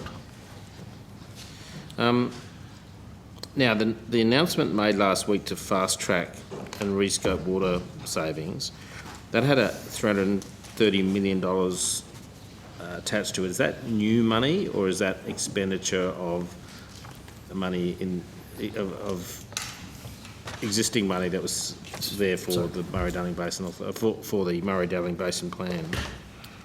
It is money that's available for the Murray-Darling Basin Plan implementation, but my colleague... So it's not Dr. new Durham money, it's effectively an allocation of what was existing money, is that right? That's correct. There's about $1.4 billion available for the implementation of the notified measures, and this forms part of that bucket. Will these projects substitute any of the 36 projects that were approved by the Parliament? So these are already notified projects, so they're part of the 36. Okay. And it is to give it's to accelerate the projects so they're delivered more quickly and give confidence and secure that, the funding is available and the projects can get going. I can confirm the names of the projects if you like. No, I think I think I've seen them. So because there were 36 projects, you're saying these ones are, there's no change here in the project names, simply expediting them in some way. Exactly, expediting them to give confidence of delivery. I will just make one clarification for you, Senator Patrick. The Kundrik-Paracuta flow enabling works and the Mid-Murray-Anna Branch works are subcomponents of the Yarrawonga to Warcool constraint project from New South Wales. Okay, thank you. What's the biggest returning project? Is it Menindee or is it the... Individually, it's very difficult to ascribe. I understand I know they're interlaced. And the Murray-Darling Basin Authority did publish on their website their best estimate of breaking down the contributions per project. Yeah. And I think off the top of my head, that is more than likely the Menindee Lakes project. Yeah, I think there's the constraints and hydro queues. Sorry, that's correct. Andrew just whispered that over my ear. The constraints projects in combination with the enhanced environmental water delivery projects, there's 7 projects collectively, probably contribute the most. Okay, so with Menindee, I think not, and with the caveat you provided, that gives us 106 gigalitres, I think is the accepted kind of number. Is that right? Yes, that was the evaporative saving contribution that was to be entitlised associated with that notified measure. Now, the Water Minister's on record now as saying that project won't go ahead in its current form. What's your intention to make up the 106, or is there some proposition that involves less than that, more than that? Senator, what happens? Just in relation to the ministers. So at the ministers' meeting at the end of April, it was certainly stated that the projects won't go ahead as they were proposed, and that the New South Wales minister would bring back rescoped projects and for Menindee and also for Yanco. So I think Minister Pavey last week commenced the sort of consultations on the rescoped proposals for Menindee. After those consultations, it'll then be submitted to us the Murray-Darling Basin Authority for consideration. So it's at that stage of out for consultation. I'll see if my colleague has some further information to add. Sure, I have got some other questions. Just in general, how many people do you have FTE working on SDL projects? I'll take that on notice and come back to you very soon. We'll just get someone in the back room to confirm that. Thank you. We do have a small team working, on behalf of the Water Division, and then of course we have colleagues in the Murray-Darling Basin Authority. Okay, and using the same technique, can you please provide the FTE for the 450 as well, if that's possible? Now, how does the change in Menindee, whatever it is, assuming it's not going to be the same, how does the change in that project affect the 480, 640 triggers for management? How's that affected? So at the moment, Senator Patrick, the notified measure changes that arrangement Yeah. from 480, 640 down to 80, 80, which is an 80 gigalitre drought reserve for simple terms. At the moment, Minister Pavey is looking at her options about the... Hang on, I don't understand that. 80, because it was the case that, wasn't it, you took control when it was 640 and then handed it back when it was 480? Well, that's correct. That's the arrangements that are written into the Murray-Darling Basin Agreement at the moment in terms of the operating protocols. Yep. The notified measure that New South Wales submitted back in 2017 as part of the 36 projects was looking at investigating a change to that particular rule as part of that notified project. And that was associated with extensive infrastructure changes to the lakes as well, to be able to reduce the evaporative loss and hold less water in storage for shorter periods of time. So as part of that, they didn't need to hold the full 480 or 640. So they were looking at changing that ratio. And that's on the MDBA's website with the notified measure. So if it changes, I presume the plan has to be agreed again, is that right? So at this point in time, Mr Pavey is out negotiating on that notified measure, and she is looking at retaining the current arrangements, which is the current operating procedures at 640, 480. So she's moving away from where they were with the notified measure of 2017. Okay. But if they were to change, that would change the state's shares, wouldn't it? It would, that's correct. 50-50. And I can't imagine Victoria agreeing to that, ever. No, that's right. And the New South Wales Government are actively participating in the consultation that Minister Pavey is rolling out at the moment, because they do have that 50-50 share arrangement as well. So is that the dominant reason for perhaps not seeking to change it? Because Victoria would never agree it anyway? Oh, I can't comment on that. I don't know the answer to that. Yeah. Ms O'Connell, you go to these ministerial meetings, don't you? Yeah, it was certainly there, and the one I spoke about at the end of April,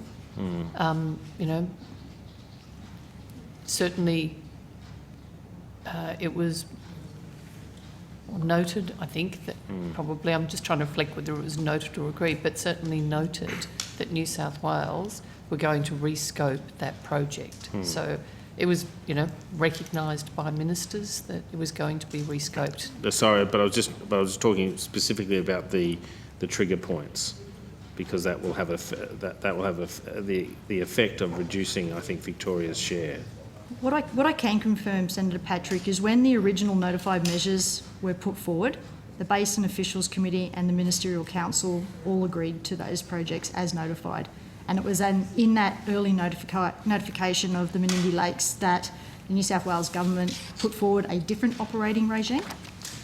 New South Wales are now out consulting because they don't believe that they can achieve that in a realistic way, in the way that the communities would like the lakes to be operated, and in terms of the environmental outcomes that can be achieved and the significance of the lakes. Okay, where are we at with the litigation?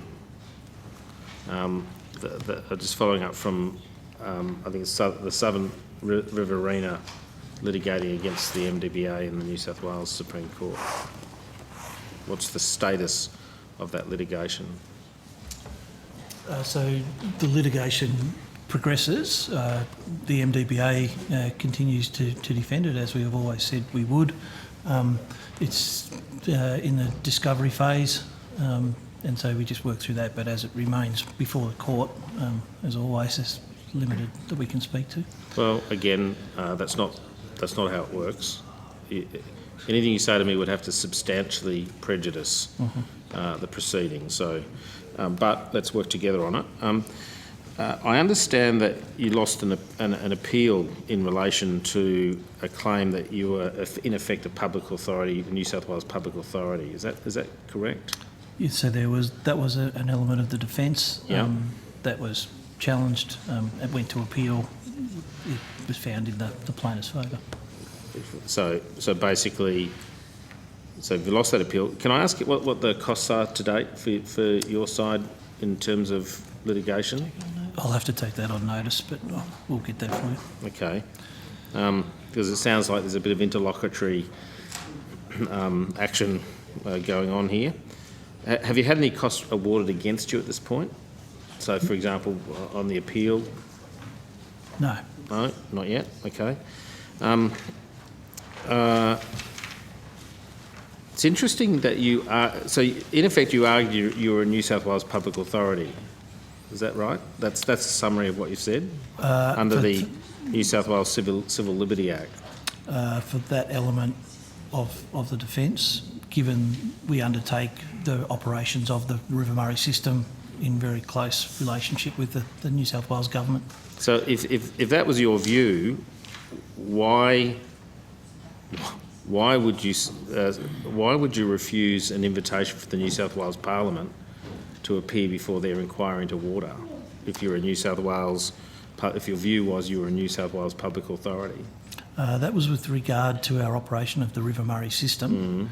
The inquiry was around floodplain harvesting, which is quite a different matter. So tell me why the Murray-Darling Basin Authority has not appeared before that committee. It's been requested, hasn't it? Yes, we did receive a request. We provided written information around floodplain harvesting and our views around that. The position, floodplain harvesting and the resolution of management arrangements in New South Wales is a matter for the New South Wales government, who will at some point bring that forward for assessment through the water resource plan process. I was going to say, it ultimately has an effect on the plan, and I would have thought in that context that you would have been able to assist that parliamentary inquiry. Well, we did provide... Were you instructed not to... Who instructed you not to appear upon their invitation to? That was a decision of the MDBA and myself as the Chief Executive. Okay, so was your decision based on lack of relevance, or was it something a little bit similar to the South Australian Royal Commission, where you were exercising a comity principle? We felt that we could provide all of the relevant information through our written submission, which we did. Because I note that you did appear before the South Australian Parliament, their parliamentary committee into the Royal Commission. So I'm just wondering, I'm just trying to get an understanding of why you are sent to appear or appear before that a South Australian Parliamentary Committee, but not a New South Wales committee. I think it goes to the matter of the inquiry and the information we had to provide. Okay, just in relation to the floodplain harvesting, and I know this is complex, but the changes that get made in New South Wales in relation to floodplain harvesting, I understand will change the BDLs and then in turn the SDLs. Is that a fair... That's correct. Okay. Now, actually I note that, well, so I think we've gone through this a little bit in previous committees, but I think you've advised this committee that will not be brought to the Parliament. There's effectively a change in SDLs, but somehow that doesn't have to be brought before the Parliament to change those SDLs. So I do have Mr Goods here, who's far more familiar. He's actually appearing by video conference, if we can bring him on. Mr Goods is actually based in Adelaide, so he's unable to... Fantastic. We love people in Adelaide. I'll be there tonight, but self-quarantining. Yes, yeah, those that aren't quarantining. So, did you hear the question, Mr Goodies? Yes. Thanks, Senator. So, yes, the baseline diversion limit is laid out. The definition of the baseline diversion limit for every water resource plan region is laid out in the Schedule 3 for the basin plan, and that is the best, most accurate estimate or calculation by the relevant state of the volume of water as at the relevant time at the start of the basin plan. And that's where there's capacity for new and better information to enable a better calculation of the baseline diversion limit. Doesn't mean that more water suddenly becomes available at all. And then the sustainable diversion limit is calculated as the baseline diversion limit as adjusted for the water recovery target, and it's further adjusted for the SDL adjustment mechanism project. And so it's a straight pass-through as part of the accreditation of the water resource plan. So you say that does not have to, that those changes don't have to be approved by the Federal Parliament? That's correct, when they're undertaken in that way, and that's the process that's been followed for the water resource plans in Queensland, Victoria, ACT and South Australia. I'll just go to some evidence that Mr Glyde provided to the South Australian Parliament. He said the final thing would be that in order to change the plan, you need the agreement of all of the governments firstly, but it also has to make its way through the Commonwealth Parliament. You might recall you were very much involved when there were changes to be made to accommodate the first part of the SDL adjustment mechanism, the so-called downwater, the supply measures. That was hotly contested. Indeed, the adjustment was made on the basis of new science to the Northern Basin, which was even more hotly contested. In fact, the instrument to change it was disallowed in the first instance. So the evidence that the Murray-Darling Basin Authority gave to the South Australian Parliament is that these things don't change without parliamentary approval, and you've just raised a really big red flag, because what that means is, in fact, the SDLs can be changed to anything without oversight of the Parliament. Is it changed by way of disallowable instrument? I guess 2 points there, Senator. The first is under the process that I was just talking about in relation to recalculation or clarification, better information for the BDL. That's very specific as to what's required, so I'd say not for any purpose. But that's just one way of the SDL being adjusted. There are other mechanisms. I think it's Section 23 capital A of the Act, which is really what Mr Glyde was referring to in that evidence, which does enable the Parliament to But change you've chosen SDL. the path where the Parliament is not involved in this instance. Because my understanding is, having looked at the two pathways, one of them is without a disallowable instrument and the other one is with a disallowable instrument. And you've carefully taken this pathway, and it worries me dearly, and every state ought to be worried that the Murray-Darling Basin Authority can change the SDLs without parliamentary oversight, because that, I think, will be news to most federal parliamentarians. I think if I could just add, the pathway that Mr Goods explained initially, where the BDL can be adjusted as a result of better and new information, and the amount that the BDL is adjusted by, the SDL also adjusts by, means that the water recovery volume does not change. So the water that's recovered for the environment remains the same amount. What it does is reflect that at the time of the BDL, we didn't understand all of the water that was being used at that point in time. As we come to understand it, it's built into the BDL, it then gets built into the SDL as well. So it's not an ability to change the SDL and allow for additional water to be taken. It actually enables water that's always been taken to be accounted for. And my final question, as you, just in relation to the announcement, perhaps brain fart by the New South Wales Minister, I'm not sure actually. Okay, really bad idea by the New South Wales Minister. If that were to be implemented, what, in broad terms, what effect would that have on the plan as it stands? When you say the announcement, is the specific part of? Well, where she was talking about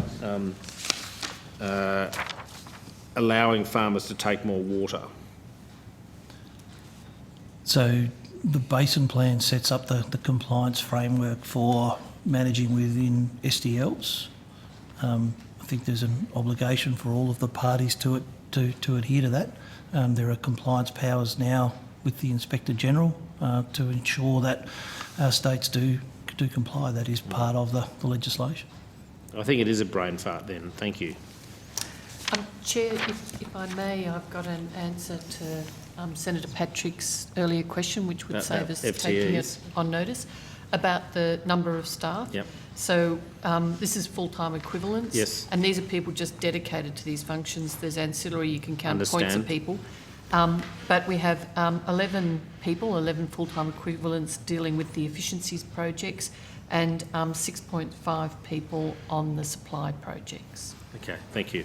Thanks, Senator Patrick. Senator Grogan or O'Neill? Senator O'Neill. Thank you very, very much. I've just got some questions that are relating to the National Water Grid funding. Thanks. We'll just transfer the people for the Water Grid Authority. Thank you. Senator.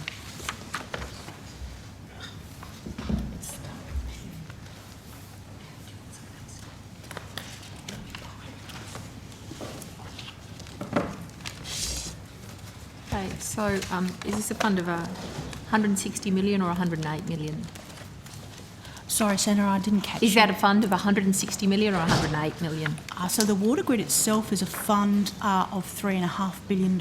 Yep. You might be referencing the connections pathway. Yes. Which is within the Water Grid itself. Yes. So that I can give you an update on. That's 7 packages across the states and territories of $107.9 million. Thank you very much. Could I ask some specific questions about the South Arm End? Sorry. The South Arm End? South Arm End. I will might get a colleague to come and assist here. Sorry, Marisa Purvis-Smith, Acting Deputy Secretary, National Water Grid and Water Infrastructure in Northern Australia. Thank you. But you have to practice that in the mornings when you get up. Sorry, Senator. Could you please... it's a Tasmanian... Yeah, the South Arm End Tasmanian project. And I've got a couple of questions to the Minister. Sorry. That's all right. So my question is, Minister, have you had any involvement in the South Arm End project? Are you aware of it? Myself, no. And you have limited awareness of that? Yes. And are you aware of Minister Dunniam's involvement? No. Okay. According to items on the public record, Minister Dunniam was involved in the announcement of a $5 million allocation for South Arm in Tasmania. Is that correct? I would have to defer to the agency in relation to that. I'm unaware of it, Senator.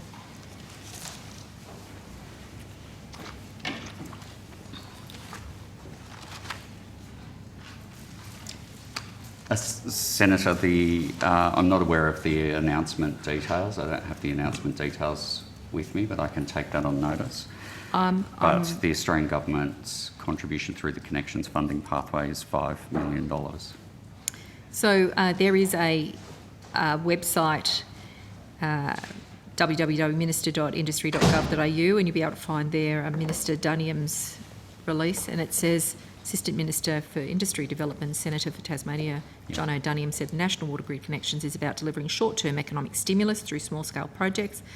This pipeline will allow water from the Blackmans Bay water treatment plant to be delivered to the South Arm Peninsula for irrigation purposes, Assistant Minister Dunniam said.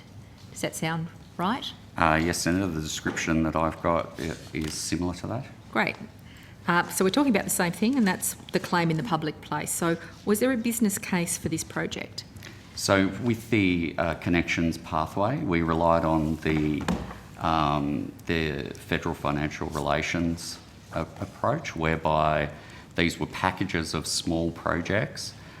Each state was invited to submit projects with no project being more than $5 million, up to $20 million per state. And we received proposals for each project, which included key elements of what would be included in a business case, like we do for all national water grid projects. But we do not receive the full business case for connections projects. Right. So to be clear, there was a business case that you have not seen, but that you relied on for some information that was presented. Senator, we receive an application from the Tasmanian government, which has embedded in that information that you would expect to see in a business case. I would have to take on notice if they're the details of the business case that underpinned it. Sorry, I didn't. I would have to take you that might on need notice. to take your sorry, mask off, sorry, yeah. Senator. You got so used to wearing it now. Yeah. So Mr. Darrow? Yeah, Mr. Mark Darrow, Assistant Secretary, Infrastructure Framework and Delivery Branch in the National Water Grid Authority. Sorry, I am used to wearing a mask now. Yeah.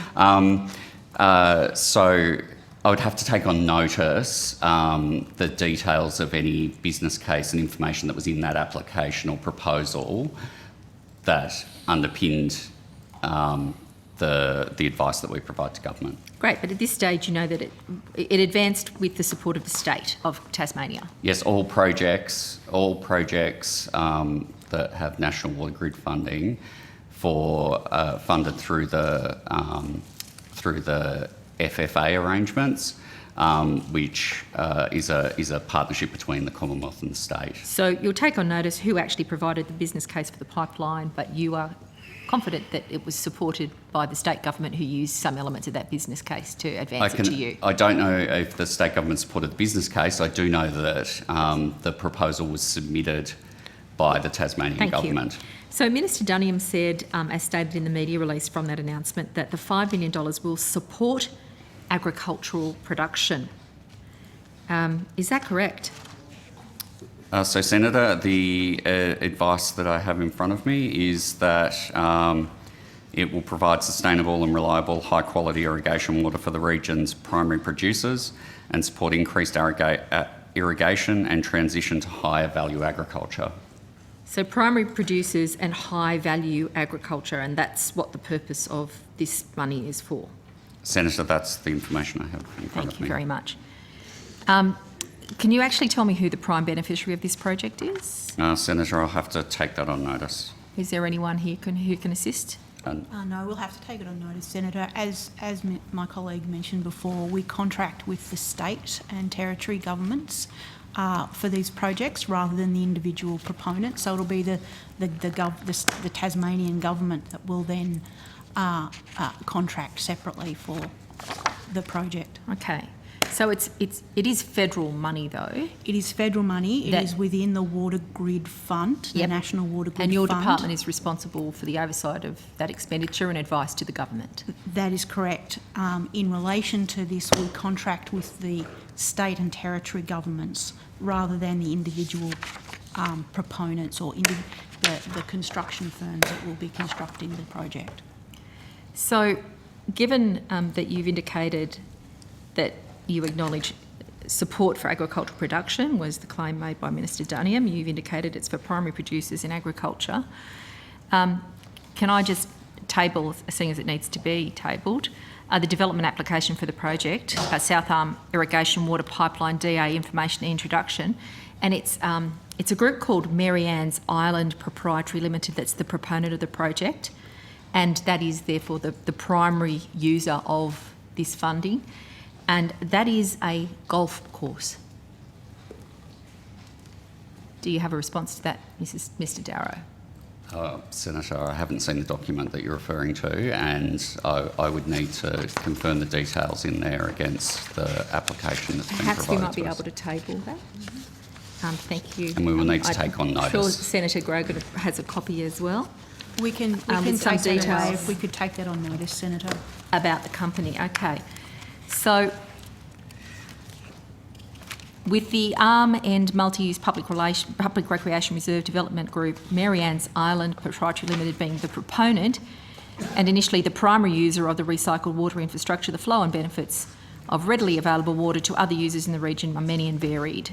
Strong economic benefits, local and regional, increased regional agricultural production. Following a feasibility analysis, the project was selected as most suitable to provide for sustainable irrigation demands of a golf course. Again, we'll take that on notice, Senator. As we mentioned before, we contract with the state government rather than the proponent themselves. The state government provide the projects and we contract with the state government. So, I don't know, would you have any idea about how much a round of golf would cost at the golf course? I think that's no, Senator O'Neill. So, Senator O'Neill, can I believe it's in the order of $150. Can I just check if these are further questions about that specific project and the department has said they don't have any information on it, they'll take it on notice.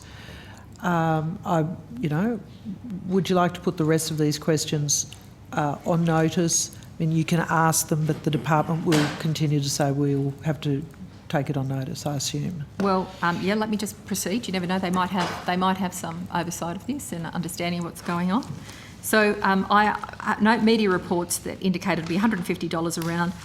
Is the department aware of any agricultural producers who would benefit directly by a new pipeline that's going to support this golf course? We would take that on notice, Senator. How many residents will get access to the pipeline?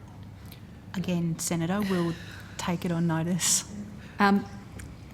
Will they have to pay to access the pipeline? And how much will it cost them per turn? I would have to take all of this on notice. As we've mentioned, we contract with the state government. It's the state government's proposal. We don't contract with the proponent directly, and the state government manages the project. So but it is federal money and it's been approved to go to South Arm. And I will take it on notice. This is a good point because we have had this over the last few days of RRAD. It's been clear about that the department won't have specific information on a project that's administered by the state, Chair, who stands between. That's okay, and I'll take the answers that I can get, and I can understand what they're saying to me, but I do have a line of questioning I want to continue if I can, thanks. So Sure. Just so long as everybody who's watching understands the department is not being difficult, they just genuinely don't have the information, the answers to these particular questions because it is a state approved proponent. I believe that Mary Ann's Island documentation has been delivered. Yeah, it's being made available right now. Thank you very much. How many, given what I've put on the public record now, does the department think it's appropriate that the main beneficiary of this funding will be a golf course? Again, Senator, we would need to go back and check the project and work and look into it. So we would have to take that on notice again. And is the department aware of any conflicts of interest that were made in respect of this project? I would take that on notice again. Did Senator Duniam make any declarations of conflicts of interest? Not that I'm aware. We can take it on notice and check.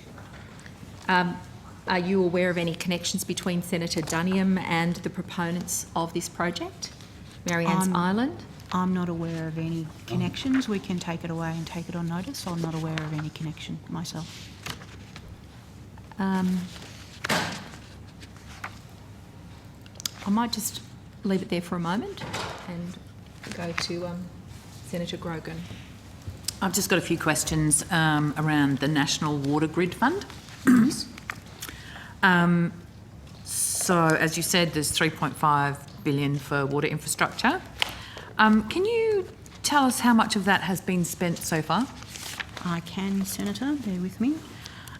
So, in 2021 financial year, $181 million $181.6 million was spent. In prior years altogether, $187.4 million has been spent, and year to date this year, as at 15 October, $15.2 million. So I think in total, that gives, adding all that up, I think 384.2. And how long has that fund been going? The water grid itself, I might have to draw on my colleague, Mr. Darrow, for the history. The water grid itself was set up on the 1st of October 2019. Prior to that, it existed in a slightly different form. It wasn't in a grant form that it is now. So in its current form, my understanding is 1 October 2019. And was that 3.5 billion from 2019, or was it the carryover from the previous iteration? I think it was from 2019. That the previous was not a grant program. It was a different type of program. Was a loan. Yeah. So it wasn't. Sorry, please. Senator, the National Water Infrastructure Development Fund and the National Water Infrastructure Loan Facility pre-existed the National Water Grid Fund. They were programs developed in response to the 2015 white paper on agriculture and on Northern Australia, and the National Water Grid Fund came into being in the budget last year. It was a renaming to align with the National Water Grid Authority having responsibility for it. And the 3.5, what's the time frame that money is allocated over? Senator, we have 530 million from 25-26 onwards, which is yet to be profiled. The profile over the forward estimates is 526.6 this financial year, 660.4 million in 22-23, 705.9 million in 23-24, and 654.5 in 24-25. Okay, great. And thanks for those figures to date. How much, in addition to what's been spent, how much is currently contracted? So I think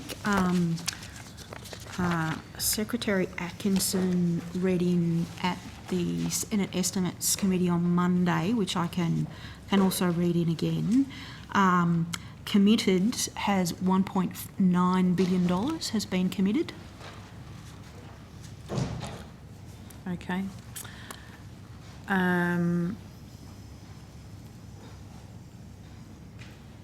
So, do each of these projects have a completed business case?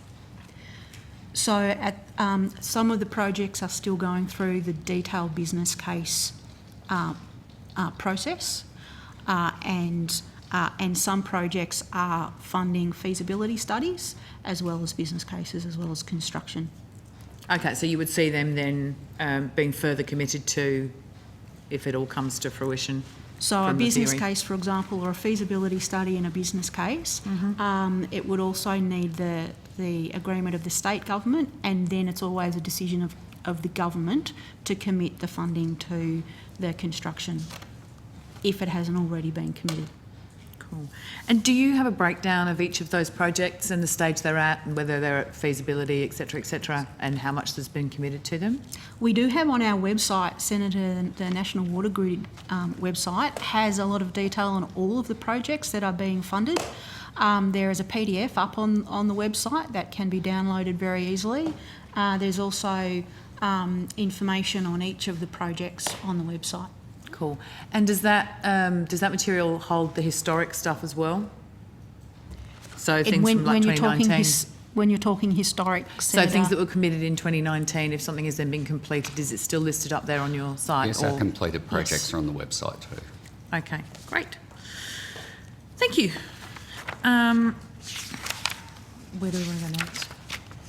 Senator Grogan, would it be all right if I share the call with Senator Roberts and then come back to you? Yes. Sure. Thank you. Senator Roberts. Thank you, Chair. Just one on the barrages, finishing off the questions I had on the locks. Some of the barrages still use log gates rather than mechanical gates, or better yet, poly tanks. Who has the responsibility to make these gates safe for the staff? I'm told there's a bit of a hazard around them.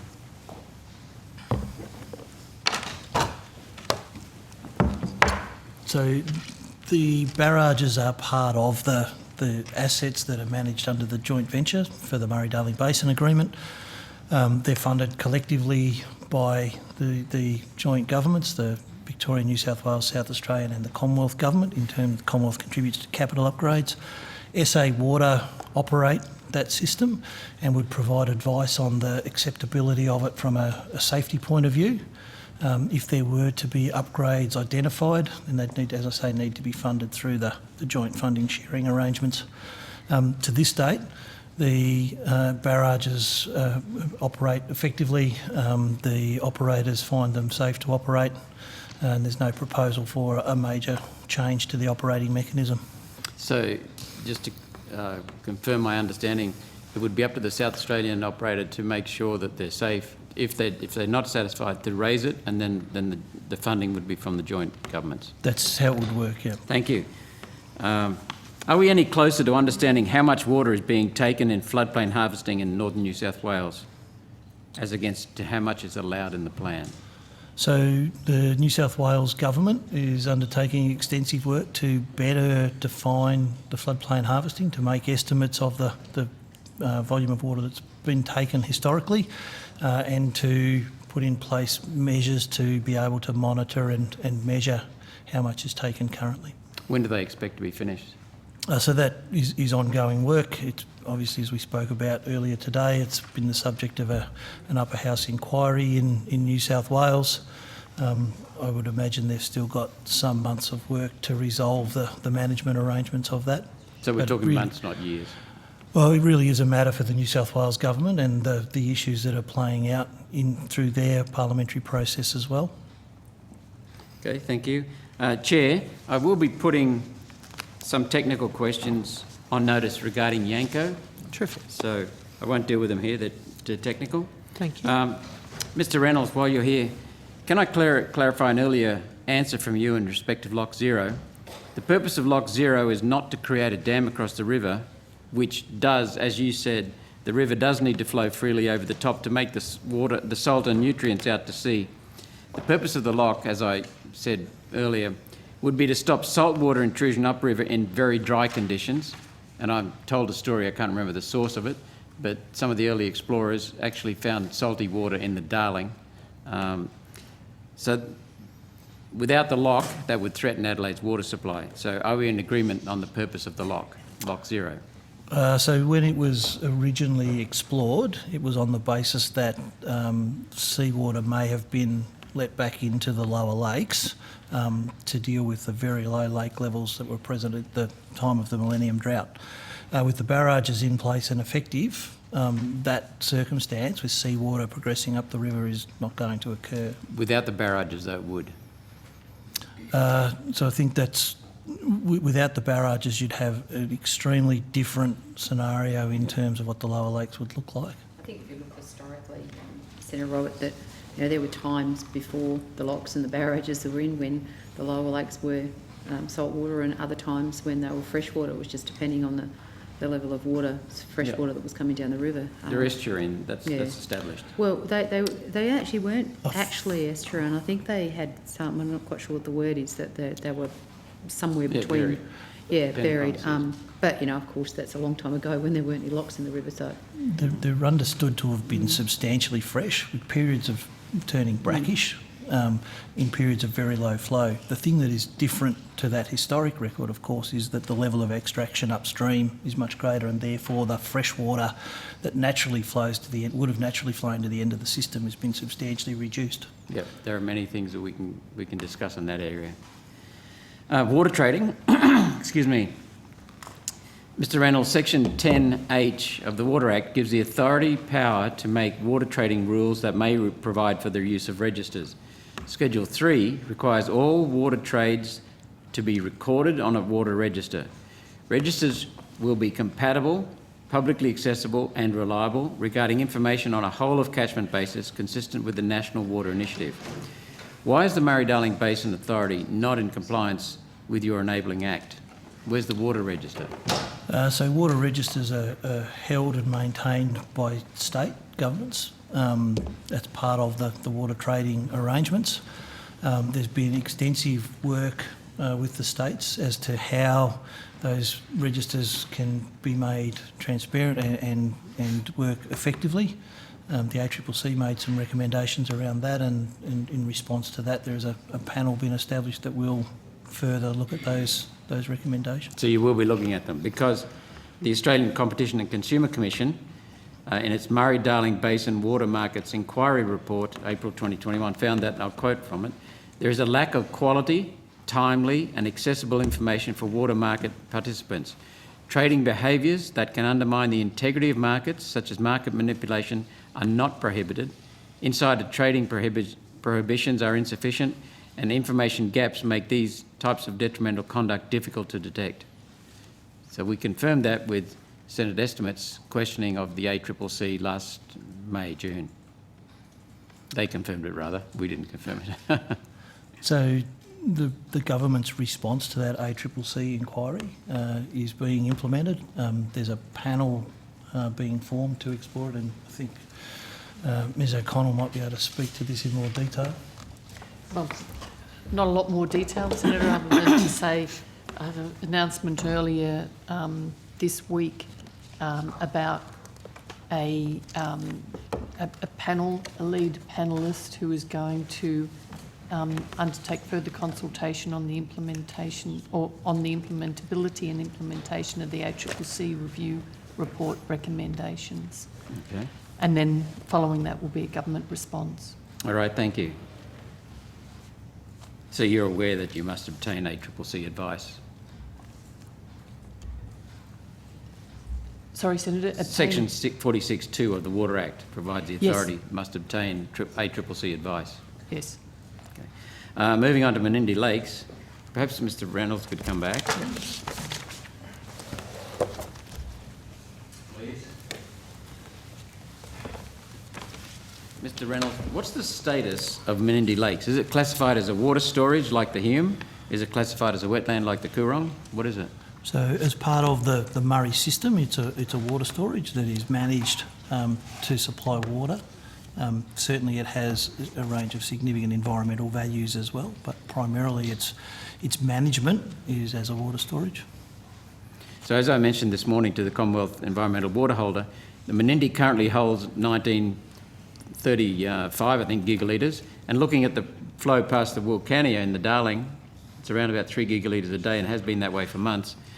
The Menindee storage will be topped up for quite some time. How much of that do you require in the next 12 months for environmental benefit to the Lower Darling and the Anna Branch?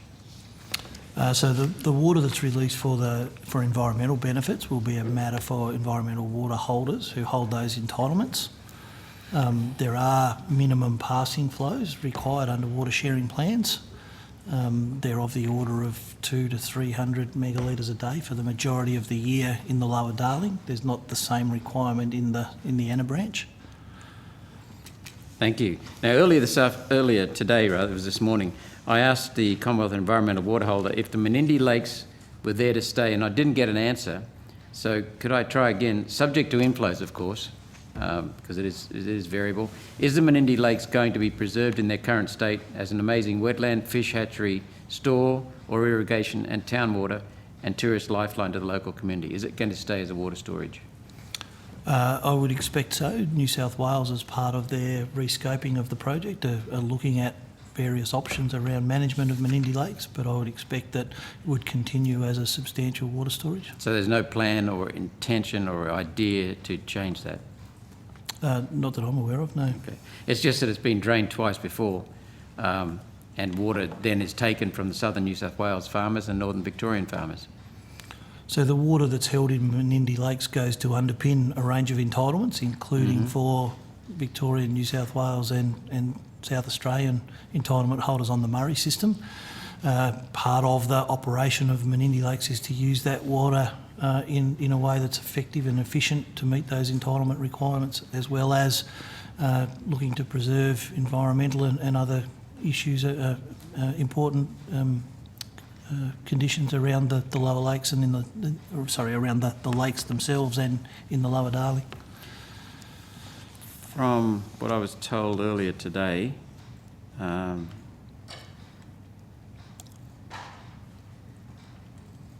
the Hume Dam is full, and the Dartmouth Dam is not full, but it's fairly filled. But farmers in the Murrumbidgee area are not on 100% allocation, and farmers in northern Victoria are not on 100% allocation. But there's a lot of water flowing down the Murray. So the Murrumbidgee is not supplied from the Murray storages? No, that's right. It's supplied from the Murrumbidgee storages. New South Wales undertakes the resource management there and makes the allocation decision. So that's really... So why wouldn't farmers, when there's so much water flowing down the Murray, why wouldn't farmers in northern Victoria be getting water, getting their full allocation? So the northern Victorian high reliability water share allocations in the Murray are on 100%. The allocation policies in Victoria are a matter for the Victorian government. I'm sure they are looking at the possibility of making allocations against low reliability water shares, but they'll be following their own allocation policy in that regard. It's a matter for the farmers to take up with the Victorian government. Well, Victorian allocation policy is a matter for the Victorian government, absolutely. Okay, thank you. Last question, Chair. Thank you. Senator Roberts, just on that point in relation to states making allocations during the year, I know that there is a certain nervousness about governments about making 100% allocations early on in the start of the season, because the one thing that I know governments definitely never want to do, state governments never want to do, would be in a situation where they'd allocated a certain percentage of water and then found they had to dial it back because the inflows hadn't been achieved. So I think there's a bit of a sensitivity there. Obviously, they want to give maximum sort of allocation, but not overstep it and potentially cause farmers a problem who've planted crops and then found out that they aren't able to maintain them. Yeah, I understand that, Senator Ruston. I thank you for it.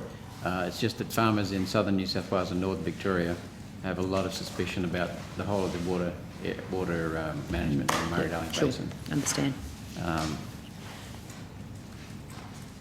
So, Mr Reynolds, earlier on you said that the Murray mouth had closed only during the most severe of drought. And my understanding is that there's about a kilometre stretch of basically sandbar that the Murray mouth has moved along that kilometre stretch over many decades. And that's based upon wind and tidal movement rather than water down the Murray. But can I see the science on that, please? So the location of the Murray mouth, it does move. It depends on both wind and tidal movements, but also the source of water flowing to the mouth. So be aware at the barrages, there's 4 separate structures at the barrages. Depending on where the majority of the flow is released from, we'll move the mouth up and down or along the coastline. That's something that we understand reasonably well, and in operating the barrages, SA Water try to balance those flows to keep the mouth in a relatively constant position. But it's really about the balance of flow, not so much the volume, the total volume. Thank you. Thank you, Chair. Thank you very much, Senator Roberts. Chair, would this be an appropriate time for me to just mention that matter that Senator Roberts... it would be a perfect time. Thank you. Senator, you asked me about carp herpes earlier. I can advise that the National Carp Control Plan, and there's information on my department's website about the plan, is undertaking an assessment of the feasibility of Cyprinid herpevirus 3, or carp herpes. That work has been undertaken by CSIRO and particularly through the Australian Centre for Disease Prevention down at Geelong and the Fisheries Research and Development Corporation. The research is well advanced, and we're expecting to receive reports early next year, so I'm told. It will then be referred to Commonwealth and State senior officials and for consideration. So we're waiting on the research as to how it might work and how it would work, bearing in mind some of the comments that you raised earlier. So. Thank you, Mr Metcalfe. Thank you, Chair. Thanks, Senator. Sorry, Senator, I couldn't hear you. The date was? We're expecting the material to come back before officials early next year or in early 2022. Okay, thank you. I think the website says this year, and in fact this discussion has alerted us to the fact that the website requires updating, so we'll do that. So. Chair, earlier we took on notice to provide and table this afternoon an updated status on the prospective off-farm water efficiency projects. So I have that to table. We were advised to table it electronically, so it should be being tabled now to the Secretariat. Thank you very much, Ms O'Connell. That's terrific. All right, back to you, Senator O'Neill. Before we go to Senator Grogan. Terrific. And just so that everybody's clear, we have gone overtime with the department, but we intend to hear from the Inspector General of Water Compliance about 3:45. Thank you. So I tabled a document a little earlier, Mary Ann's Island Proprietary Limited. Is that the Water Grid Yes. Authority? That's the ASIC statement. Yeah. I don't actually have that. I think we've provided it. It's still being printed, so the officials have not had an opportunity to see that document yet. Okay. We're ready to go, mindful of every moment ticking over. Sure. So the document is provided shortly, but I can read to you and you can verify on its receipt that Mary Ann's Island will be the recipient of the funds that we were discussing before, is registered to Groom Kennedy in Sandy Bay Road in Hobart. That's the company address. And it's the registered office of James Groom, a lawyer. I'd like to table a document from the University of Tasmania that indicates James Groom, who was on their board, is a principal of Groom Kennedy Lawyers, the site of Mary Ann's Island as a registered company address for Mary Ann's Island. So I seek to table that document. I think Senator's already provided it. I'd also like to table an article from the Mercury Family Practice and Mum. The Mercury, it says Groom Family Practice and Mum Gillian joins the firm, and it's referring to James and the long legal pedigree of this family. And I also indicate that Mr. James Groom is in fact not only the director of Mary Ann's Island, but he is the son of a former Liberal Premier of the state of Tasmania. And I seek to table an article, Political Pedigree Behind Tasmanian Premiership Contender, and it talks about Mr. Hodgman, who is, as we speak, still the Premier of, former Premier of Tasmania, sorry, former Premier of Tasmania. And he's supported by Mr. Groom, James Groom, backing the usual assessment of Mr. Hodgman as a moderate or small L Liberal. So I seek to table those three documents. So given the close connection between Senator Duniam, Mr. Hodgman's office and Mr. Groom, do you think it's appropriate that a conflict wasn't declared in respect of the project? Senator, I think we would still have to take that on notice. We would have to go back through our records and have a look at what we have as well. As I said before, this was put forward by the Tasmanian government and rather than the proponent, and we look at projects given to us by the Tasmanian government. We don't contract with the proponent, so we can take this away with us and we will take it on notice. So Senator Duniam, as a senator for Tasmania, was at the announcement, and certainly he would be aware of the pedigree, political pedigree of all of these people. So just on notice, if you could take this and respond, considering the Groom family are considered Liberal Party political pedigree, according to the article that I've tabled, is it appropriate that the Commonwealth doesn't know whether a conflict of interest was declared? We'll take that on notice, Senator. Thank you. Thank you, Senator Grogan. I'd just like to ask a few questions about the 5-yearly MBB assessment by the Productivity Commission, just to locate you. So that assessment was delivered in December 2018 and had 38 recommendations. I'll just wait for the relevant.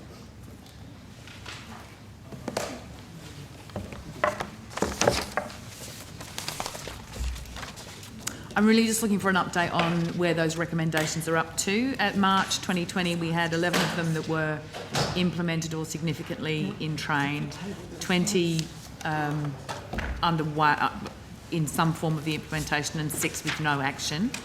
Can you give us an update on where those recommendations are up to?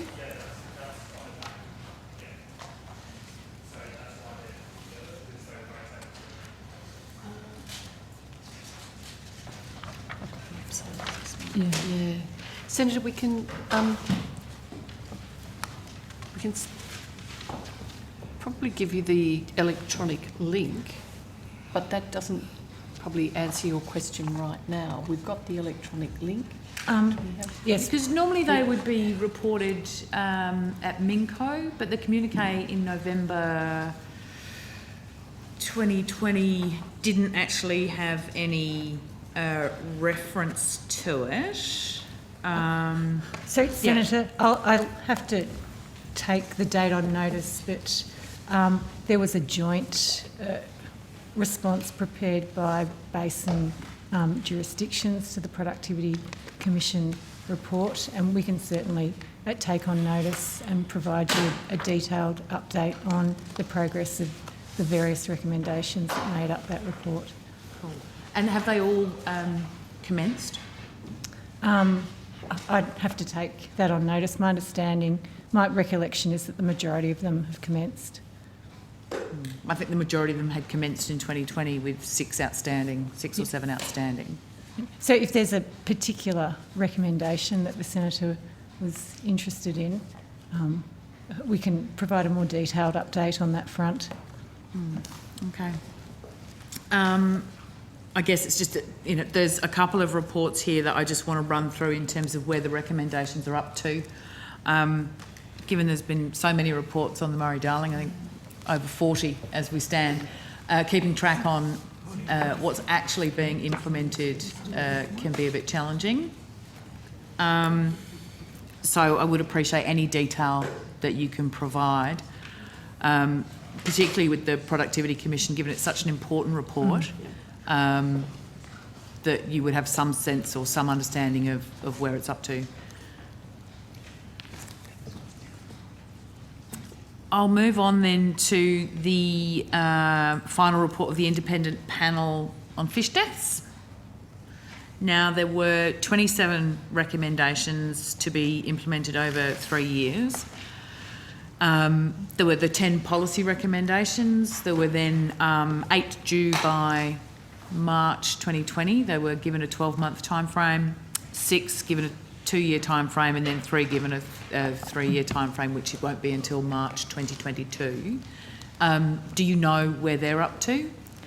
Yes, so we are in the progress of implementing those recommendations. And I'm happy to table a progress report on those recommendations. Thank you. We'll just arrange for it to be emailed. Yeah, can you just tell us if there are any that are outstanding, or are they all in train? They're all in train. Okay. And were the ones due in 2020 and 2021, were they delivered on time? Were there any delays on those? There are quite a few recommendations in the report, so Senator, I'm happy for you to point me to the specific ones that you're interested in. You can table the document. Yeah, that's okay. fine. I think it's probably And we'll the go through easiest it. way to deal with it. Then if we have any further questions, we can come back with those. So in the budget, there was, I'm just going on to water trading systems now. There was 3.5 million committed to establish a panel to address the recommendations of the ACCC about improving the governance, structure and operation of the Murray-Darling Basin water markets. There's been a lot of conversation about markets, and this panel was then put in place at the last budget. Yes, that's right, and we mentioned it just a minute ago in answer to an earlier question. So in the budget funding was set aside to establish the panel. The panel was announced earlier this week. Earlier this week. So I must admit, earlier this week. Was the announcement about the lead panellist, the lead panel person? Yep. Daryl Quinlivan. Yeah. Yep. Who are the other panel members? Well, he's the principal advisor, and then there is an advisory panel. The advisory panel's not yet been announced. The full advisory panel. And when do we think that will be announced? So we're just in the process of finalising probity clearances, but we expect it to be announced in the coming weeks. So November? Yes, given Monday is the 1st, I think. Yes, yep. November. We can confidently say November. Lovely. Yes. Has any work commenced in terms of scoping up the work program for that panel based on the recommendations from the Water Market Report? Yes, Senator, there's been quite a significant amount of work undertaken. As you'd be aware, the majority of responsibility for water markets rests with the states. So the department's been working closely with state water market experts over the last 3 months, looking at the recommendations of the report, starting to examine different issues and options to look at what states are currently already doing. So there's quite a lot of activity already being undertaken by states directed to some of the key issues that the ACCC raised. Understand Victoria, for example, passed legislation earlier this week to improve transparency around larger activity, the activity of larger corporates in their water market. New South Wales is undertaking measures to improve transparency, and South Australia is also moving to implement reforms. So one of the critical things that we're doing is bringing states together to discuss what they're individually doing and to start to prepare to look at how the roadmap is developed. Just in addition to that, there's terms of reference for the work that's being done, and we can have that tabled electronically to you, so that covers the scope of works for that panel. Thank you. And has any work commenced on the water trading register? So as Mr Reynolds advised earlier, the responsibility for water registers resides with states at the moment. You must get fed up saying that. Well, the Constitution provides that states are principally responsible for water resource management, so it is just a fact. So we have started the discussion with states.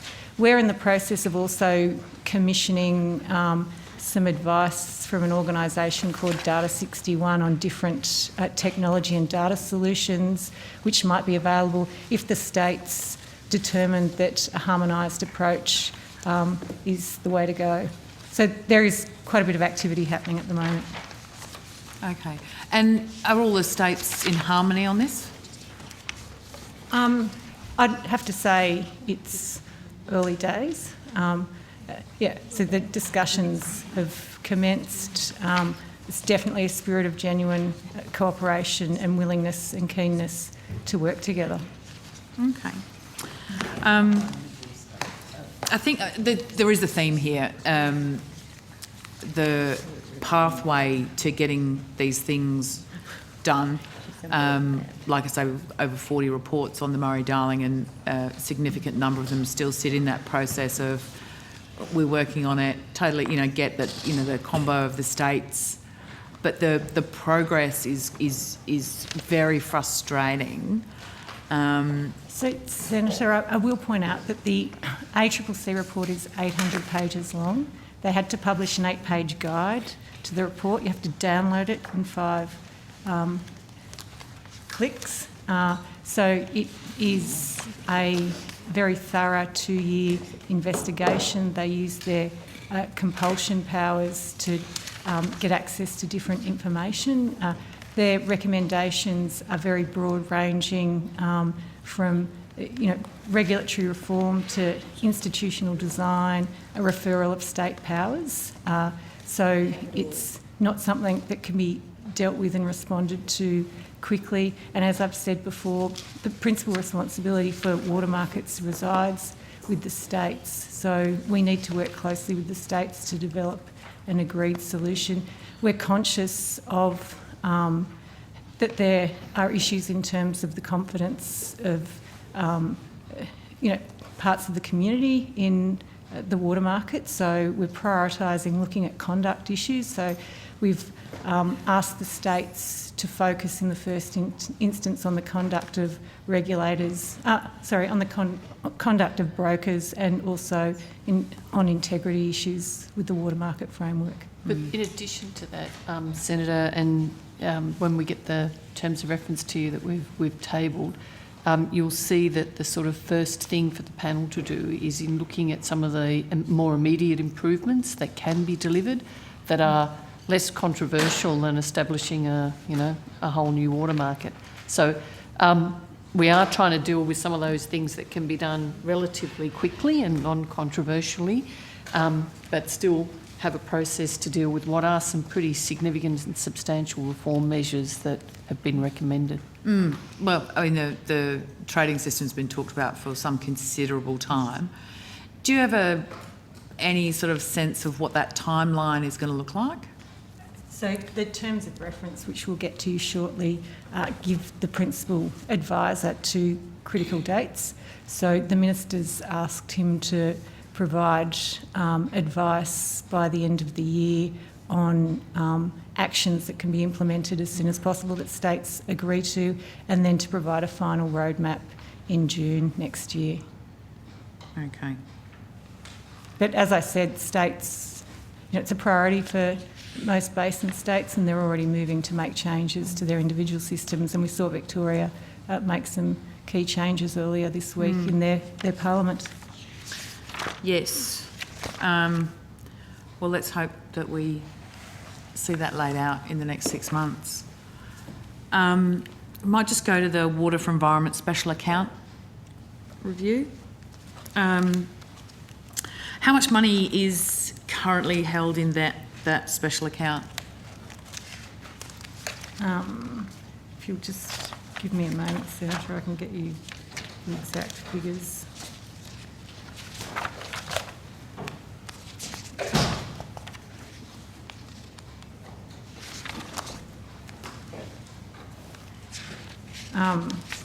So I think it's $1.575 billion. Okay. And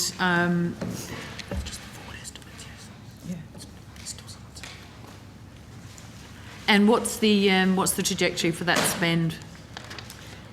So the budget papers over the forward estimates set out the funding, which I can read to you all. No. Can we can provide you with a page reference in terms of what the... I'll get that for you in a moment. Thank you.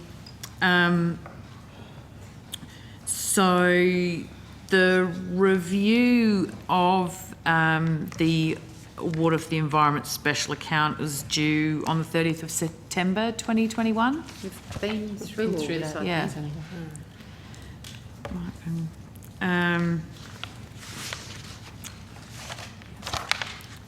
Just a couple more minutes. No, I'm just going through some of these questions have already been answered. Okay. No, that's fine, I'm done. Terrific, thank you Chair, very would much. it Yes. be possible to just provide a little bit of additional advice to some questions that Senator O'Neill was asking earlier in relation to the South Arm project? Terrific. Just to let you know that I've been advised that of the water that's to be conveyed by that particular pipeline, 76% of the water is actually going to agricultural and horticultural outcomes. But apparently the project also seeks to actually deliver an environmental outcome, because the water that is actually is being diverted into that pipeline has previously or was currently going into the Derwent River and apparently is causing environmental damage. Senator Duniam has indicated that as far as he was aware, Premier Hodgman had no involvement, and he said at the time he worked for the Premier Hodgman, he had absolutely no knowledge, and it was never raised when he worked for the Premier, and that he certainly does not believe that there was any conflict of interest in his support of the project, and he also indicated that it was his understanding that the local member, Miss Collins, the Shadow Minister for Agriculture, was also supportive of the project and was interested to know whether the Labor Party still remains supportive of the project, because that was his understanding. Thank you, Senator Ruston. All right, terrific. Well, I think that brings us to the end. Could I just ask of a quick question just to clarify this media statement? Could I just ask, when was that drafted? Do we know? What statement is that? The media statement with regard to the Aboriginal Entitlements Program. I'll have to take it on notice, Senator, and come back and tell you. And when was it scheduled to be released? Why was it released today? And is it a statement from the department or a statement from the minister? It's a statement put up on the department website. So it's a statement from the department, not from the minister? Yes. So can you take on notice why the minister didn't release a statement on this important issue? Can you take on notice when this media report was first drafted? Yes, I will. And if it was actually created in the break, in the estimates hearing between at the lunch break? I'll take that on notice. Thank you. Thank you. All right, thank you very much. That brings us to the end of the section on the Department of Agriculture, Water and the Environment. We say farewell and thanks to Minister Ruston. Thank you. And the department officials. And we're going to welcome the Inspector General of Water Compliance.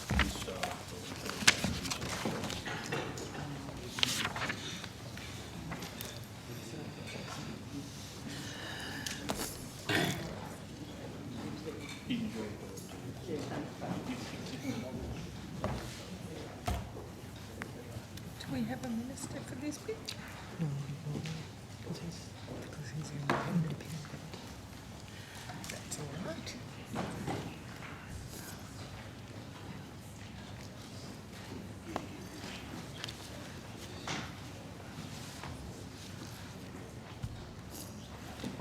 Is the secretary going to stay for this section, or should we release him? Yeah, he can go as well. Mr. Secretary, do you... I think the Inspector General is available online. I'll remain here, and departmental officials who work with the Inspector General are available to assist him and can come forward to the table if need be, Chair. So. Thank you very much, Mr. Metcalfe. So I now call the Inspector General of Water Compliance, the Honourable Tony Grant, and I'll get you all to introduce yourselves.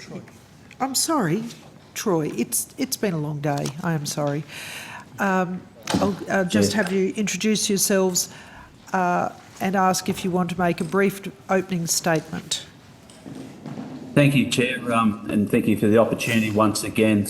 I'm joined today by my two deputies, Daniel Blacker, who's Deputy for Regulatory Matters in the Inspector General Water Compliance Office, and Bridget Leopold, who is Deputy for Capability and Governance, and they will be available to senators to help with any questions that I wish to make.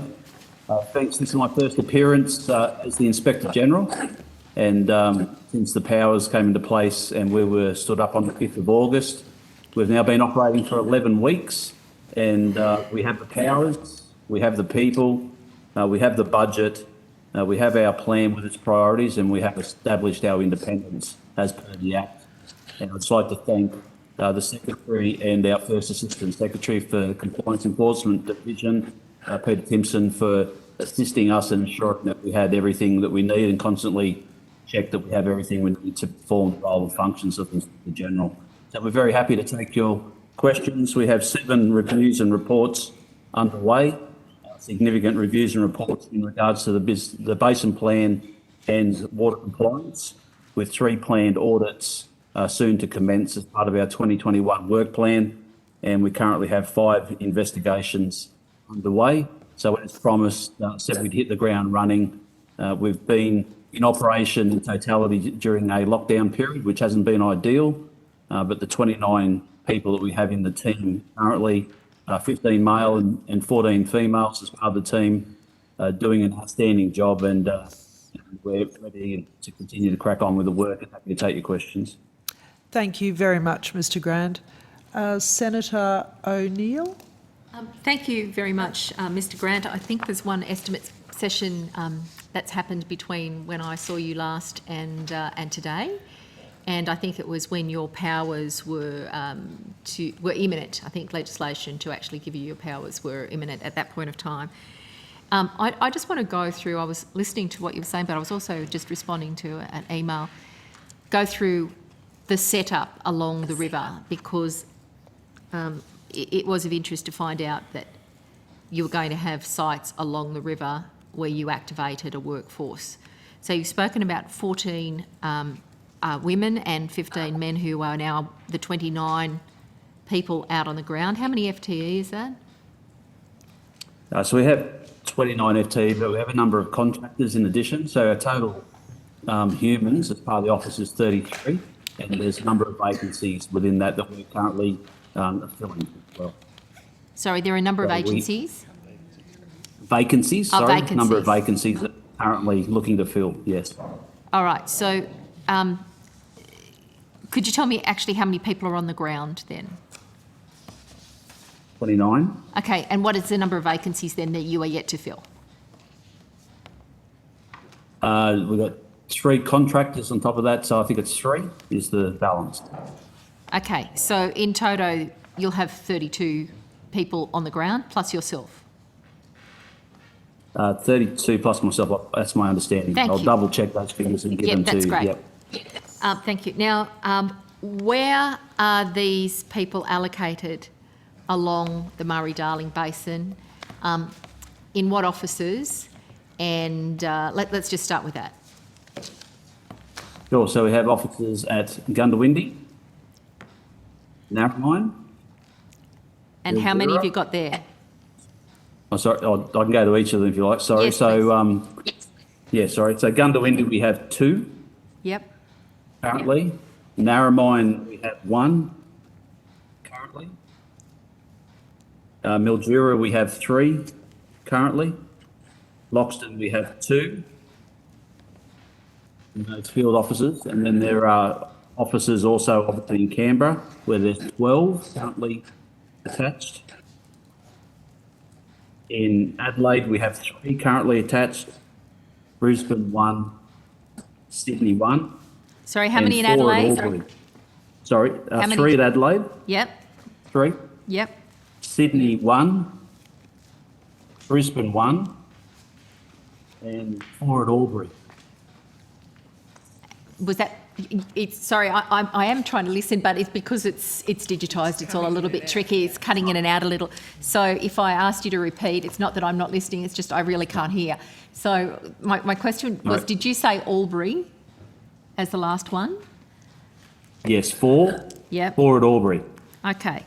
Now, you made a distinction between field officers and then you started talking about Canberra, Adelaide, Brisbane and Sydney. Are the Albury 4 field officers as well, or are they admin? No, there's one field officer at each office in the along the basin, one position for field officers.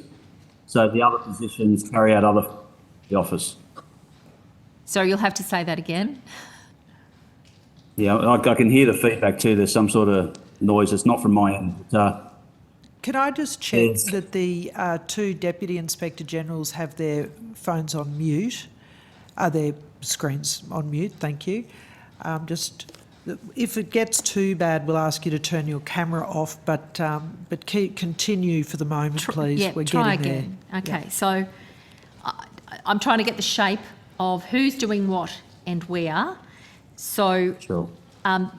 the 5 field officers are Goondiwindi, Narromine, Mildura, Loxton and Albury, where there is 1 field officer at each one. correct? So Albury's got 4 but only 1 field officer. 1 field officer in Loxton, 1 in Mildura, 1 in Narromine and 1 in Goondiwindi. Correct. Okay, so effectively 5 field officers out of the 32. Yes, but the Director of Field Operations is also based at Goondiwindi. That's the second position. Yes. Okay. Well, they've got a lot of river to cover as field officers. My next question is, are those field officers living in those communities or are they FIFO workers? No, they live in the communities and were recruited from the communities. Thank you very much. So 5 living in community. Were these officers recruited solely for the inspectorate or have they been operating as part of the department and now seconded to you? No, they've been directly recruited to the Inspector General's office for this role, a specifically designed role. They're all new employees. Thank you very much, Mr Grant. Now, you indicated previously that you were doing 3 days official work per week and that your income, as I recall, was roughly around $200,000. I can't recall the exact number. But you also indicated, if I recall, that you were doing many more hours than your allocated 3 days. What's the current situation, Mr Grant? Sure, I was contracted for around that $200,000 figure, but that didn't include, I paid tax and superannuation out of that, so that wasn't the net salary. Yep. But yeah, I'm now full-time. Okay. And what does that mean for your salary now? I'd have to provide that to you, I just don't know it offhand. I'm happy to provide that. Okay, but it'd be more than what it was before, but now you are working full-time in the role. That's correct. Thank you. Do you have administrative assistance in your job and where are you operating from? Yeah, so I'm mobile, but I live on the Sunshine Coast in Queensland. But I'm mobile when I can be with border restrictions. So I have a car being provided, which I haven't received as yet. So I will operate out of the offices throughout the basin that have been established. I don't have a standalone desk. We have 1 executive officer between the 3 executives, being myself and the 2 deputies. And 1 they executive are- assistant. Sorry. Go Yep, on. They're Canberra-based, and she's based in Canberra. One of the 12 in Canberra is your EO. Executive assistant for myself and the 2 deputies. She services the 3 of us. And the 2 deputies are Mr. Blacker and Blacker. Leopold, who have joined us. Yep, great. I can barely see their names on the screen, but I've got it now. Okay, so I've got the shape of the organisation.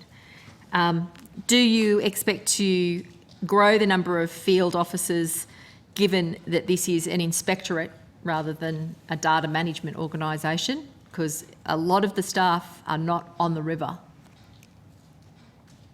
The staff are multi-skilled. They're investigators. They perform auditing functions. There's communication work, so there's a whole range of skill sets. Their locations not dependent on where they're located isn't lined up to their skill sets, and they're all got the ability throughout the basin when needed. So you indicated that you have 5 matters on foot. Are you investigating or prosecuting? What is the status of the 5 matters that you raised in your opening statement? Yeah, 5 investigations that are currently under investigation. Okay, and are they general investigations to gather data and general inspections of 5 different regions, or are they 5 specific investigations based on intelligence or concerns? 5 specific investigations regarding intelligence or concerns. The other you referred to are contained within the 7 reviews or reports that are underway over broader auditing and assurance issues for the basin plan. So could you give me the 7 reviews that are underway? You said auditing. Is that related to water trade transfers or auditing of metering?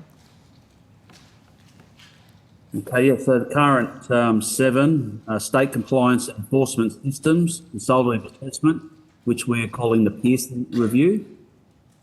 The Commonwealth Environmental Water Holder is a consultative assessment. That's in draft status. The 3rd is the Murray River and Lower Darling River operations. It's a consultative assessment, which is just commencing. It's just finished being contracted. The 4th one is New South Wales metering implementation, assurance and lessons learned. Number 5 is interstate trade in the border rivers. It's an accounting audit regarding water transfer. Number 6 is the Goulburn Murray Water Disclosure Obligations. It's a compliance audit. And number 7 is the measurement of overland flow in the lower Ballon, and it's an assurance review. Sorry, overland flow in the lower Ballon. Lower Ballon, Queensland. That's in Queensland, right on the border, yep. Okay, are you doing... And that's an assurance review. That's your 7. Are you doing any review of what the Queenslanders called overland flow and the New South Welsh men and women called floodplain harvesting?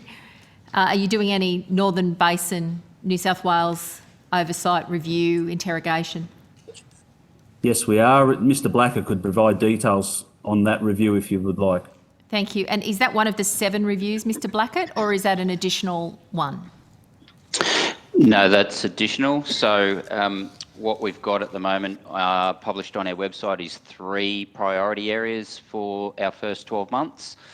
The first one's about effective approach to water compliance. Our second priority area relates to water metering and measurement, and that's the piece in relation to measurement that the Inspector General's just referred to, and I'll come back to give more detail on. Our third is in relation to managing increasing groundwater use. So in relation to the measurement priority, we're doing a number of different things. So we've requested some data from both New South Wales and Queensland. In fact, we requested it from all jurisdictions in relation to status of measurement of floodplain harvesting and overland flow. And we're waiting on that data to come through from the states. And we're also, as the Inspector General said, looking to undertake an audit in the Lower Ballon of overland flow arrangements within that water resource plan area in southern Queensland. Thank you. Given your time in the role, and I'm sure that you have interactions with Minister Pavey, she described what's going on with the Murray-Darling Basin Plan and its implementation as environmental vandalism, I believe was the term. What is your view of Ms Pavey's declared position and her consequent interaction with you as the Inspector General? Mr Grant. Yeah, I don't share her view, and ministers and all parliamentarians are entitled to whatever views they like, whether they're right or wrong. That her views on that matter is a concern or impact on my role. Does we're it independent, alarm? we're clearly focused. Does it alarm you that she appears to have a very, very different view about the capacity for New South Wales to get on board with the targets that have been set for 2024 than other leading ministers who are engaged in the Murray-Darling Basin Plan and its implementation? I've certainly noted her views, but they don't deter me from the role that I'm charged to undertake. Okay. I probably won't have much more time. Can I ask you to give us, without compromising your investigations, the 5 investigations, any detail that you can, please? Yeah, there's a couple that would, I won't be able to comply with that because of the sensitivity nature of I them, accept but that and thought that might be when the case. when we're able to, we'll provide what detail we can. So you have 5 investigations, and where are they located along the river in general? Are they concentrated in one area or are they spread across the whole river?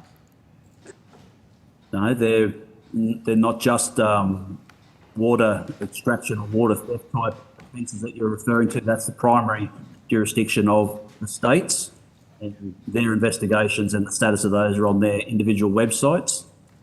These are relative to other related subject matters, Okay. Of which I can't disclose without compromising those investigations. So metering is one that's very, very important. Also, there are significant concerns about corruption in the water market.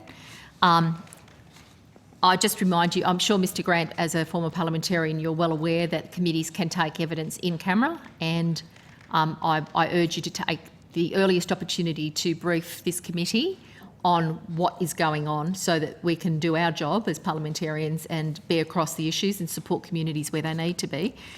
I've got 2 more questions, if I may, Chair. One is with regard to your role and as you see it in terms of interactions with and prioritising First Nations people and a responsibility for cultural water, because today's been a black day, a very poor day in terms of the engagement with First Nations peoples on the Murray-Darling Basin Plan. Yes, I'm sorry, what was the actual What's question? your priority? I understood. What are you doing with First Nations? How much of a priority is it for you? Sorry, high level of engagement, of which I've undertaken significant amount as Interim Inspector General. Given the border situation, I unfortunately haven't had the opportunity to do as much in the last 11 weeks as the Inspector General, but I have very strong relationships with Indigenous communities throughout the basin, and I'll continue to work with them on matters of compliance and oversight that fall within my jurisdiction, but I'm not responsible for policy or programs relative to some of the discussions. Have you sought to employ? Have you sought to employ? Whether it's in a full-time role or is in a contractual role with their particular knowledge, any representatives of Mildren or NBAN who represent more than 21 nations in the state of New South Wales and Northern Victoria? We have already undertaken a specific process to employ Indigenous persons utilising the Department of Agriculture's got a program where they have a pool of candidates. We're unsuccessful in that venture, but with the vacancies that we currently have, we are looking at Indigenous employment and location throughout the basin as part of that. Have you engaged with Mildren and NBAN about Yes, a nomination from them to fill those roles? Because one of the things is there's been a lot of assertions of consultation, and one of the things that really is getting up the nose of people is that their knowledge is being captured, exploited, expressed as a useful consultation, but they're not getting paid for any of the knowledge that they do, nor are they being paid for the many, many occasions on which they're advancing and sharing their knowledge. So can I urge you to engage, particularly with Mildren and NBAN, to make sure that they're not cut out anymore of all of the processes? they're not cut out. I have a good relationship with both bodies and representatives from those bodies. In fact, one of them was on my interview panel for the field officers' positions. Unfortunately, at the last minute, he was unavailable, so we proceeded with there. But I used the initiative to include a Millsbrand member on my interview panel for the field officers, and that's my commitment to Indigenous employment as a demonstration. Thanks very much, Chair. I did have one more question, which was arising from evidence that we received in our hearing in Shepparton, which looks like I've shut. But it was a statement about metering. Well, just while you're looking for that, thank you, Senator O'Neill, I congratulate you, Mr Grant, for that very proactive and positive approach to engaging with traditional owners in the Murray-Darling Basin and particularly the work opportunity, the job opportunity, because that's practical and a great, forward step to that inclusion. I'm sorry that person wasn't able to take up that role, but no doubt you'll have other opportunities in the future. So you're to be commended for doing exactly what it is that we've talked about today, and the Secretary talked earlier about communities, that includes all of our communities in the Murray-Darling catchment. So that is terrific. Thank you. Thanks for that, Phil. I actually have found the quote. So I note that you've indicated that water extraction, you've specifically said, is a key responsibility of the states in your response to me today. I said it's the primary role of the states, and we're the regulator of last resort. That's per the legislation. Okay, so can I express some concern that this gap between the states and the federal observation is a problem, a big problem in the delivery of the Basin Plan, and that while metering might not be the number one thing on your list, this is the sort of comment that we are getting when we go out on the ground. So this is from Mr Akers in the Shepparton hearing on Thursday the 6th of May. And I just want to give voice to his words. The key learning about metering is that there's metering and there's metering, because we also have some metering in South Australia. The meters are only looked at once a year, so we would argue that that's not really accurate metering. Whereas here in Victoria, we prefer to see metering via telemetry, so it's computer read. So you're not relying on the farmer to go down to their paddock once a year and check. What has tended to happen is we see overuse occur in South Australia. Farmers have then to top up their accounts because they've been overused. That has a huge impact on the water market because you'll see a massive spike. If you look at all the graphs of people participating in the market, you can usually see a spike when South Australians have to enter the market to top up their overuse. I would caution, yes, we all want metering, but let's be clear, there's a big difference between metering. And when I mentioned there's a big difference in access to telemetry, and I said it's been put to us in the Northern Basin, Mr Akers goes, I bet it has.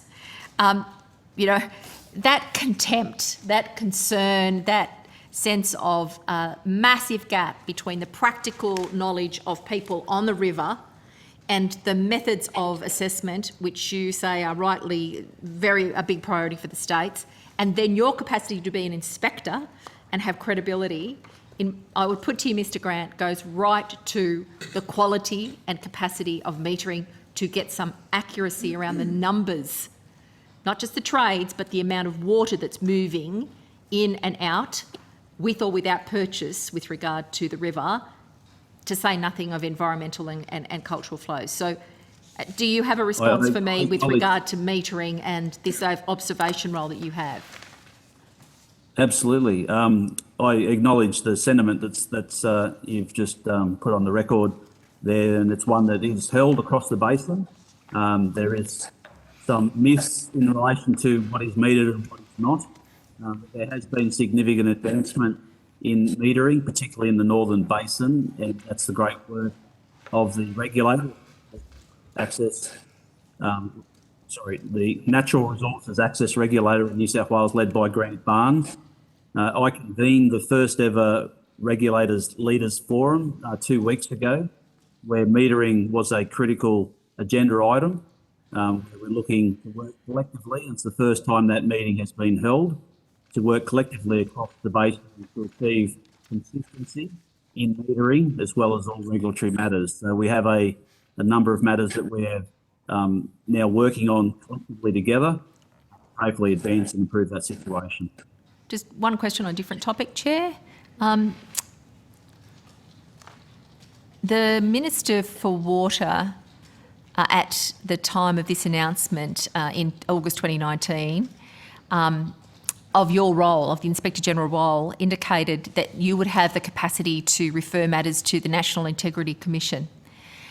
Have you been consulted on any legislation to establish an anti-corruption commission, which was promised more than 1,000 days ago? No, I have not. Thank you. Thank you, Senator O'Neill, Senator Grogan, Senator Roberts, Senator Davey. I thought you had some questions. Oh, I'm sorry, do you have a question? Yes, I have. I apologise. I was just about to... I gave you the indication a while ago that I didn't, but... Yeah, oh, good. Okay. Yeah, no, it wasn't just you're me. on track. I Yeah. have dropped the ball previously today. Congratulations on your appointment, Inspector General. Thank you, Senator. I would like to know just broadly a few things. First of all, with what you learn in your job, will you be able to make recommendations to the department and to the minister rather, and to the Parliament on future legislation? We have a voice to the Basin Official Committee, which is the primary source of our findings from whether it's an inquiry or an oversight function when we do a report.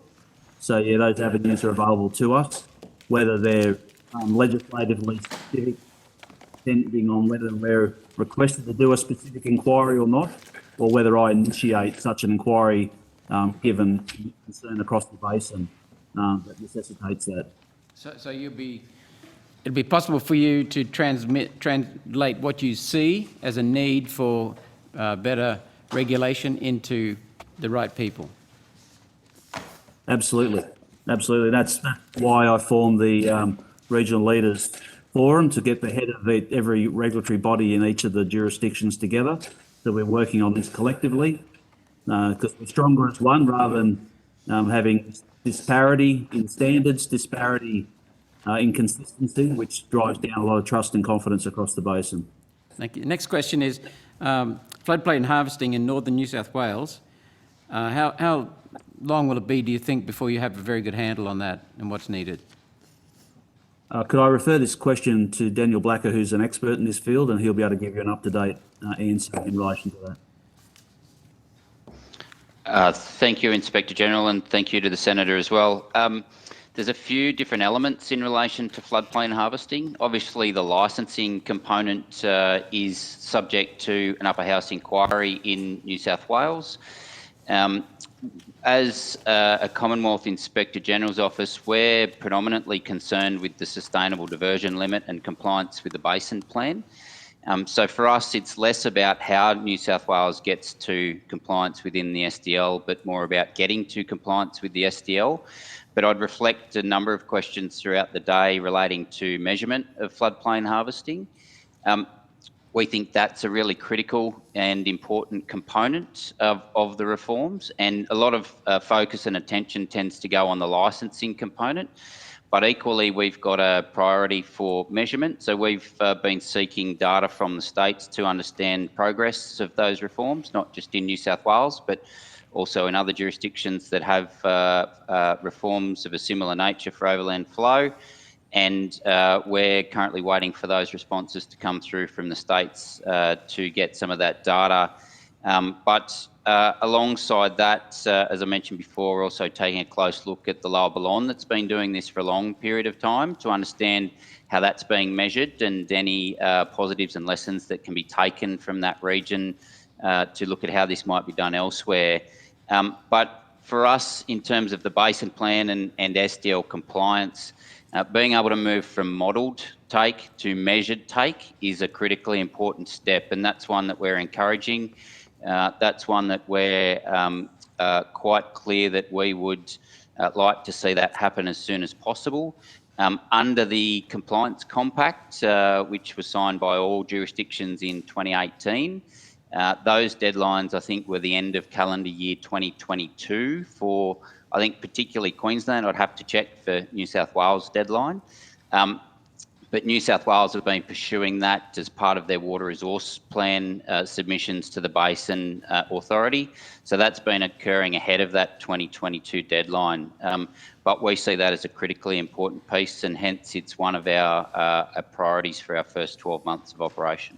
Well, thank you, Mr. Grant and also Mr. Blacker. I'm very pleased to hear Mr. Blacker talking so much about measurement, because I can't see how in any plan, even for one valley, there can be any confidence in the plan and in the implementation of the plan if there's no measurement. When you've got such a huge region like the Murray-Darling Basin over so many diverse and complex regions within the Murray-Darling Basin itself, it's just impossible. And it's just, it's fundamental for trust, it's fundamental for fairness, to have that measurement. I'm so pleased to hear you're focusing on that. And also, what I've seen with Cubby, they've done a very, very good job of not only harvesting the water, but also measuring the water too. And it gives people who go there a lot of confidence that they know what the hell they're doing. Yeah, so just, Senator, for the benefit of you, that is a priority, this work plan, because of the voices of the basin. So the benefit of the interim period as Inspector General that I undertook gave us the advantage to get out and hear properly the concerns and then frame up the work to address those concerns. And I agree with you regarding your reference to Cubby. There's lots of myths about and lots of criticism or criticism. But when they're reporting their water data every 15 minutes into the department, it's quite impressive to see on the ground, and it debunks a lot of those myths. Well, I was going to ask a question about water trading, but let's wait until you get the data. So thank you very much. I'm very happy to hear what you've just said.